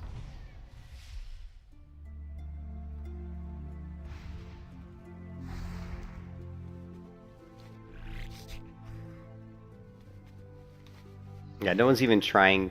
This is the thing that happened on Bronzebeard. Like on Bronzebeard, like when you played Warsong Gulch, no one tried to win the objective. Like notice how no one's grabbing the flag. Like they're like, oh, we have 1-3 lead, we're just gonna fight. Like they're not even trying to win the battleground. They're just, you know what I mean? Oh, you got it right when I left. Oh, that sucks, dude. Well, next time we'll try and see if it. We'll try and see. We'll try it again as a group then. Maybe it won't take as long as it was saying. Lovely.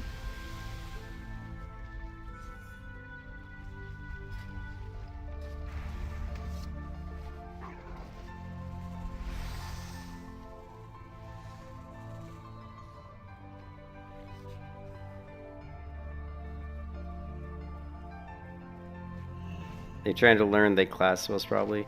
Well, but that's the thing. I played Bronzebeard for like, you know, for like a month or so, and I'm telling you, man, it was that way for like weeks and weeks. Like you'd go into a Warsong Gulch and nobody was trying to win Warsong Gulch. They were just running to the middle fighting. Period. That's all they were doing. I was like, why am I even in a battleground? You know what I mean? It was pretty shitty, to be honest. It wasn't really that fun.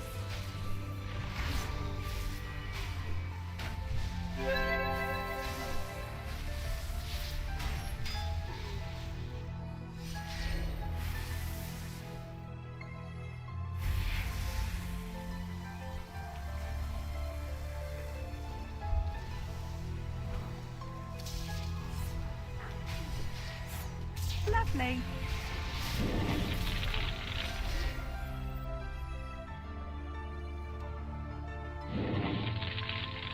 You were screwed.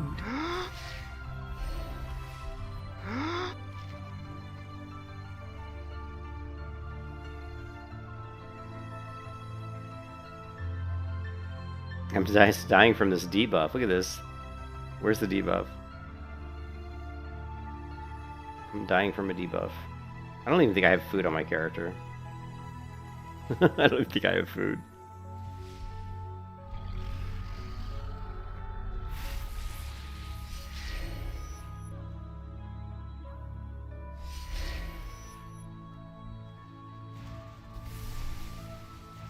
You were screwed. I can't move. I'm stuck. I cannot move. You were screwed. Yes, I am screwed. I see that.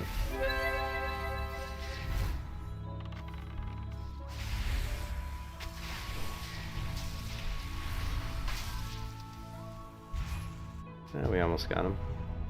We almost killed him.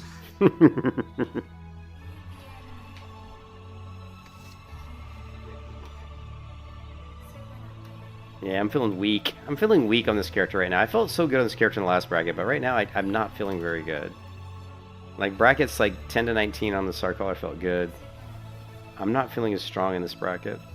Although I mean, at 26 I expected to be doing better. From like a DPS, more from a DPS point of view, you know? But I mean, you get people in here doing like, this Venomancer doing 29,000 damage, like WTF? Like what the hell, man? What kind of gear do they have? To do that much damage, to be like, this is one thing about Ascension I've never liked, is the balance is so crazy, you know?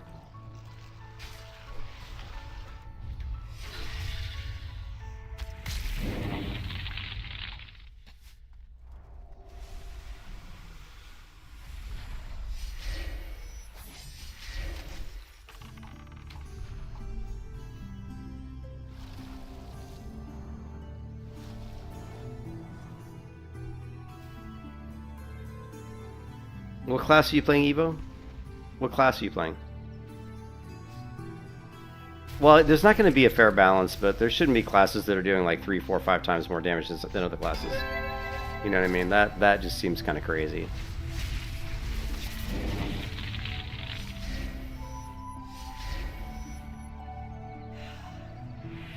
Like, I can understand. And plus, in the battle, you're going to see skewed, right? I mean, you're going to see people in here that are like 29 versus someone who's 21. Of course, the 29 is going to do way more damage than, you know, than a 21, right?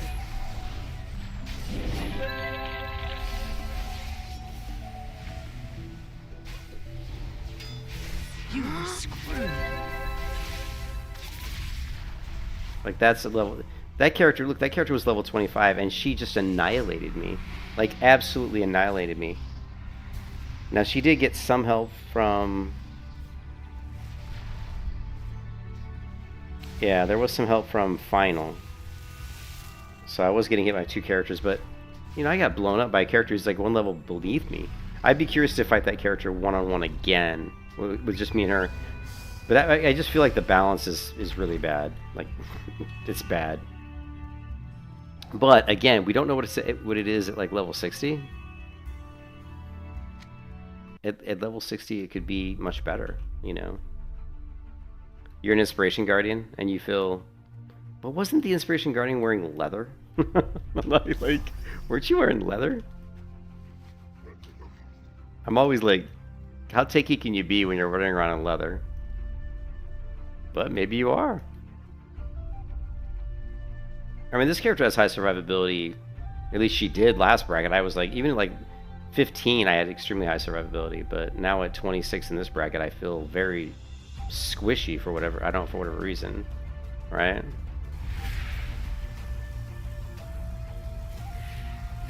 Lovely.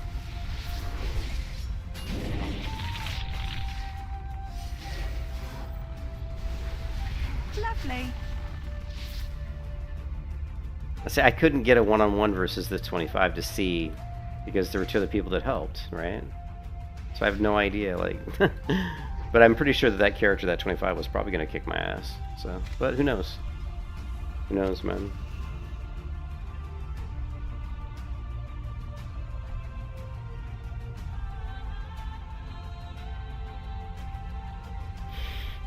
Who knows, man? It's hard to say. But the balance is always weird. I spent a lot of time...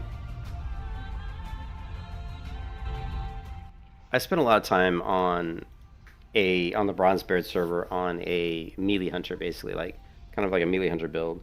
And I spent a lot of time getting like really good gear, like getting good gear, getting good enchantments, like trying to get like a really good solid build at max level. And when I went into Battlegrounds, I still was not doing as well as I would have liked.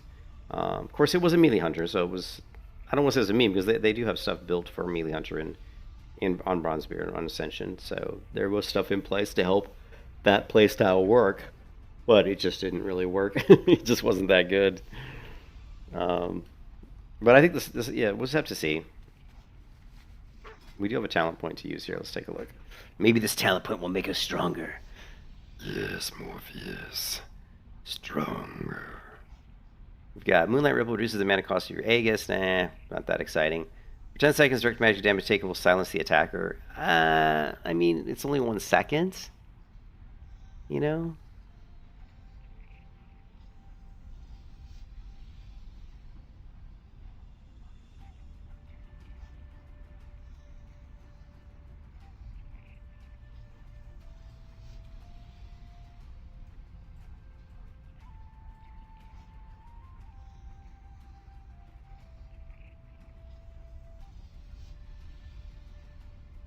And we've got Aspect of the Cosmos. Melee and range damage dealt has a 40% chance to slow enemy movement speed. Stacking 2 times. Can be consumed by spells to deal additional arcane damage. I believe Aspect of the Cosmos is the one we're supposed to be using most of the time. And then increase your haste by 4%, which is, you know, which is okay. I mean, none of these are really, like, overwhelming.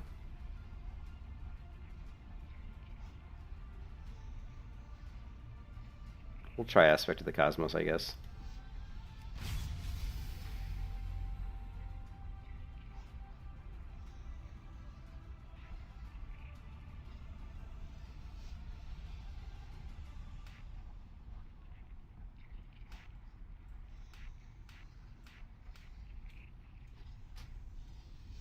We're going to need another keybind.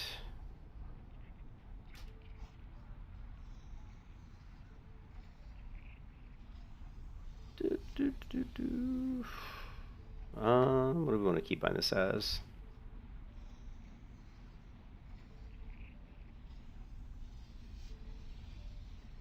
You know what? Let's make this one Control F.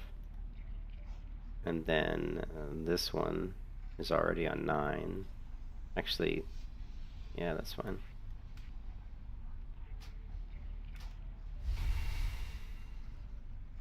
So, Evo, are you out of that battleground? PvP balance is not of their concern. They pretend to, but they tiptoe around. They cater towards the casual player on the quest, and by cause of, yeah, that makes sense though. That makes sense. I mean, Ascension's always about getting money. Ascension WoW's always been about how can we get money from the player. I'm not gonna lie. I mean, that's why initially years ago, because I played Ascension on and off for a very long time, and I've always felt like they were just after your pocket, your wallet. The content's fun, but to me, it's a little bit overdone. Like I talked about earlier in the stream, I was talking about I feel like there's too many abilities for classes. Like at my level, only being level 26, having like 25, 30 skills already seems excessive.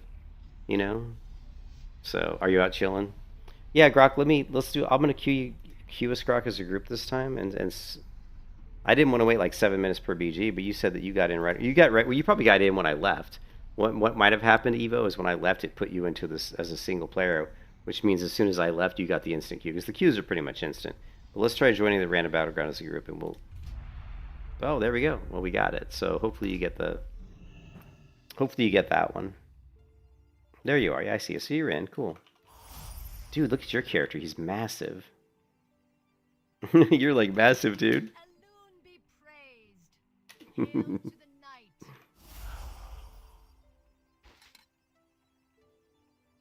Your character's huge, man. Dude, that shield is cool. Alright, well, I guess we better go, man. I didn't realize the game's already started. Let's lock and load. And you're a support guardian. This will be interesting.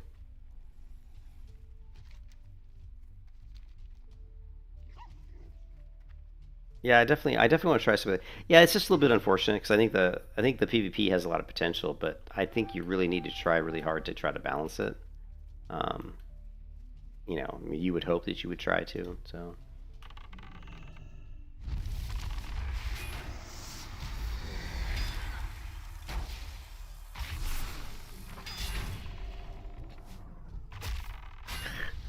Getting a lot of stuns here. You were screwed.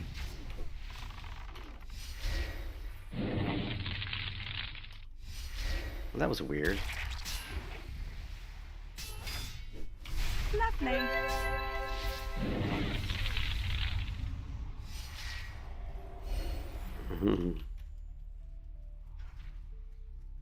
Was that you? You give me all those buffs, Grok? I mean, I could see that I was getting a few heals and a few buffs there. That was nice.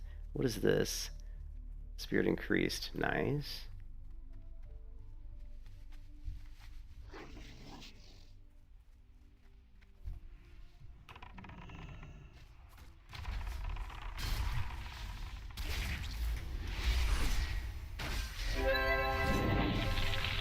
You were screwed.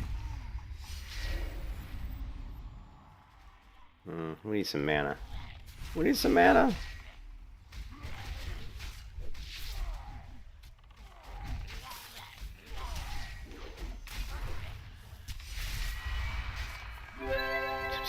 Just trying to generate mana.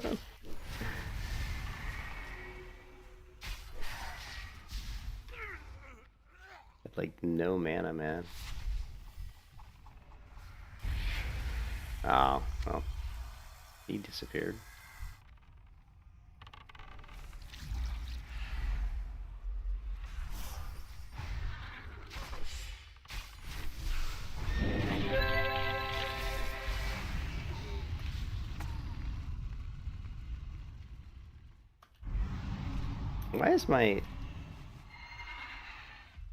Why is that?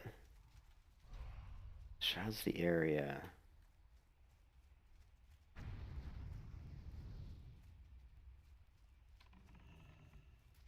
Sorry, one of my keybinds feels like it's not working correctly. I need to fix that after the battle run.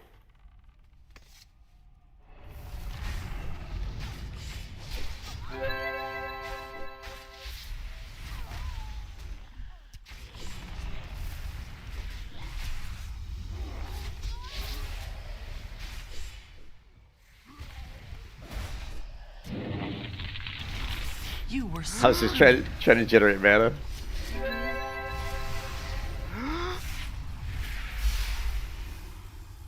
I'm dead. Yeah, I'm dead. I'm dead.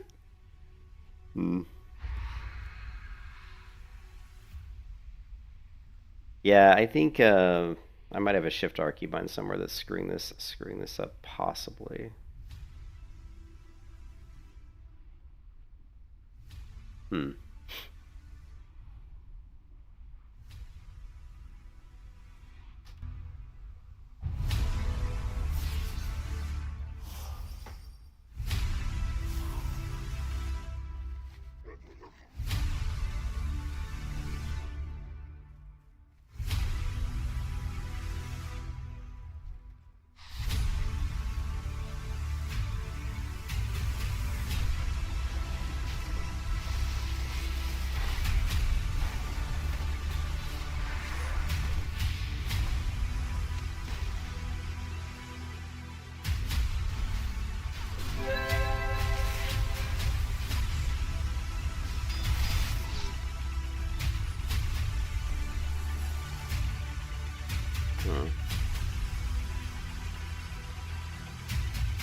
Cap that flag, baby. Cap it. Tap it. I'm stunned.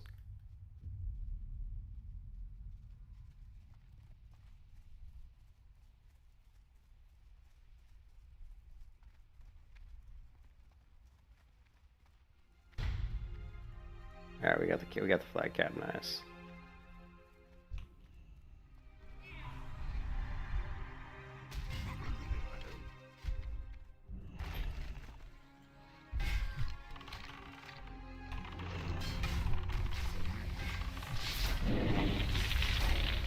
You were screwed. Nice lag. I'm dead. Nice lag spike there on the server.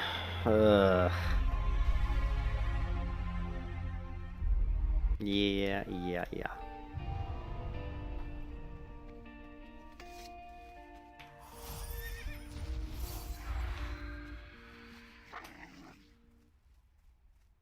I don't know if the servers just lag because there's so many people in them. I mean, I only have a 90-some ping, like 95, because I am obviously in the United States.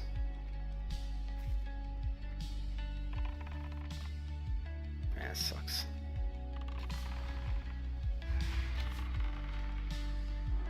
Shit.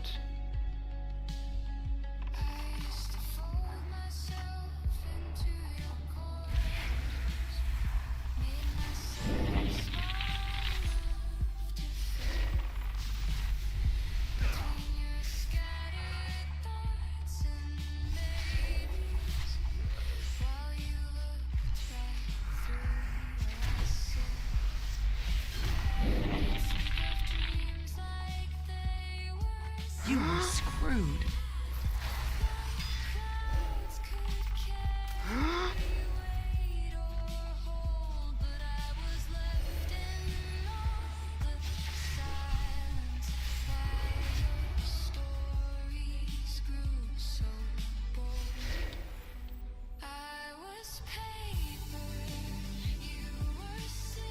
My damage sucks.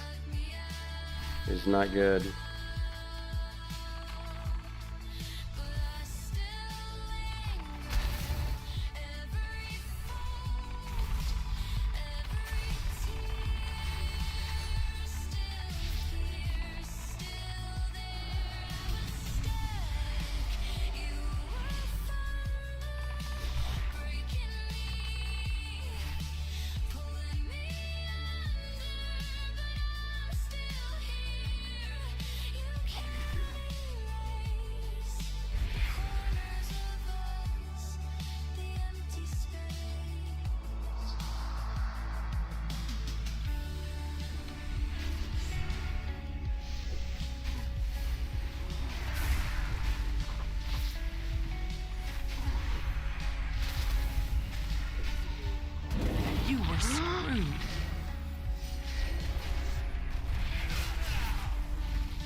screwed.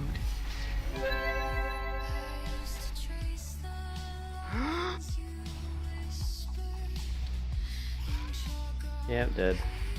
Dead. Dead, dead.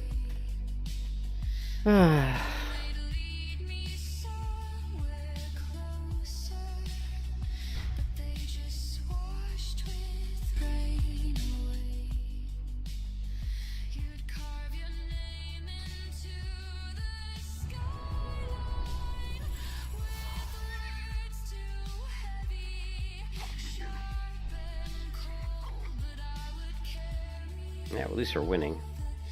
That's a rarity for me lately, it seems like.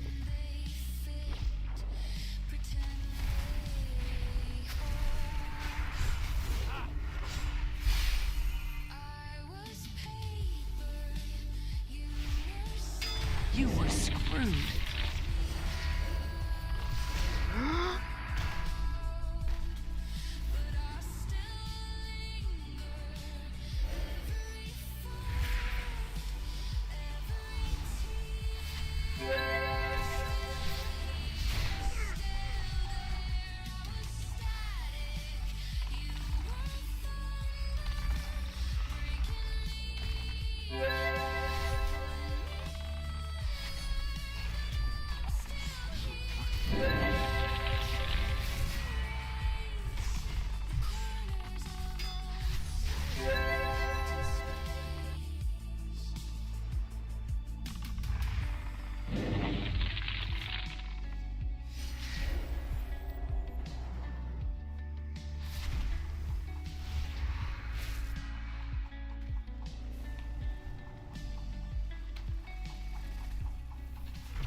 You were screwed.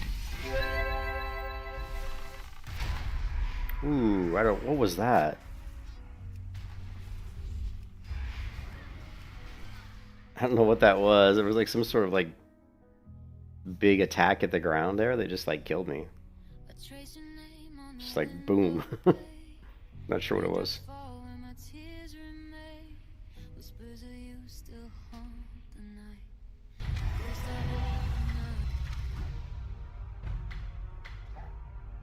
But we won. It must have been probably having you in the. Hey Evo, it's probably having you in the group that that made us win. Oh man.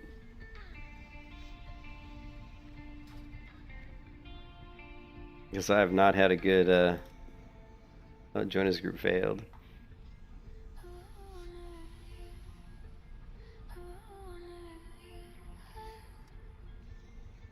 Evo? There we go. Join as group. Let's do an. Oh, we got the snowy one. I love the snow. Snow AB is my favorite.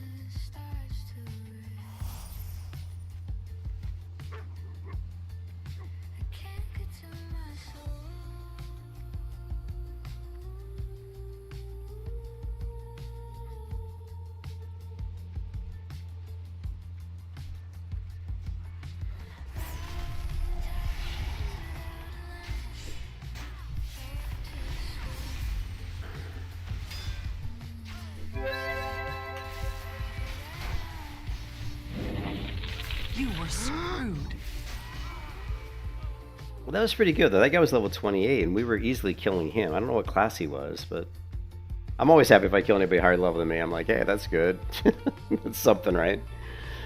This class felt so good in the last bracket, but I'm just really struggling with it in this bracket. I'm hoping that something's going to change. I don't know if it's like an ability I need to learn, or maybe a spell rank that's going to make our lunar, maybe rank up lunar lance. But right now I'm feeling a little bit on the weak side.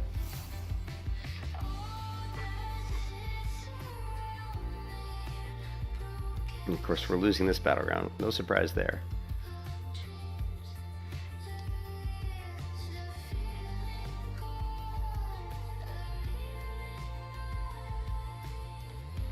No surprise. Yes, Morpheus. Yes, we are always losing the battlegrounds. Holy shit.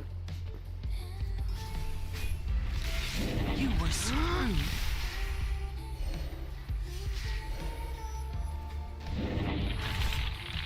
You were screwed. She's just like, there's no way I was gonna win that fight. Me versus 5.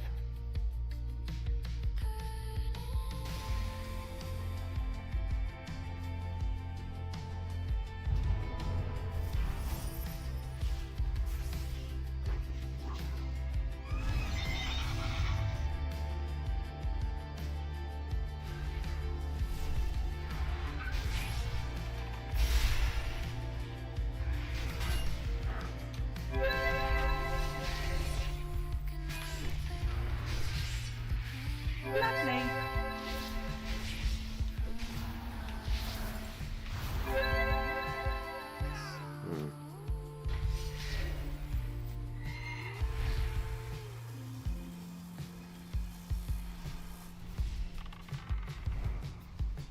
Silence on the line. Words cannot describe all you need to know.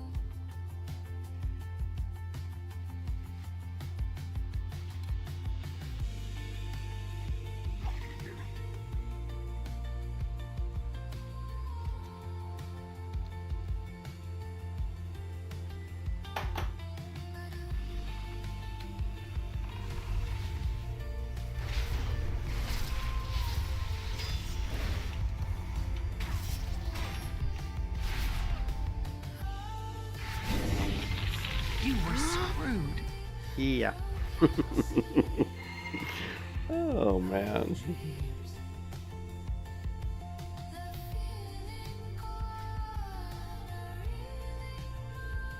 Surround yourself with lunar light, causing 30% damage taken to be converted into mana. That's kind of good. What enemy attacks will call down a moon flare at the attacker. Do that.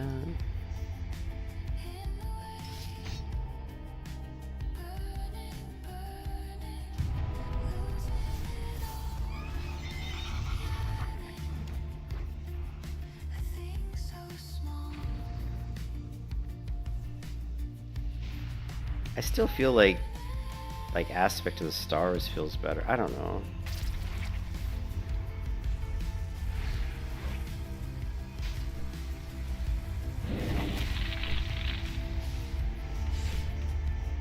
You were screwed. Lovely. Ah.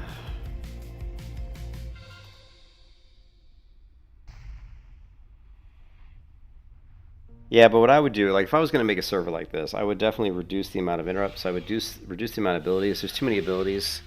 Try to simplify the complexity because of the fact that there's so many skills on the classes. There's so many interrupts. There's so many knockbacks. There's so many slows.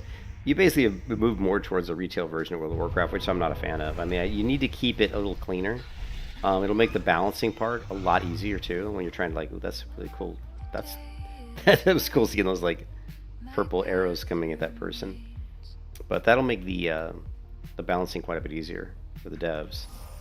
And it'll make the gameplay a little bit more simplistic for the players to kind of figure out the tactics, the tactics for each class versus other classes. I mean, you can always complicate it later. I mean, you can always add more stuff later if you want, but I would start off with I would definitely have simplified the classes a little bit. Not to make them simpler to play, more just like just a little bit less like maybe abilities.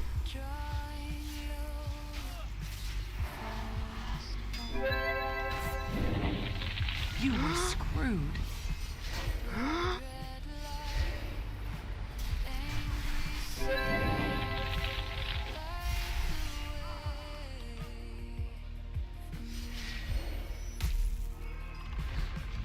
You were screwed.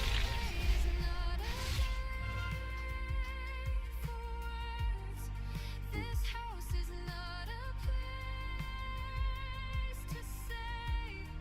The only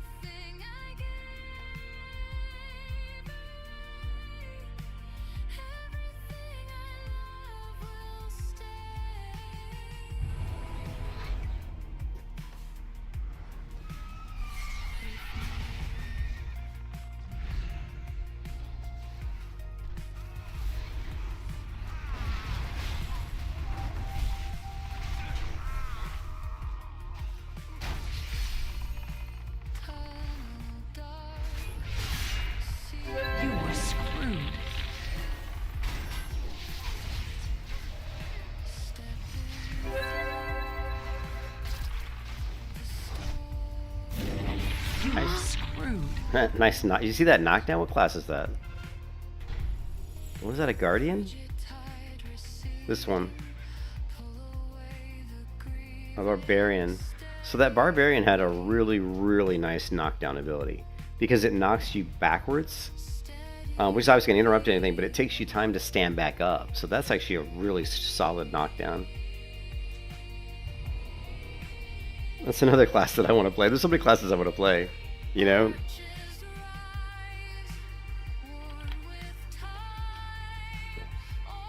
Oh my god, so many classes. Too many classes, man. Too many classes. We could be playing this game for like easy 6 months a year, just trying to like get used to all the classes and all the tactics.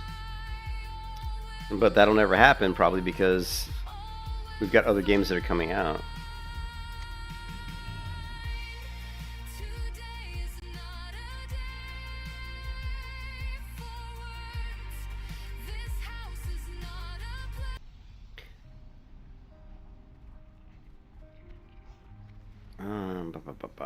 We've got junk. Oh, here we go. Strength, increase your parry rating. This is no, we need strength. What we want is strength intellect. Strength intellect is what we're looking for.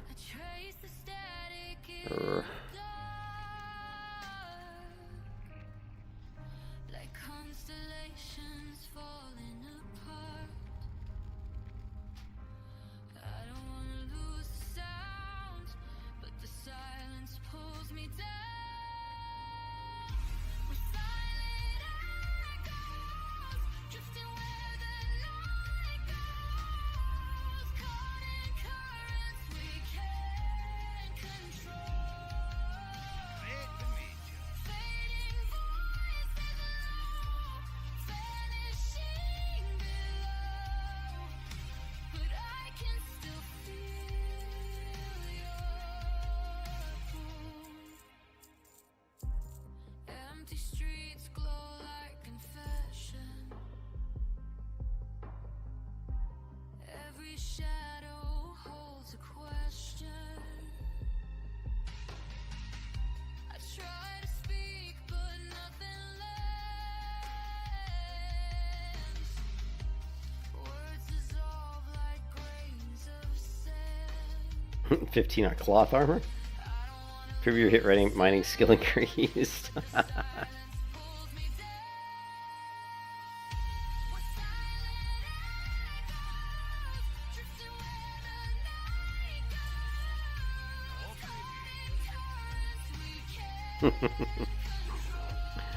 Oh man.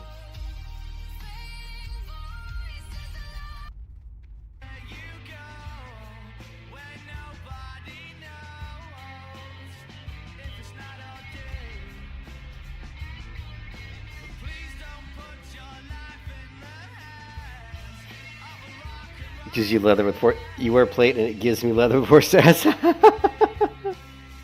Yeah, it gives you random. It doesn't always give you what you want. Like like it actually asks me, do you want gear that's like specific to tank? And I'm like, yeah. And then it'll give me like cloth. I'm like, why are you giving me cloth gear? You asked me if I want tank. Like it's like, do you want gear specific to tanks? I'm like, yeah. So why are you giving me cloth? I mean, this doesn't make any sense. You know? It's like, all right, whatever.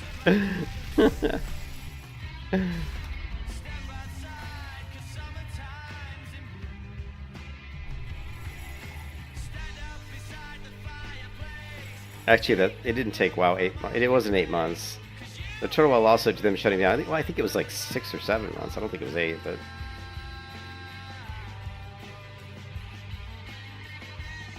I don't know. Maybe it was 8. I don't know. Who knows?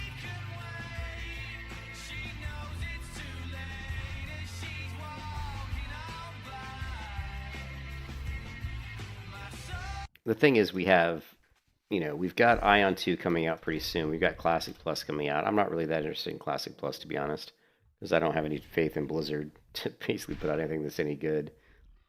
But, I mean, Ion 2 is going to be coming out. I probably will be playing Ion 2. I'm actually pretty sure I'll be playing Ion 2. So, but I'll probably continue to play this too. So I'll probably be playing both. And we'll just see what happens. Texas barbecue. Give Grok. I gave you that juicy. What does my buff give you? Intellect. Increase intellect by 7. Do I have me?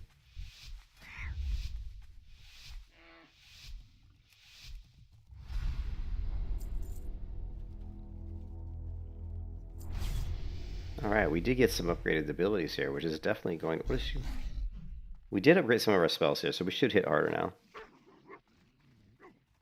I'm going to what? What? Motherfucker, say what? All right. Cool.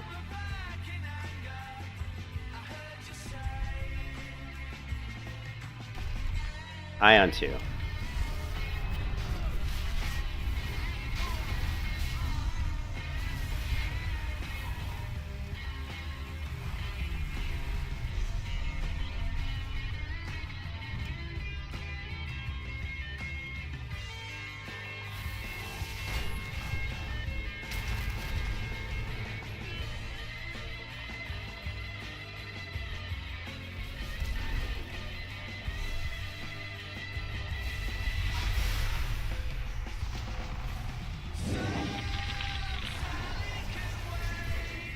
You were screwed.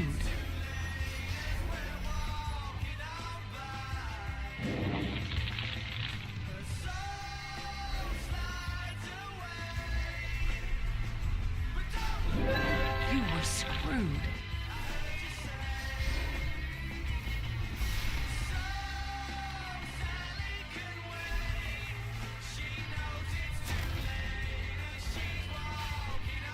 You were screwed.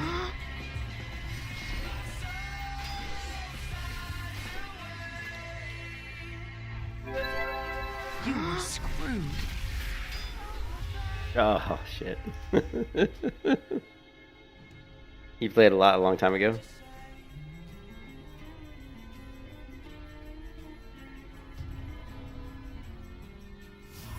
At least not today. I love the guitar outro. The guitar outro here is awesome. Don't look back in anger. I heard you say.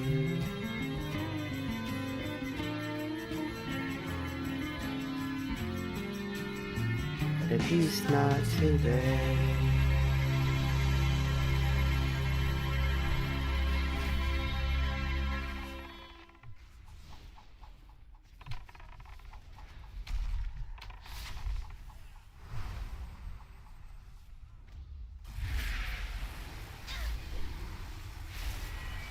Lovely. You were screwed. Damn. Shit, I shouldn't have attacked that guy, I guess. Somebody else jumped in and helped him.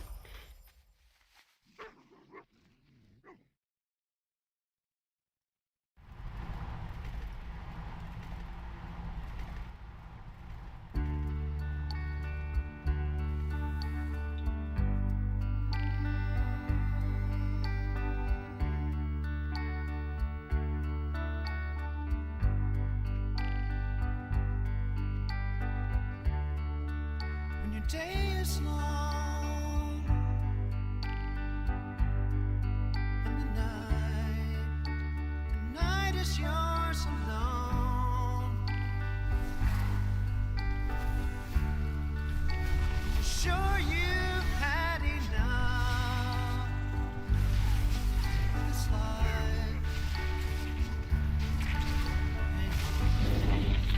You were screwed. Don't let yourself go. Oh yeah? I haven't really, I wouldn't even know a cultist caster if I saw him. You know what I mean? I haven't played this game enough, Ascension.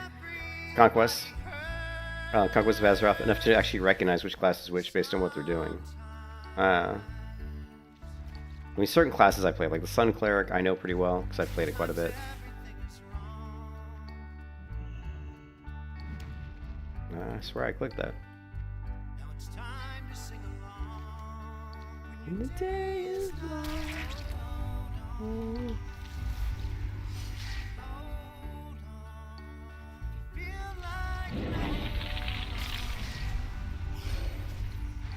You were screwed.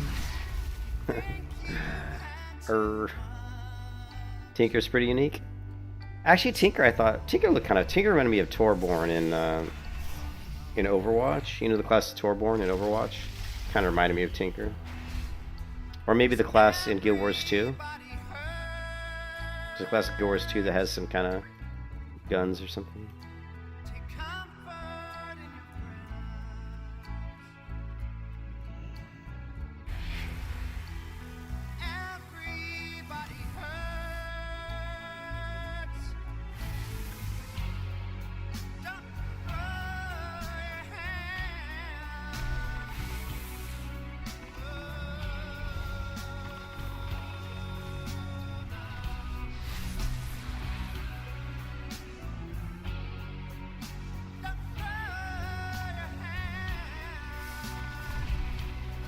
You were screwed. Ugh, stun. Completely stun locked the whole time. I love it. It is, no matter what version of WoW you play, there's always some bullshit like stun dead. You know what I mean? Days for days dead. My trinket was on cooldown, so I couldn't trinket it. But still, it's just kind of silly. I would design an MMO that you would actually be able to play your character. There wouldn't be so much stun lock, so much CC, so much fear. Which is unfortunate that we don't see games. I mean, even Guild Wars 2 is a lot better. Guild Wars 2 has much less CC length. The length of CCs is much shorter in Guild Wars 2, which makes PvP a lot more dynamic because you're actually playing more. You're actually focusing on kind of working more as a team.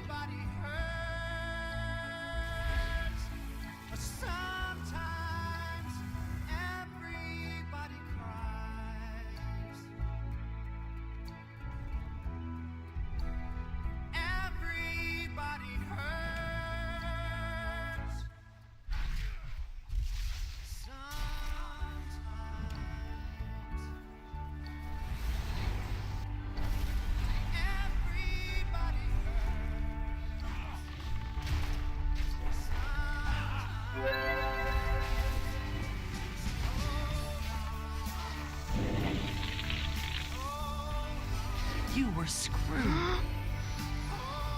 I did 2 heals there and it still wasn't enough to keep me up. How am I doing on healing? Number 3 on heals.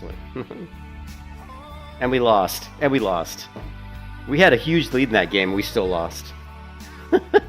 Because fucking people don't know how to fucking pick up the orb. Like, seriously, it's like ridiculous, man. All they had to do was pick up the orb a few times, we would have won that. Yeah, oh yeah. Yeah, the Stormbringers will wreck you. Like, Stormbringer is the arm of whatever it's called. That spell just will absolutely annihilate you.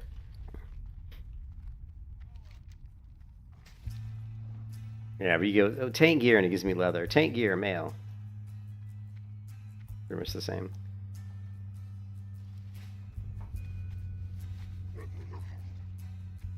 Yeah, but I'm pretty frustrated with this. This class felt so good in the first bracket. In this bracket, it just...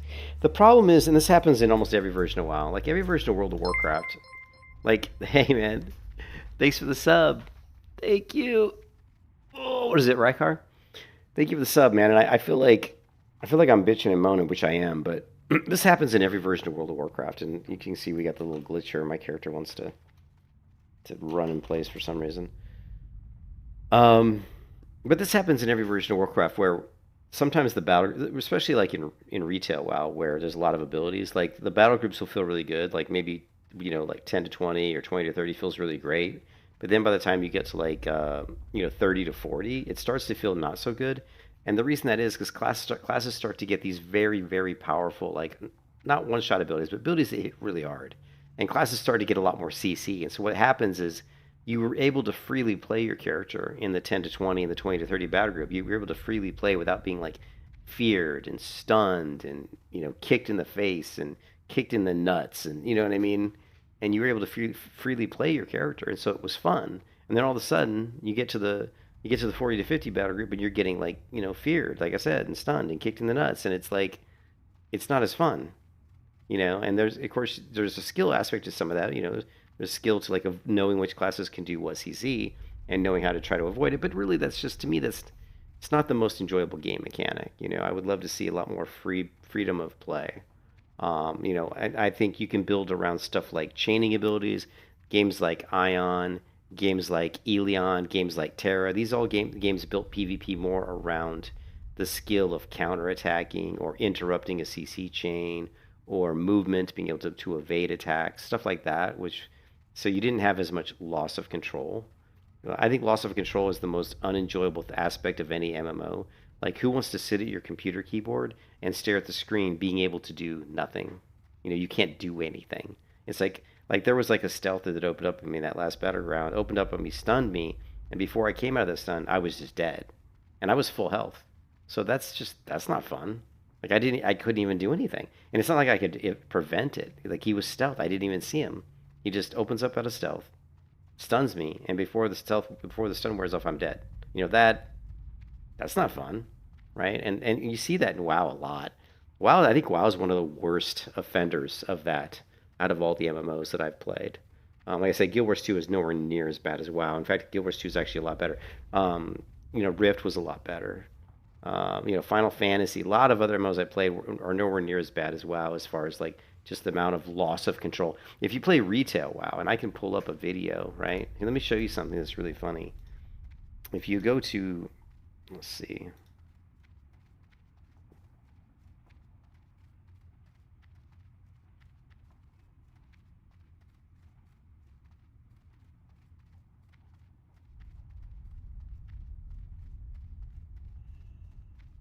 Okay, this is me playing a very tanky, very super fun class in retail WoW.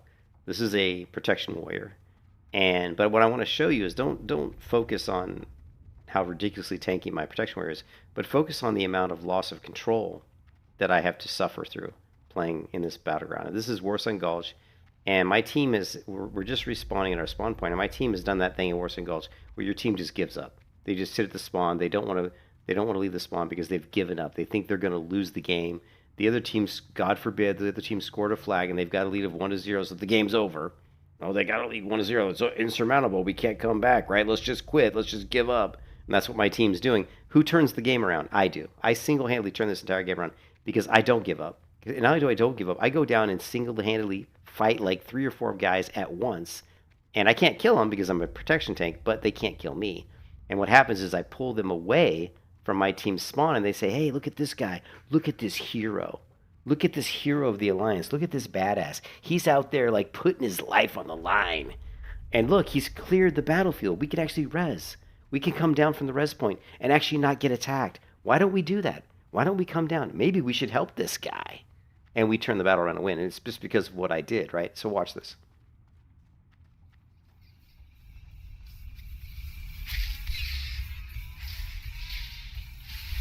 So I come down from the res point. You can see they're camping our res, right? They're camping our spawn.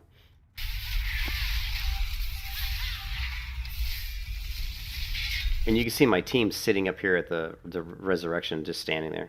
Because you can see a lot of them are alive. There's 1, 2, 3, 4, 5. You know, there's a bunch of them. Right now I have 4 people trying to kill me. You can kiss your ass goodbye. But what I want you to focus on is the amount of CC that I have to endure. Right? Let's take a look. And let's turn the volume down a little bit. Okay, so I'm rooted, right? Rooted. I'm stunned for 3.5 seconds stun. Or 4 seconds stun probably. I'm slowed the whole time. Like the whole time I'm slowed. You can see I'm slowed like basically the entire time. Slowed, rooted. You know, there was a slight fear there. I'm rooted again. You can kiss your ass goodbye. And I'm slowed the whole time, by the way. Rooted again. Rooted.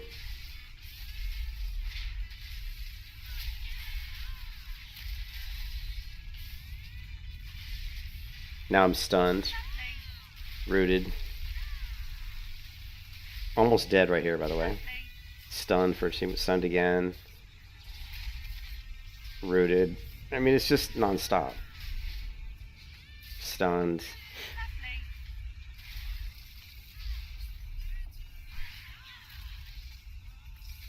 But what happened was I was able to fight 4 people trying to kill me and pull them away from my team's spawn location, right? And then I killed this guy. And basically by doing this, I inspired my teammates. I was a beacon of inspiration. And they decided to get off their asses and actually play. And you can see my team has come out. There's one here, there's one here, there's a couple over here. And we actually turned the whole game around and we win. We never would have won that game if I didn't do that. If I just did what they did and sat on my hands in the respawn and said, we're not going to win, we would have lost. But because I came out and kind of showed a little bit of inspiration for my team to say, hey, let's actually do something. My team decided to get off their hands and play, and we won. But what I wanted to show you was just the amount of retail, the amount of like slows, stuns, roots. It's just insane. It's absolutely ridiculous. And I could even show you another one. Let's see. Videos.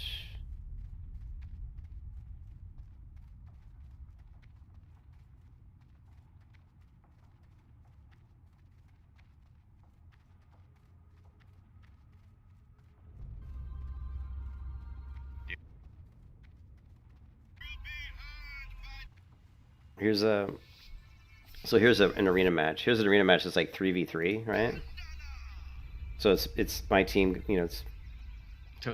so we got my team going up against 2 priests, a healing priest, a DPS priest, a shadow priest, and a mage. And my team is a warlock, a healing, a resto druid, and me, a protection warrior. It's funny in the beginning. I kind of got myself. I just decided no one was engaging, so I decided to just take on their team all by myself. So watch this. Yeah, I'm actually I commenting on decided this. to just run in against them 1v3. Here it comes. I'm like, screw this. Boom, I'm going in. Look at that. I just came in. Me versus all 3 of them. Root. They pop all their DPS abilities. Rooted. Look at that. They're popping all their burst abilities against me. Horrified and feared. They tried to ice wall me off I too. pop all my defensive cooldowns. And I have a lot of defensive. The protection warrior in this version of War Within was freaking off the hook. I can't even move. Off man. the hook. It's like, holy shit. That Shadow Priest big blue orb there does massive damage. Feared. But just the amount of CC and roots is ridiculous. Like, you're constantly rooted. Jesus You're Christ. constantly feared. Yeah, I see that.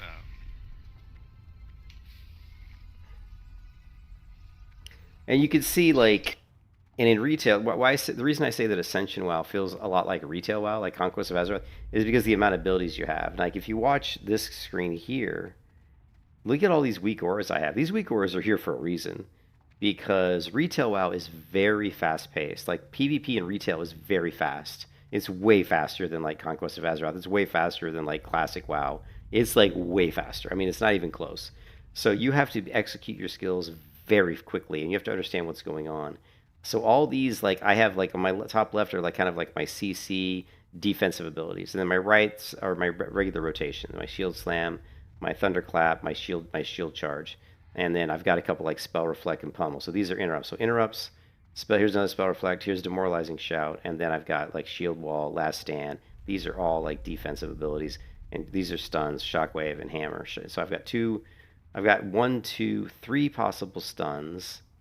And then I've got like 4 defensive abilities. So actually, if you count the 2 Spell Reflects, actually 6. But notice how quickly I rotate through my abilities, because you're going to see these go on cooldown. Watch how fast I go through them. So it was funny in the beginning. I kind of got myself. I just decided no one was engaging, so I decided to just take on their team all by myself. So watch this. I'm like, fuck it, let's go. I decided to just run in against them 1v3. Here it Listen to my ego. Oh, the ego! I'm just like, look at me go. But I mean, what I was trying to show was that I wasn't trying to be egotistical. I was just trying to say that I wanted to force my team to engage, and I knew that I hoped that I would be able to survive the burst of their entire team, which I was, but I wasn't sure if I could do it, but I did. comes. So you can see I did use spell reflect. I did use spell reflect already because they were kind of tagging me at a distance. Screw this. Boom. I'm But going. now I jump in. Let's see how fast I go through my defensive cooldowns because this team is going to try to 100% just kill me. Going in. Look at that. I just came in. Me versus all three of them. Demoralizing shout. They pop all their DPS abilities. Still haven't used a defensive cooldown. Look at that. They're doing There, I popped last stand. Popped this one. They're popping all their burst I popped commanding shout. abilities against me. I popped shield wall. So now I've already popped almost every single defensive cooldown I have. And so of course I pop all my defensive cooldowns.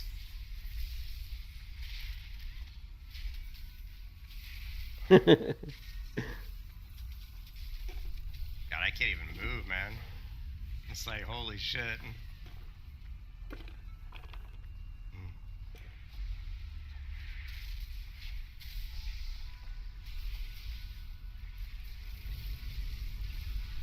You can kiss your Jesus ass goodbye. Christ. Yeah, I see that.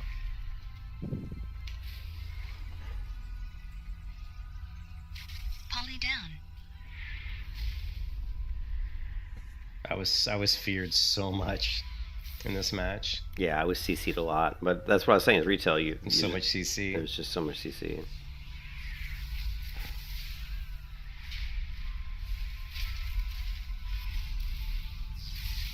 I would have continued to play retail for the Protection Warrior PvP, but they nerfed Protection Warrior like pretty hard. They took away like 2 of the major defensive abilities. They just completely took them away. So it pretty much ruined it for me.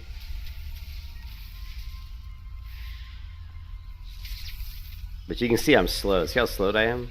I'm like the mind flare. God, it's like you can't even do damage to these guys. It's like, holy shit, you know? Yeah, look at the mind flay, how much it's slowing me. They were really beating up on our healer. I'm Kiss constantly. your ass goodbye. If it wasn't for like my intercept, you know, or my charge, I wouldn't even be able to get on anybody Lovely. because I'd be rooted and and like slowed the entire time. I mean, I am rooted and slowed the entire time. It's just because I can charge that I can actually get on somebody. Fear, you know.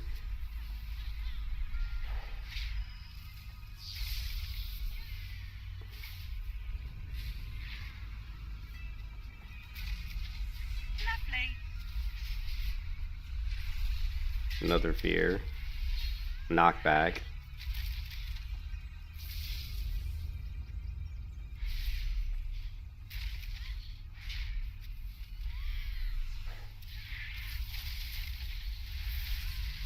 We almost had their priest killed a couple times actually.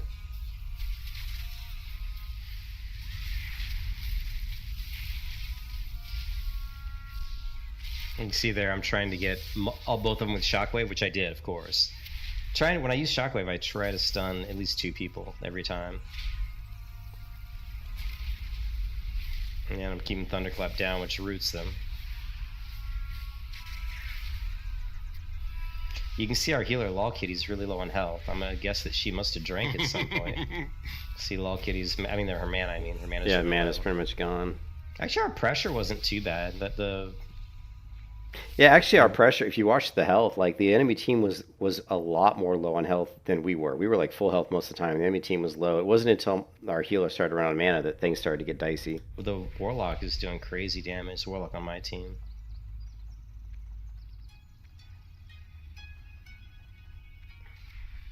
I loved my transmog on this character. My transmog was so badass. Lovely.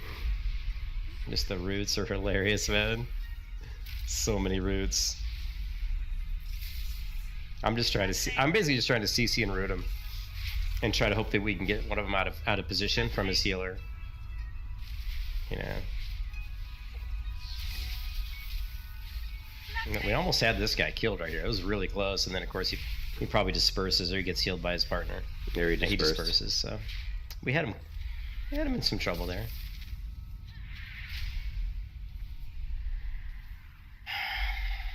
I was getting Look at my- frustrated from getting rooted and feared so much. Yeah, my healer's like totally oom right now. You can see Constant Lol roots. Kitty's completely oomed.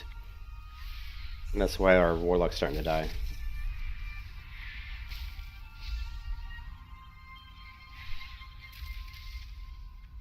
So I come over to kind of help out, protect our healer. Lovely. You can see I'm just interrupting people as much as possible. Stunning, interrupting. I'm basically this is the build that I like. I called it the disruptor build, where I'm just Oh, like man, if I could just have Thunderclap here, I could get all 3 of them. if I'm just like interrupting spell Now they're cast, really like starting to get our stunning. healer low. I'm like fearing people. You know what I mean? Just can't do enough damage. There's not enough pressure. But this At this point, particular I figured I couldn't win because I just don't do enough DPS. As yeah, the bot. protection warrior just doesn't do enough damage. At least at this. In this, she didn't. But then I almost look at that. We almost killed. Look I at had an the. execute there that was over 1 million damage. That was pretty good. Yeah, I did an execute for over 1 million, but there was a cool chaos bolt that flew from our warlock up towards that priest when she ported. Come on. And she's look at that. That warlock's just tossing chaos bolts on this person. Almost got the mage here, and then he got a big heal.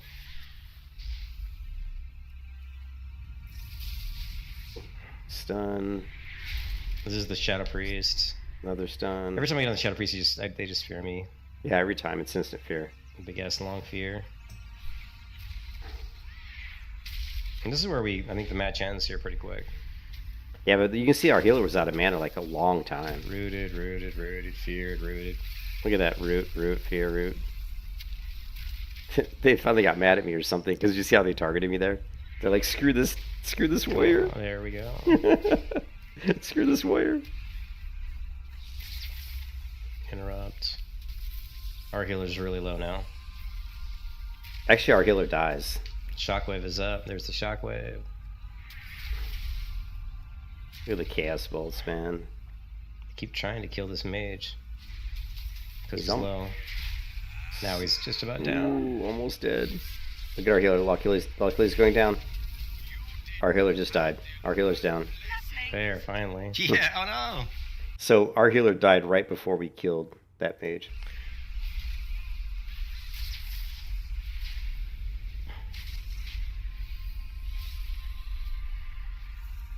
And theoretically, you would think that we'd lose the match because we lost our healer, they didn't. So they lost the mage, we lost the healer. So now it's a warlock and a protection warrior versus a shadow priest and probably a healing like a holy or a discipline priest. So you'd think the healer team would win.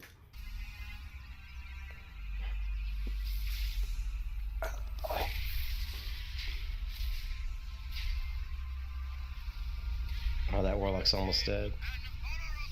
Look how low the warlock's health Yeah, look at the warlock's almost dead. Holy shit. is. He dispersed.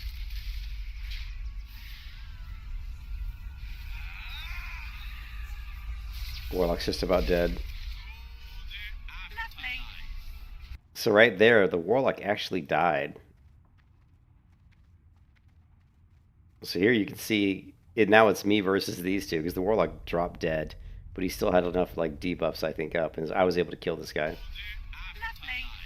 And then it's me versus. I killed him right as the warlock died. Yeah, and then it's me versus the shadow priest. And there ain't no way a shadow priest is gonna kill me. No. Who's the last man standing? Who? I was pretty excited about that. That was actually a tough 3v3. But if you look at what's interesting is look at the stats though. Who's the last? Like, where's my name? I can't see my name because of this. I'm right here. So I did 72 million damage and I did 81 million healing. So look at the mage on the other team only did 85 million damage. So that's, if you think about it, I wasn't that far off the amount of damage that their mage did, which is insane to me. That means the mage must have been doing a lot of, I don't know, CC maybe? And then, but the crazy one was the warlock. The warlock on our team did 133 million damage, but their shadow priest did 139 million damage and did 63 million healing. But yeah, that's pretty much what my protection warrior would do in the War Within. Is her damage and her healing would be about the same. And I talked about that yesterday when I was playing the Starcaller yesterday.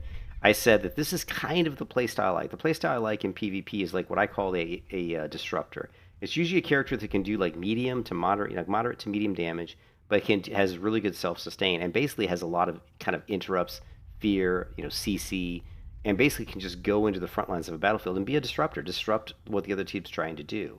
Like stop the healer from healing, maybe fear the healer, maybe slow an enemy from getting on my healer, that kind of thing. And that's the way the protection warrior was in War Within, and I think the Starcaller is a little bit like that, not quite as good.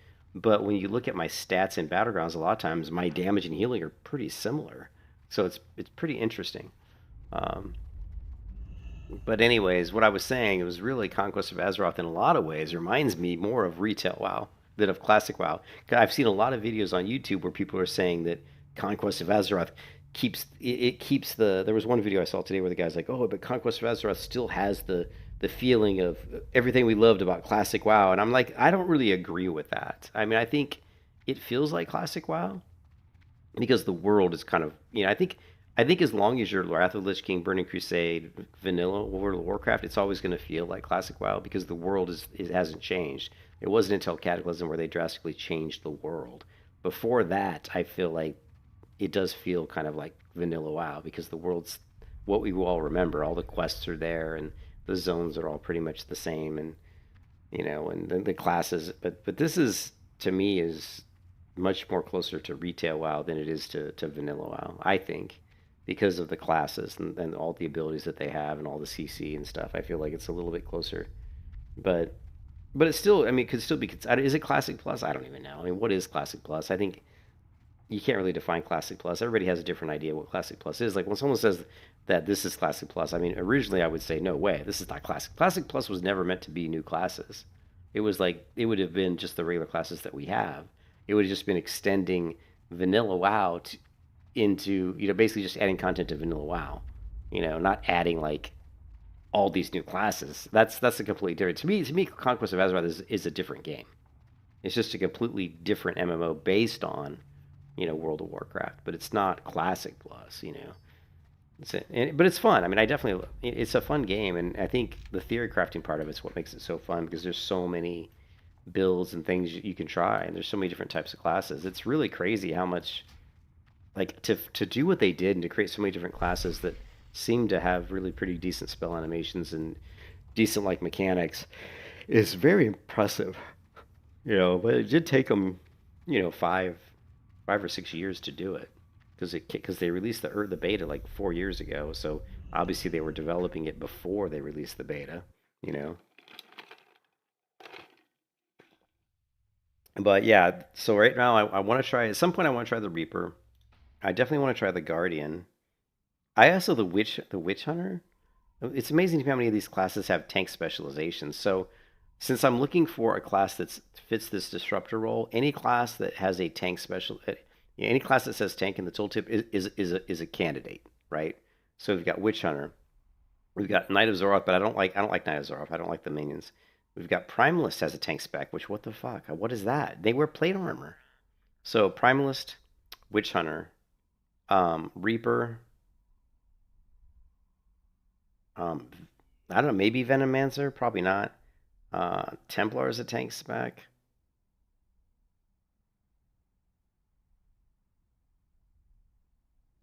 We already know the Sun Cleric.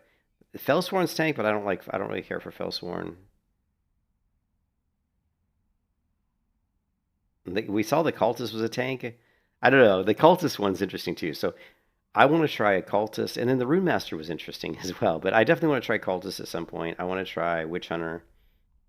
So Reaper, Witch Hunter, Primalist, Cultist, Guardian, probably Pyromancer, and that's probably it. Those are the other classes that I would like to try. Who can be a Witch Hunter? Can a Night Elf be a Witch Hunter? No. So we'd have to be a human.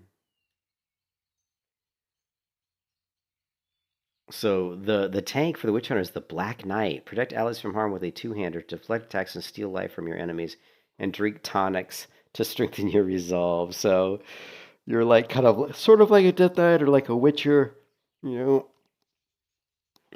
don't like two-hand. The thing is, for me, like, I like shields. I don't like playing a tank role without a shield, so the Witch Hunter would be a little bit probably not up my alley. Then the other one is, this is a tank. Mountain King, defend all allies as an immovable force of nature, dealing area effect damage with earthquakes and protecting yourself with earth and might. So the Primalist would be interesting. The Primalist tank, I'm curious to see what that would look like. So we'll definitely take a look at that, probably tomorrow.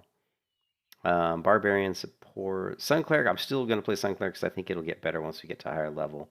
The Cultist, The Dreadnought become a defender of Ashara, gaining his Blessed and shrugging off serious wounds with absorb shields and shield-based abilities. See, that sounds really cool. I think we're definitely going to have to try a cultist. And we can be a Night Elf cultist, which is even better. And the Night Elf has so many new specializations for colors and stuff. It's crazy. Check out these, like, all the different, like, skin, skin, like, tattoos or whatever. I don't know, like, lines. And they got some crazy, like, look like we're, like, Sonya. Like Sonya or the Red Sonya. Like some sort of female barbarian. And then you have your standard colors. But if you were going to do, like, a cultist, we have to do something cool looking.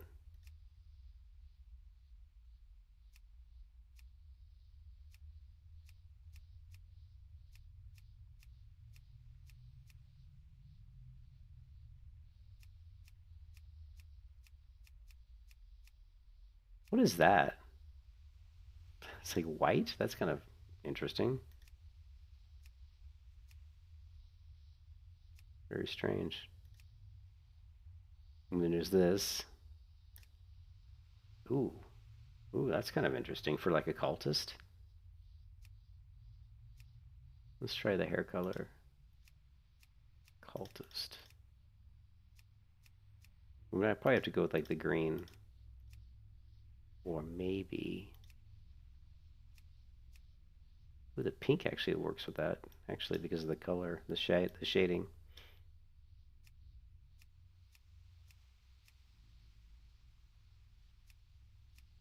The markings.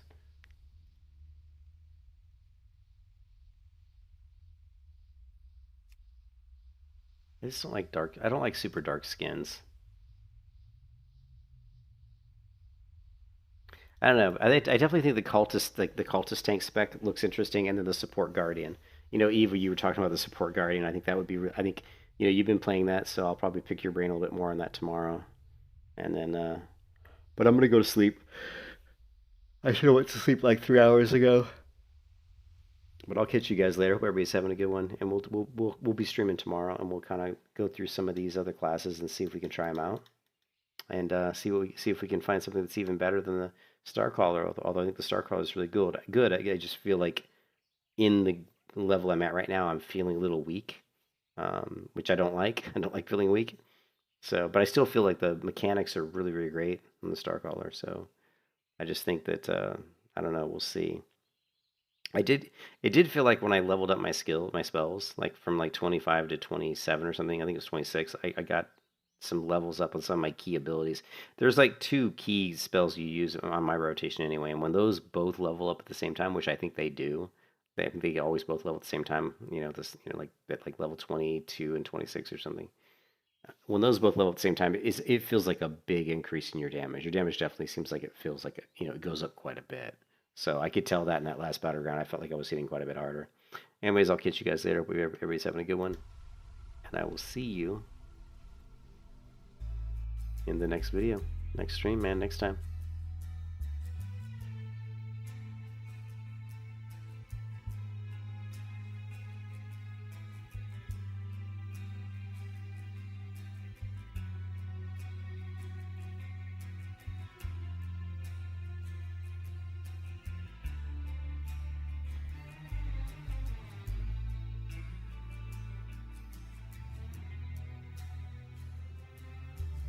Take the time to make some sense of what you want to say and cast your words away.